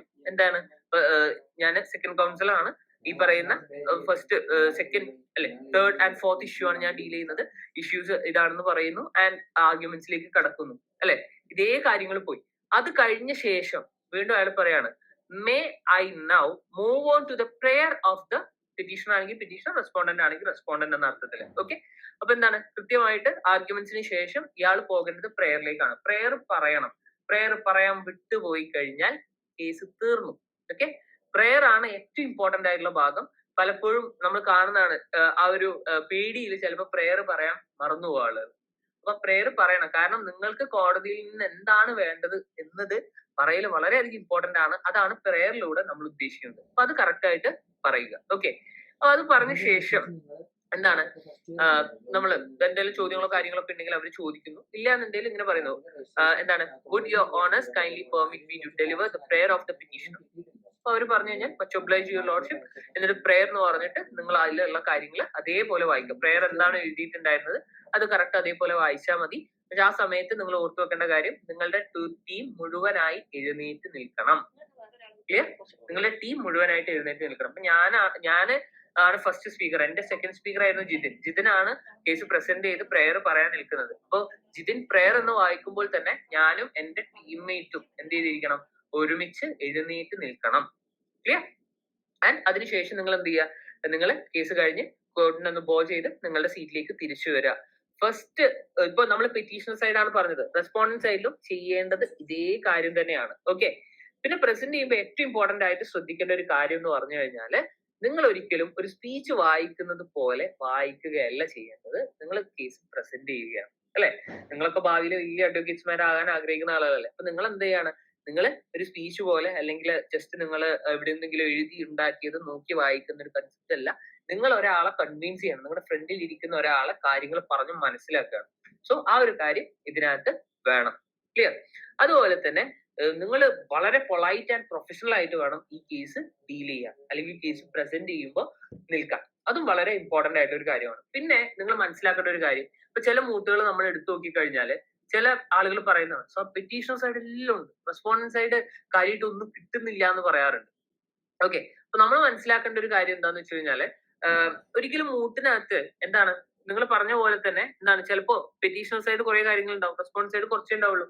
അത് എനിക്ക് മാത്രമല്ല, എന്റെ കൂടെ മൂട്ട് ചെയ്യുന്ന മറ്റ് ടീംസിനും 16 ടീം ഉണ്ടെങ്കിൽ ഞാൻ അല്ലാണ്ടുള്ള 15 ടീമിനും ഇതേ കാര്യം തന്നെ ആയിരിക്കും. അവർക്കും കിട്ടാനൊന്നും ഉണ്ടാവില്ല. പക്ഷെ എന്താണ്, നിങ്ങൾ ഇത് എങ്ങനെ ഡീൽ ചെയ്യുന്നു, ഈ കേസ് എങ്ങനെ പ്രസന്റ് ചെയ്യുന്നു എന്നതിനനുസരിച്ചായിരിക്കും നിങ്ങളുടെ വിന്ന് കിടക്കുന്നത്. നിങ്ങൾ ജയിക്കുന്നത് അതിനെ ബേസ് ചെയ്തിട്ടായിരിക്കും. ഓക്കെ, അപ്പോ അതാണ് ഏറ്റവും ഇമ്പോർട്ടന്റ് ആയിട്ടുള്ള കാര്യം. നിങ്ങൾ വളരെ സീരിയസ് ആയിട്ട് എന്ത് ചെയ്യുക, ഫാക്ട്സ് നന്നായിട്ട് മനസ്സിലാക്കുക, ലോ നന്നായിട്ട് മനസ്സിലാക്കുക, ആൻഡ് അത് രണ്ടും കണക്ട് ചെയ്യാൻ നന്നായിട്ട് ശ്രമിക്കുക. നിങ്ങൾ നന്നായിട്ട് റിസർച്ച് ചെയ്യുക. അതിനനുസരിച്ചായിരിക്കും നിങ്ങളുടെ റിസൾട്ട് വരിക എന്നുള്ളത്. പിന്നെ ഏറ്റവും ഇമ്പോർട്ടന്റ് ആയിട്ട് ചെയ്യേണ്ട കാര്യം, ഒരു മൂട്ട് നിങ്ങൾ കമ്മിറ്റ് ചെയ്ത് കഴിഞ്ഞാൽ നിങ്ങൾ ആദ്യം മെമ്മോറിയൽ എല്ലാം റെഡിയാക്കി കഴിഞ്ഞാൽ ആദ്യം ചെയ്യേണ്ട കാര്യം എന്താണ്, നിങ്ങളുടെ പ്രസന്റേഷൻ റെഡിയാക്കുക എന്നുള്ളതാണ്. പ്രസന്റേഷൻ റെഡിയാക്കി കഴിഞ്ഞാൽ അതിന് മുകളിൽ വർക്ക് ചെയ്യുക. എത്രത്തോളം പ്രാക്ടീസ് ചെയ്യാൻ പറ്റും അത്രത്തോളം പ്രാക്ടീസ് ചെയ്യുക. നിങ്ങൾ നിങ്ങളുടെ ടീച്ചേഴ്സിനെ വിളിച്ചിരുത്തുക, നിങ്ങളുടെ ഫ്രണ്ട്സിനെ വിളിച്ചിരുത്തുക. എത്ര ആൾക്കാരുടെ ഫ്രണ്ടിൽ നിങ്ങൾക്ക് ഇത് പ്രസന്റ് ചെയ്യാൻ പറ്റുമോ അത്രയും തവണ നിങ്ങൾ പ്രസന്റ് ചെയ്യുക. ഇത് എന്തുകൊണ്ടാണ് ഞാൻ പറയുന്നതെന്ന് വെച്ച് കഴിഞ്ഞാല്, ഞാൻ ആദ്യം പറഞ്ഞൊരു പോയിന്റ് ഉണ്ട്, ഓരോരുത്തരും ഓരോ കാര്യത്തെയും എടുക്കുന്ന രീതിയിൽ ഡിഫറൻസ് ഉണ്ടാവും അല്ലെ. അപ്പൊ നിങ്ങൾ പറയുന്ന ഒരു ആർഗ്യുമെന്റിനകത്ത് ചിലപ്പോ അതിനകത്ത് തന്നെ കുറെ ചോദ്യങ്ങൾ നിങ്ങളോട് ചോദിക്കാനുണ്ട്. നിങ്ങൾ പറയുന്ന ഓരോ ആർഗ്യുമെന്റ്സിനകത്തും ഓരോ വ്യക്തിയും ചോദിക്കാൻ സാധ്യതയുള്ള ചോദ്യങ്ങൾ നിങ്ങൾക്ക് അപ്പോൾ തന്നെ മനസ്സിലാക്കാൻ വേണ്ടി സാധിക്കും, നിങ്ങളൊരു മൂട്ട് പ്രസന്റ് ചെയ്യുന്നതിന് മുൻപ് തന്നെ. അപ്പൊ ആ ചോദ്യങ്ങളൊക്കെ പ്രിപ്പയർഡ് ആയിട്ട് നിങ്ങൾക്ക് പോകാൻ വേണ്ടിയിട്ട് സാധിക്കും. അത് വളരെ ഇമ്പോർട്ടന്റ് ആയിട്ടുള്ള ഒരു കാര്യമാണ്. പിന്നെ അടുത്തൊരു കാര്യം എന്ന് പറഞ്ഞു കഴിഞ്ഞാല്, ഒരു കോർട്ട് റൂമില് ഞാൻ പെറ്റീഷണർ ആണ്, എന്റെ ടീമിന്റെ പ്രസന്റേഷൻ കഴിഞ്ഞു, ഞാൻ ഇനി അടുത്ത എന്താ ചെയ്യേണ്ടത്? അത് വലിയൊരു ചോദ്യമാണ് അല്ലെ. മിണ്ടാണ്ടിരിക്കണോ, അതോ എന്താ പറയാ ഞങ്ങൾക്കിടയിൽ സംസാരിച്ചിരിക്കാൻ പറ്റുമോ? അങ്ങനെയൊക്കെയുള്ള കുറെ കാര്യങ്ങൾ ഉണ്ടാവാറ്. സാധാരണ എന്താണ്, പ്രസന്റേഷൻ കഴിഞ്ഞാൽ റിലാക്സ്ഡ് ആയി, പെറ്റീഷണർ സൈഡ് കഴിഞ്ഞല്ലോ, ഇനി റെസ്പോണ്ടന്റ് സൈഡ് എന്തെങ്കിലും ചെയ്തോളൂ എന്നുള്ള രീതിയിൽ. നമ്മൾ ഒരിക്കലും അങ്ങനെ വിടാൻ വേണ്ടി പാടില്ല. നമ്മൾ ചെയ്യേണ്ട കാര്യം എന്താണ്, റെസ്പോണ്ടന്റ് സൈഡ് എന്താണോ പറയുന്നത് അത് വളരെ സൂക്ഷ്മതയോടുകൂടി കേൾക്കണം. കാരണം അവര് ചിലപ്പോൾ എന്തെങ്കിലും ബ്ലണ്ടർ പറയും, നമുക്ക് അതിനെ കൗണ്ടർ അടിക്കാനുള്ള റിബട്ടൽ പറയാനുള്ള അവസരമുണ്ട്, നമുക്ക് റിബട്ടൽ പറയാം, കുഴപ്പമില്ല. ഇനി ഇനി അതല്ലെങ്കിൽ പോലും നിങ്ങൾ എടുക്കാത്ത ഒരു ആംഗിൾ, ചിലപ്പോ നിങ്ങൾ എടുക്കാത്ത ഒരു ആംഗിൾ അവരുടെ ആർഗ്യുമെന്റ്സിനകത്ത് എടുത്തിട്ടുണ്ടാവും. അത് ചിലപ്പോ നമുക്ക് എന്ത് ചെയ്യാൻ പറ്റും, നമ്മുടെ അടുത്ത പ്രസന്റേഷനിൽ വരുമ്പോൾ നമുക്ക് ഉപയോഗിക്കാം. ഇത് ഒറ്റ റൗണ്ട് അല്ലല്ലോ, നമുക്ക് ആദ്യം പ്രിലിമിനറി റൗണ്ട് ഉണ്ട്. സാധാരണ രീതിയിൽ പ്രിലിമിനറി റൗണ്ട് തന്നെ 2 റൗണ്ട്സ് ഉണ്ടാവും, ഒരു പെറ്റീഷണർ സൈഡും ഒരു റെസ്പോണ്ടന്റ് സൈഡും. അത് കഴിഞ്ഞാലായിരിക്കും ക്വാർട്ടറിലേക്ക് പോവുക, പിന്നെ നമ്മൾ സെമിയിലേക്ക് പോവുക, പിന്നെ ഫൈനലിലേക്ക് പോവുക. അപ്പൊ ഇവിടെയൊക്കെ പോകുമ്പോൾ ഇവിടെ ഓരോരുത്തരും എന്റെ മുന്നിൽ വരുന്ന ഈ ഓരോ സ്റ്റേജിലും എന്റെ ഓപ്പോസിറ്റ് വരുന്ന ടീം ഈ പറഞ്ഞ പ്രോബ്ലത്തെ എങ്ങനെയാണ് കണ്ടിട്ടുള്ളത്, അവരുടെ ആർഗ്യുമെന്റ്സ് എങ്ങനെയായിരുന്നു എന്ന് മനസ്സിലാക്കാനുള്ള ഒരു അവസരം കൂടിയാണ് എനിക്ക് ലഭിക്കുന്നത്. അപ്പൊ നമ്മൾ 3 പേര് ടീമായിട്ട് ഇരിക്കുമ്പോൾ നമ്മൾ എന്ത് ചെയ്യണം, ഓപ്പോസിറ്റ് വരുന്ന ഓരോ ആളുകളും ഈ പ്രോബ്ലത്തെ എങ്ങനെ കണ്ടു, അവരെങ്ങനെയാണ് ആർഗ്യുമെന്റ് മേക്ക് ചെയ്തിട്ടുള്ളതെന്ന് എനിക്ക് കണ്ടെത്താൻ പറ്റും. അപ്പൊ അത് നമ്മൾ നോട്ട് ചെയ്ത് വെക്കുക.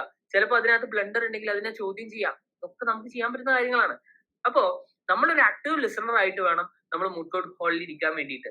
ആ ഓപ്പോസിറ്റ് പാർട്ടി പറഞ്ഞ കാര്യം ചിലപ്പോൾ നമുക്ക് അടുത്ത കോടതി പോകുമ്പോൾ ആവശ്യം ഉണ്ടാവും. ചിലപ്പോൾ അയാളോട് ചോദിച്ച ചോദ്യം എന്താണ്, നമുക്ക് ചിലപ്പോ നമ്മൾ റെസ്പോണ്ടന്റ് സൈഡിൽ വരുമ്പോൾ നമുക്കുള്ള ചോദ്യം ആകാൻ സാധ്യതയുണ്ട്. അപ്പൊ അത് വളരെ ഇമ്പോർട്ടന്റ് ആണ്. ഈവൻ പെറ്റീഷൻ ആണെങ്കിലും റെസ്പോണ്ടന്റ് ആണെങ്കിലും ഒക്കെ നമ്മൾ ശ്രദ്ധിക്കേണ്ട കാര്യങ്ങളാണിത്. ഓപ്പോസിറ്റ് പാർട്ടി പറയുന്ന കാര്യങ്ങളും വളരെ സൂക്ഷ്മതയോടുകൂടി ശ്രദ്ധിക്കണം. ഇനി അടുത്തൊരു കാര്യമാണ് റിസർച്ചർ. റിസർച്ചറുടെ ജോലി നമ്മൾ കാര്യമായിട്ട് പറഞ്ഞില്ല അല്ലെ. റിസർച്ചറുടെ ജോലി എന്ന് പറയുന്നത് ഒരു മൂഡ് കോർട്ട് ഹാളിലേക്ക് എത്തുന്നതിന്, അതായത് പ്രസന്റേഷൻ സ്റ്റേജിലേക്ക് എത്തുന്നത് വരെ നമ്മൾ 3 പേരും റിസർച്ചേഴ്സ് തന്നെയാണ്. അതായത് 3 പേരും ഡീൽ ചെയ്യുന്ന, അതായത് മെയിൻലി 2 അഡ്വക്കേറ്റ്സ് ആണെങ്കിൽ ഈ 2 അഡ്വക്കേറ്റ്സും ഡീൽ ചെയ്യുന്നതിനെ പറ്റി കൃത്യമായ ധാരണ ഉണ്ടായിരിക്കണം. എനിക്ക് ഈ കേസിന് മുഴുവനായിട്ടും ധാരണ ഉണ്ടാവണം. മനസ്സിലായി? ഞാൻ ഒരിക്കലും എന്താണ് ഓക്കെ അത് അവൻ ഡീൽ ചെയ്തോളും അതുകൊണ്ട് ഞാൻ നോക്കില്ല എന്ന് ധാരണ ഉണ്ടാവാൻ വേണ്ടി പാടില്ല. അതേപോലെ ഞാൻ നോക്കിക്കോളും എന്ന് വിചാരിച്ച് അവൻ എന്റെ ഭാഗം നോക്കാണ്ടിരിക്കുന്ന ഒരു സിറ്റുവേഷൻ ഉണ്ടാകാൻ വേണ്ടി പാടില്ല. നമ്മള് 2 പേരും ഈ പറയുന്ന കേസ് ഡീൽ ചെയ്യാണ്. നമുക്ക് 2 പേർക്കും ഇതിനെ കുറിച്ച് നല്ല ധാരണ ഉണ്ടായിരിക്കണം. 3ാമത്തെ ആൾക്കും വേണം, അത് വേറെ കാര്യം. 3ാമത്തെ ആള് നമ്മൾ പറഞ്ഞു റിസർച്ചറിനെ സംബന്ധിച്ചിടത്തോളം കോർട്ട് റൂമില് പ്രത്യേകിച്ച് ഒന്നും പറയാനോ ഒന്നും തന്നെ ഇല്ലെങ്കിൽ പോലും അയാൾക്ക് റിസർച്ചർ വൈവ എന്ന് പറയുന്ന ഒരു കോമ്പറ്റീഷൻ ഉണ്ട്. ബെസ്റ്റ് റിസർച്ചറിനൊക്കെയുള്ള അവാർഡ് നൽകുന്നത് ഈ പറഞ്ഞ റിസർച്ചർ വൈവയിലുള്ള മാർക്കിനനുസരിച്ചിട്ടാണ്. അതിനകത്ത് പല കാര്യങ്ങളും നോക്കും. അതായത് ഈ പറഞ്ഞ കേസിനെ കുറിച്ചിട്ടുള്ള അയാളുടെ അറിവ്, അതായത് അതിനകത്ത് എന്ത് വേണമെങ്കിലും ചോദിക്കാം. നിങ്ങൾ റെഫറൻസ് ആയി കൊടുത്തിട്ടുള്ള 100 കേസിനകത്ത് ഏതൊരു കേസ് വേണമെങ്കിലും ചോദിക്കാം. ഒരു 100 കേസ് നിങ്ങൾ കൊടുത്തിട്ടുണ്ടെങ്കിൽ അതിനകത്ത് ഒരു കേസ് എടുത്തിട്ട് ചിലപ്പോൾ നിങ്ങളോട് ചോദിക്കും എന്തായിരുന്നു ആ കേസിന്റെ ഫാക്ട്. നിങ്ങളുടെ മെമ്മോറിയലിനകത്ത് എന്ത് കാര്യം നൽകിയിട്ടുണ്ടെങ്കിലും അതവിടെ പറയുന്നത് നിങ്ങൾക്ക് ഇതിനെ കുറിച്ച് അറിയാം എന്നാണ്. നിങ്ങൾ 100 കേസ് കൊടുത്തിട്ടുണ്ടെങ്കിൽ ഈ 100 കേസ് നിങ്ങൾക്ക് അറിയാമെന്നാണ് നിങ്ങൾ പറയുന്നത്. ക്ലിയർ? അപ്പോ പോകുന്ന റിസർച്ചർക്ക് അതിനെ കുറിച്ച് ധാരണ ഉണ്ടായിരിക്കണം. മെമ്മോറിയൽ പറഞ്ഞിട്ടുള്ള A to Z കാര്യങ്ങൾ അറിഞ്ഞിരിക്കണം. അതേപോലെയാണ് ഞാൻ നേരത്തെ പറഞ്ഞ പുസ്തകത്തിന്റെ ചട്ടയുടെ നിറം ചോദിക്കും. അതൊക്കെ ചോദിച്ച സിറ്റുവേഷൻസ് ഉണ്ടായിട്ടുണ്ട്. അപ്പോ അങ്ങനെയൊക്കെയുള്ള കാര്യങ്ങൾ വരാം. അപ്പൊ അത്രയും ഡീറ്റെയിൽഡ് ആയിട്ട് ഈ പറഞ്ഞ മെമ്മോറിയലിനെ കുറിച്ചും ഈ പറഞ്ഞ കേസിനെ കുറിച്ചും ധാരണ ഉണ്ടായിരിക്കണം. ചിലപ്പോൾ ചോദിക്കും ഈ പറഞ്ഞ ഫാക്ട്സ് ഒരു 3 പോയിന്റ് ആയിട്ട് പറയാൻ പറ്റും. അങ്ങനെ ഉണ്ടാകാം. ടൈം ലൈൻ ആയിട്ട് പറയാൻ പറ്റും. നമ്മൾ അങ്ങനെയൊക്കെ പ്രിപ്പയർഡ് ആകണം. ഏത് തരത്തിൽ ചോദ്യം വന്നു കഴിഞ്ഞാലും ഉത്തരം പറയാൻ റെഡി ആകണം. ഈ കേസുമായി ബന്ധപ്പെട്ട ലീഗലി ആകാം, ഫാക്ച്വലി ആകാം, ഫാക്ട് തന്നെ ചോദിക്കാം, അല്ലെങ്കിൽ ഈ പറഞ്ഞ റിസർച്ചിന്റെ ഭാഗമായിട്ട് ഞാൻ എന്റെ റെഫറൻസിന് ഉപയോഗിച്ചിട്ടുള്ള മെറ്റീരിയൽസ് ആകാം, അതിനകത്ത് നിന്നുള്ള ചോദ്യങ്ങളാകാം. ഏത് രീതിയിൽ വേണമെങ്കിലും ചോദ്യങ്ങൾ വരാം. പക്ഷെ റിസർച്ചർ സംബന്ധിച്ചിടത്തോളം റിസർച്ച് ചെയ്യുക എന്നുള്ളത് അയാളുടെ ജോലി മാത്രമല്ല, മെമ്മോറിയൽ തയ്യാറാക്കുക എന്നുള്ളത് അയാളുടെ ജോലി മാത്രമല്ല, 3 പേരുടെയും ജോലിയാണ്. തുടക്കം മുതൽ അവസാനം വരെ ഈ 3 പേരുടെയും ആക്റ്റീവ് പാർട്ടിസിപ്പേഷൻ വേണം. കോർട്ട് റൂമിൽ എത്തുന്നത് വരെ ഇത് 3 പേരുടെയും ജോലിയാണ് എല്ലാം. ക്ലിയർ? കോർട്ട് റൂമിൽ എത്തിക്കഴിഞ്ഞാൽ പിന്നെ ഓരോരുത്തരും ഇൻഡിവിജ്വലി ഉള്ള പ്രസന്റേഷൻ ആണെങ്കിൽ പോലും അവിടെയും ടീം വർക്കാണ്. അങ്ങോട്ടും ഇങ്ങോട്ടും സപ്പോർട്ട് ചെയ്യണം. ഒരാളോട് ചോദ്യം ചോദിക്കുന്നുണ്ടെന്ന് വെച്ച് അയ്യോ നമ്മൾ മിണ്ടാണ്ടിരിക്കുകയല്ല വേണ്ടത്. കാരണം നമ്മളുടെ കയ്യിൽ നമുക്ക് എന്ത് ചെയ്യാൻ പറ്റും, നമുക്ക് റെഫറൻസിന് ബുക്സ് ഒക്കെ കൊണ്ടുപോകാൻ പറ്റും. അവിടെ നമ്മൾ എന്ത് ചെയ്യണം, നമ്മൾ കോൺസ്റ്റിറ്റ്യൂഷന്റെ ആണെങ്കിൽ കോൺസ്റ്റിറ്റ്യൂഷന്റെ എത്ര ബുക്സ് നമുക്ക് കൊണ്ടുപോകാൻ പറ്റുമോ ആ ബുക്സ് ഒക്കെ കൊണ്ടുവേണം നമ്മൾ ഒരു മൂഡ് കോർട്ട് ഹാളിലേക്ക് പോകാൻ. അപ്പോ നമ്മുടെ ജഡ്ജി അവിടെ ചോദ്യം ചോദിച്ച് നമ്മുടെ വക്കീലിനെ കൊല്ലുന്നുണ്ടാവും. അപ്പൊ നമ്മൾ എന്ത് ചെയ്യണം, നമ്മള് ആ സമയം കൊണ്ട് പുസ്തകമൊക്കെ നോക്കി അയാൾക്കുള്ള ഉത്തരം നൽകണം. മനസ്സിലായോ? അങ്ങനെ സപ്പോർട്ട് ചെയ്യണം. അതാണ് നമ്മൾ ചെയ്യേണ്ട കാര്യം എന്ന് പറയുന്നത്. ക്ലിയർ? അപ്പൊ ഈ ഒരു രീതിയിലുള്ള ഒരു ടീം വർക്കാണ് ഈ പറയുന്ന മൂഡ് കോർട്ട് എന്ന് പറയുന്നത്. ക്ലിയർ? സോ ഇതാണ് ഇതുമായി ബന്ധപ്പെട്ട് പറയാനുണ്ടായിരുന്ന കാര്യങ്ങൾ. ഇത്രയും കാര്യങ്ങളാണ് നമുക്ക് മൂഡ് കോർട്ടുമായി ബന്ധപ്പെട്ട് പറയാനുണ്ടായിരുന്നത്. ഇനി നിങ്ങൾക്ക് എന്തെങ്കിലും സംശയങ്ങളോ കാര്യങ്ങളോ ഉണ്ടെങ്കിൽ ചോദിക്കാം. ബേസിക്കലി പറയാനുള്ളത് it's A team work. Memorial വേണം, പ്രസന്റേഷൻ വേണം, പിന്നെ ഈ പറഞ്ഞ കാര്യങ്ങളൊക്കെ. ഓരോരുത്തരുടെയും റോളും നമ്മൾ പറഞ്ഞു, എന്തൊക്കെ കാര്യങ്ങളാണ് ചെയ്യേണ്ടതെന്ന് നമ്മൾ പറഞ്ഞു. ഇനി എന്തെങ്കിലും സംശയങ്ങളുണ്ടെങ്കിൽ നിങ്ങൾക്ക് ചോദിക്കാം.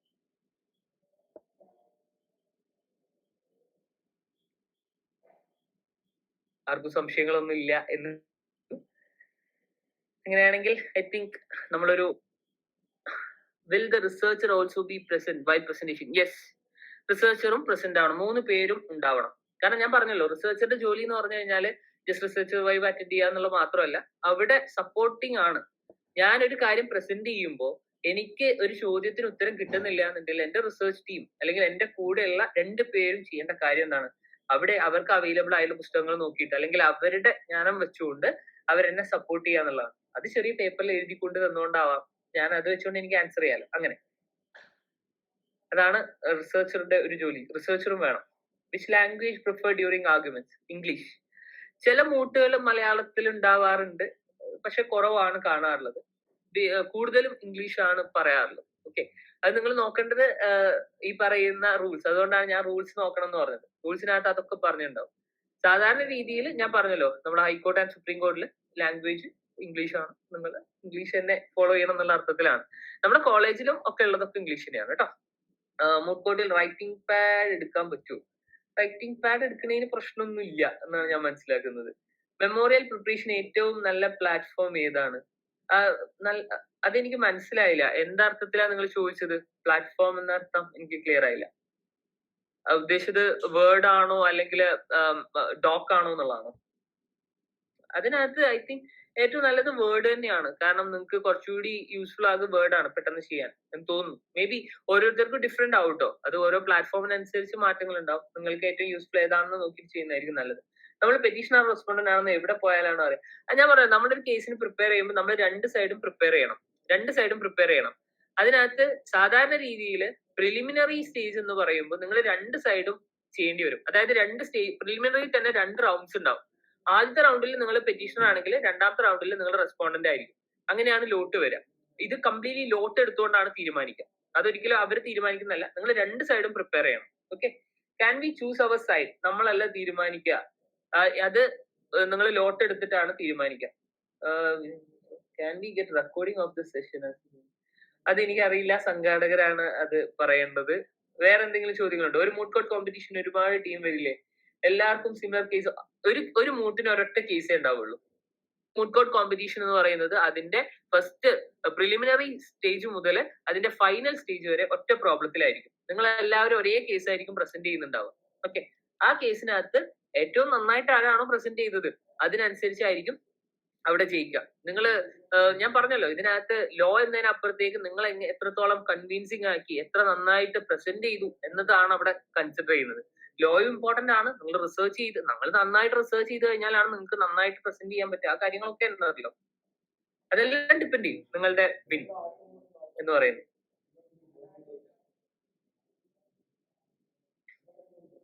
പിന്നെ ടീം എന്ന് പറയുമ്പോൾ അത് അവർ ലിമിറ്റ് ചെയ്യും. സാധാരണ 16 കാണാറുണ്ട്, 18 കാണാറുണ്ട്, അങ്ങനെയൊക്കെ ഡിപ്പെൻസ്. 16 ആണ് സാധാരണ ഒരു മിനിമം കണ്ടിട്ടുള്ളത്, അല്ലെങ്കിൽ 8 കാണാറുണ്ട്, 8, 16, 24 ഐ തിങ്ക് അങ്ങനെയൊക്കെ വരാറുണ്ട്. 2 അതിനകത്ത് തന്നെ ഞാൻ പറഞ്ഞു പ്രിലിമിനറി സ്റ്റേജ് 2 റൗണ്ട് ആണ്. 2 വിൻ ഉണ്ടെങ്കിൽ ആ ടീമായിരിക്കും ആദ്യം കയറുക. അതിനുശേഷം പിന്നെ ഒരു 1 വിൻ ഏറ്റവും കൂടുതൽ മാർക്ക് അങ്ങനെയൊക്കെ നോക്കിയിട്ടാണ്. അത് ഡിപ്പെൻസ്, ഓരോ കോളേജസിന്റെയും റൂൾസിനനുസരിച്ച് കിട്ടും. പിന്നെ സംശയങ്ങളുണ്ടോ? ഓരോ സ്റ്റേജിനും മാർക്ക് ഉണ്ട്. അതായത് പ്രിലിമിനറി റൗണ്ടിലെ മാർക്ക് 2 റൗണ്ടിലെയും മാർക്ക് കണക്കാക്കിയിട്ടാണ് അടുത്ത റൗണ്ടിലേക്ക് നിങ്ങൾ സെലക്ട് ആവുക. അതായത് ഒരാൾക്ക് നേരെ, മനസ്സിലായല്ലോ, കോമ്പറ്റീഷൻ ആണ്. ടർബൻ അലൗഡ് ആയിരിക്കും, ഇഷ്യൂസ് ഉണ്ടാവില്ല. 2 മെമ്മോറിയൽ പ്രസന്റ് ആൻഡ് പ്രിപ്പയർ ചെയ്യണം. ഞാൻ പറഞ്ഞല്ലോ, മെമ്മോറിയൽസ് നിങ്ങൾ 2 സബ്മിറ്റ് ചെയ്യണം. അതൊരു സബ്മിഷൻ സ്റ്റേജ് ആണ്. നിങ്ങളോട് കറക്റ്റ് ആയിട്ട് പറയും, ഈ ദിവസം ആകുമ്പോൾ ഒരു മൂട്ട് സ്റ്റാർട്ട് ചെയ്യുന്നതിന്റെ 1 വീക്ക് മുൻപെങ്കിലും സബ്മിറ്റ് ചെയ്യാൻ വേണ്ടി പറയും. അപ്പൊ നിങ്ങൾ 2 മെമ്മോറിയലും സബ്മിറ്റ് ചെയ്യണം. നിങ്ങൾ 2 സൈഡും പ്രിപ്പയർ ചെയ്യണം. പിന്നെ പ്രസന്റേഷന് ഞാൻ പറഞ്ഞല്ലോ, ഇറ്റ് ഡിപ്പെൻസ്, നിങ്ങൾക്ക് കിട്ടുന്നതിനനുസരിച്ചിട്ടാണ്. പ്രിലിമിനറി സ്റ്റേജിൽ സാധാരണ രീതിയിൽ 2 റൗണ്ട്സ് ഉണ്ടാവും. ആ 2 റൗണ്ട്സിൽ എന്താണ്, ഫസ്റ്റ് റൗണ്ട് നിങ്ങൾ പെറ്റീഷണർ ആണെങ്കിൽ സെക്കൻഡ് റൗണ്ട് നിങ്ങൾ റെസ്പോണ്ടന്റ് ആയിരിക്കും. സിമിലർലി ഫസ്റ്റ് റൗണ്ടിൽ നിങ്ങൾ റെസ്പോണ്ടന്റ് ആണെങ്കിൽ സെക്കൻഡ് സ്റ്റേജ് നിങ്ങൾ പെറ്റീഷണർ ആയിരിക്കും. എന്തായാലും ആദ്യത്തെ 2 റൗണ്ടിൽ നിങ്ങൾ എന്തായാലും ആ 2 ഭാഗം എന്തായാലും പ്രസന്റ് ചെയ്തിരിക്കും. പിന്നുള്ളതൊക്കെ ലോട്ടിനനുസരിച്ചിട്ട് മാറും. ഇതും ലോട്ട് തന്നെയാണ് കേട്ടോ കംപ്ലീറ്റ്. ഈ ഫസ്റ്റ് സ്റ്റേജും ലോട്ട് തന്നെയാണ്. പെറ്റീഷൻ ആണോ റെസ്പോണ്ടന്റ് ആണോ എന്നുള്ളതൊക്കെ ലോട്ടിനനുസരിച്ചിട്ടാണ്. പിന്നെ ബാക്കിയുള്ളതൊക്കെ ലക്കും വരും. അതായത് ഈ പറയുന്ന കാര്യങ്ങളെല്ലാം ഈവൻ ടീം വരെ ഈ പറഞ്ഞ നിങ്ങൾ എടുക്കുന്ന ലോട്ടിനനുസരിച്ചിട്ടാണ്. ജഡ്ജസ് ക്വസ്റ്റ്യൻ ചോദിക്കുമ്പോൾ അഡ്വക്കേറ്റിന് റിപ്ലൈ ചെയ്യാൻ പറ്റുന്നില്ലേ, റിസർച്ചറിന് റിപ്ലൈ ചെയ്യാൻ പറ്റുമോ? ചോദ്യം ചോദിക്കുന്നത് പെറ്റീഷൻ അഡ്വക്കേറ്റിനോടാണല്ലോ, അഡ്വക്കേറ്റ് ആൻസർ പറയണം. അതുകൊണ്ടാണ് ഞാൻ പറഞ്ഞത് നിങ്ങൾക്ക് സഹായിക്കാം, നിങ്ങളുടെ ടീംമേറ്റിന് സഹായിക്കാം എന്നുള്ളതാണ്. ടീംമേറ്റ് അതുകൊണ്ട് പേപ്പറിൽ എഴുതിയിട്ട് കൊടുക്കണം. ക്വസ്റ്റ്യൻ അഡ്വക്കേറ്റിനോടാണെങ്കിൽ അഡ്വക്കേറ്റ് ആണ് ഉത്തരം പറയുന്നത്. അയാൾക്ക് പറയാൻ കഴിയുന്നില്ല എന്നുണ്ടെങ്കിൽ ഈ ടീം അയാളെ സഹായിക്കണം. റിസർച്ചർ എഴുതി കൊടുക്കുക, അല്ലെങ്കിൽ ഒപ്പമുള്ള അഡ്വക്കേറ്റ് എഴുതി കൊടുക്കാം. സർട്ടിഫിക്കറ്റ് കോളേജിൽ നിന്ന് കിട്ടും, അവരോട് ചോദിച്ചാൽ മതി. ഇങ്ങനെ ഒരു കോമ്പറ്റീഷൻ ഉണ്ട്, പങ്കെടുക്കാനാണ്. വേറെ എന്തെങ്കിലും സംശയങ്ങൾ ഉണ്ടെങ്കിൽ ചോദിക്കാം. പറയും. ഒരു കോളേജിൽ നിന്ന് ഒരാളായത് നിങ്ങളെ കോളേജിന്റെ ഇതെങ്ങനെയാണെന്ന് അറിയില്ല, അങ്ങനെയാണെന്നുണ്ടെങ്കിൽ നിങ്ങൾക്ക് പങ്കെടുക്കാവുന്നതാണ്.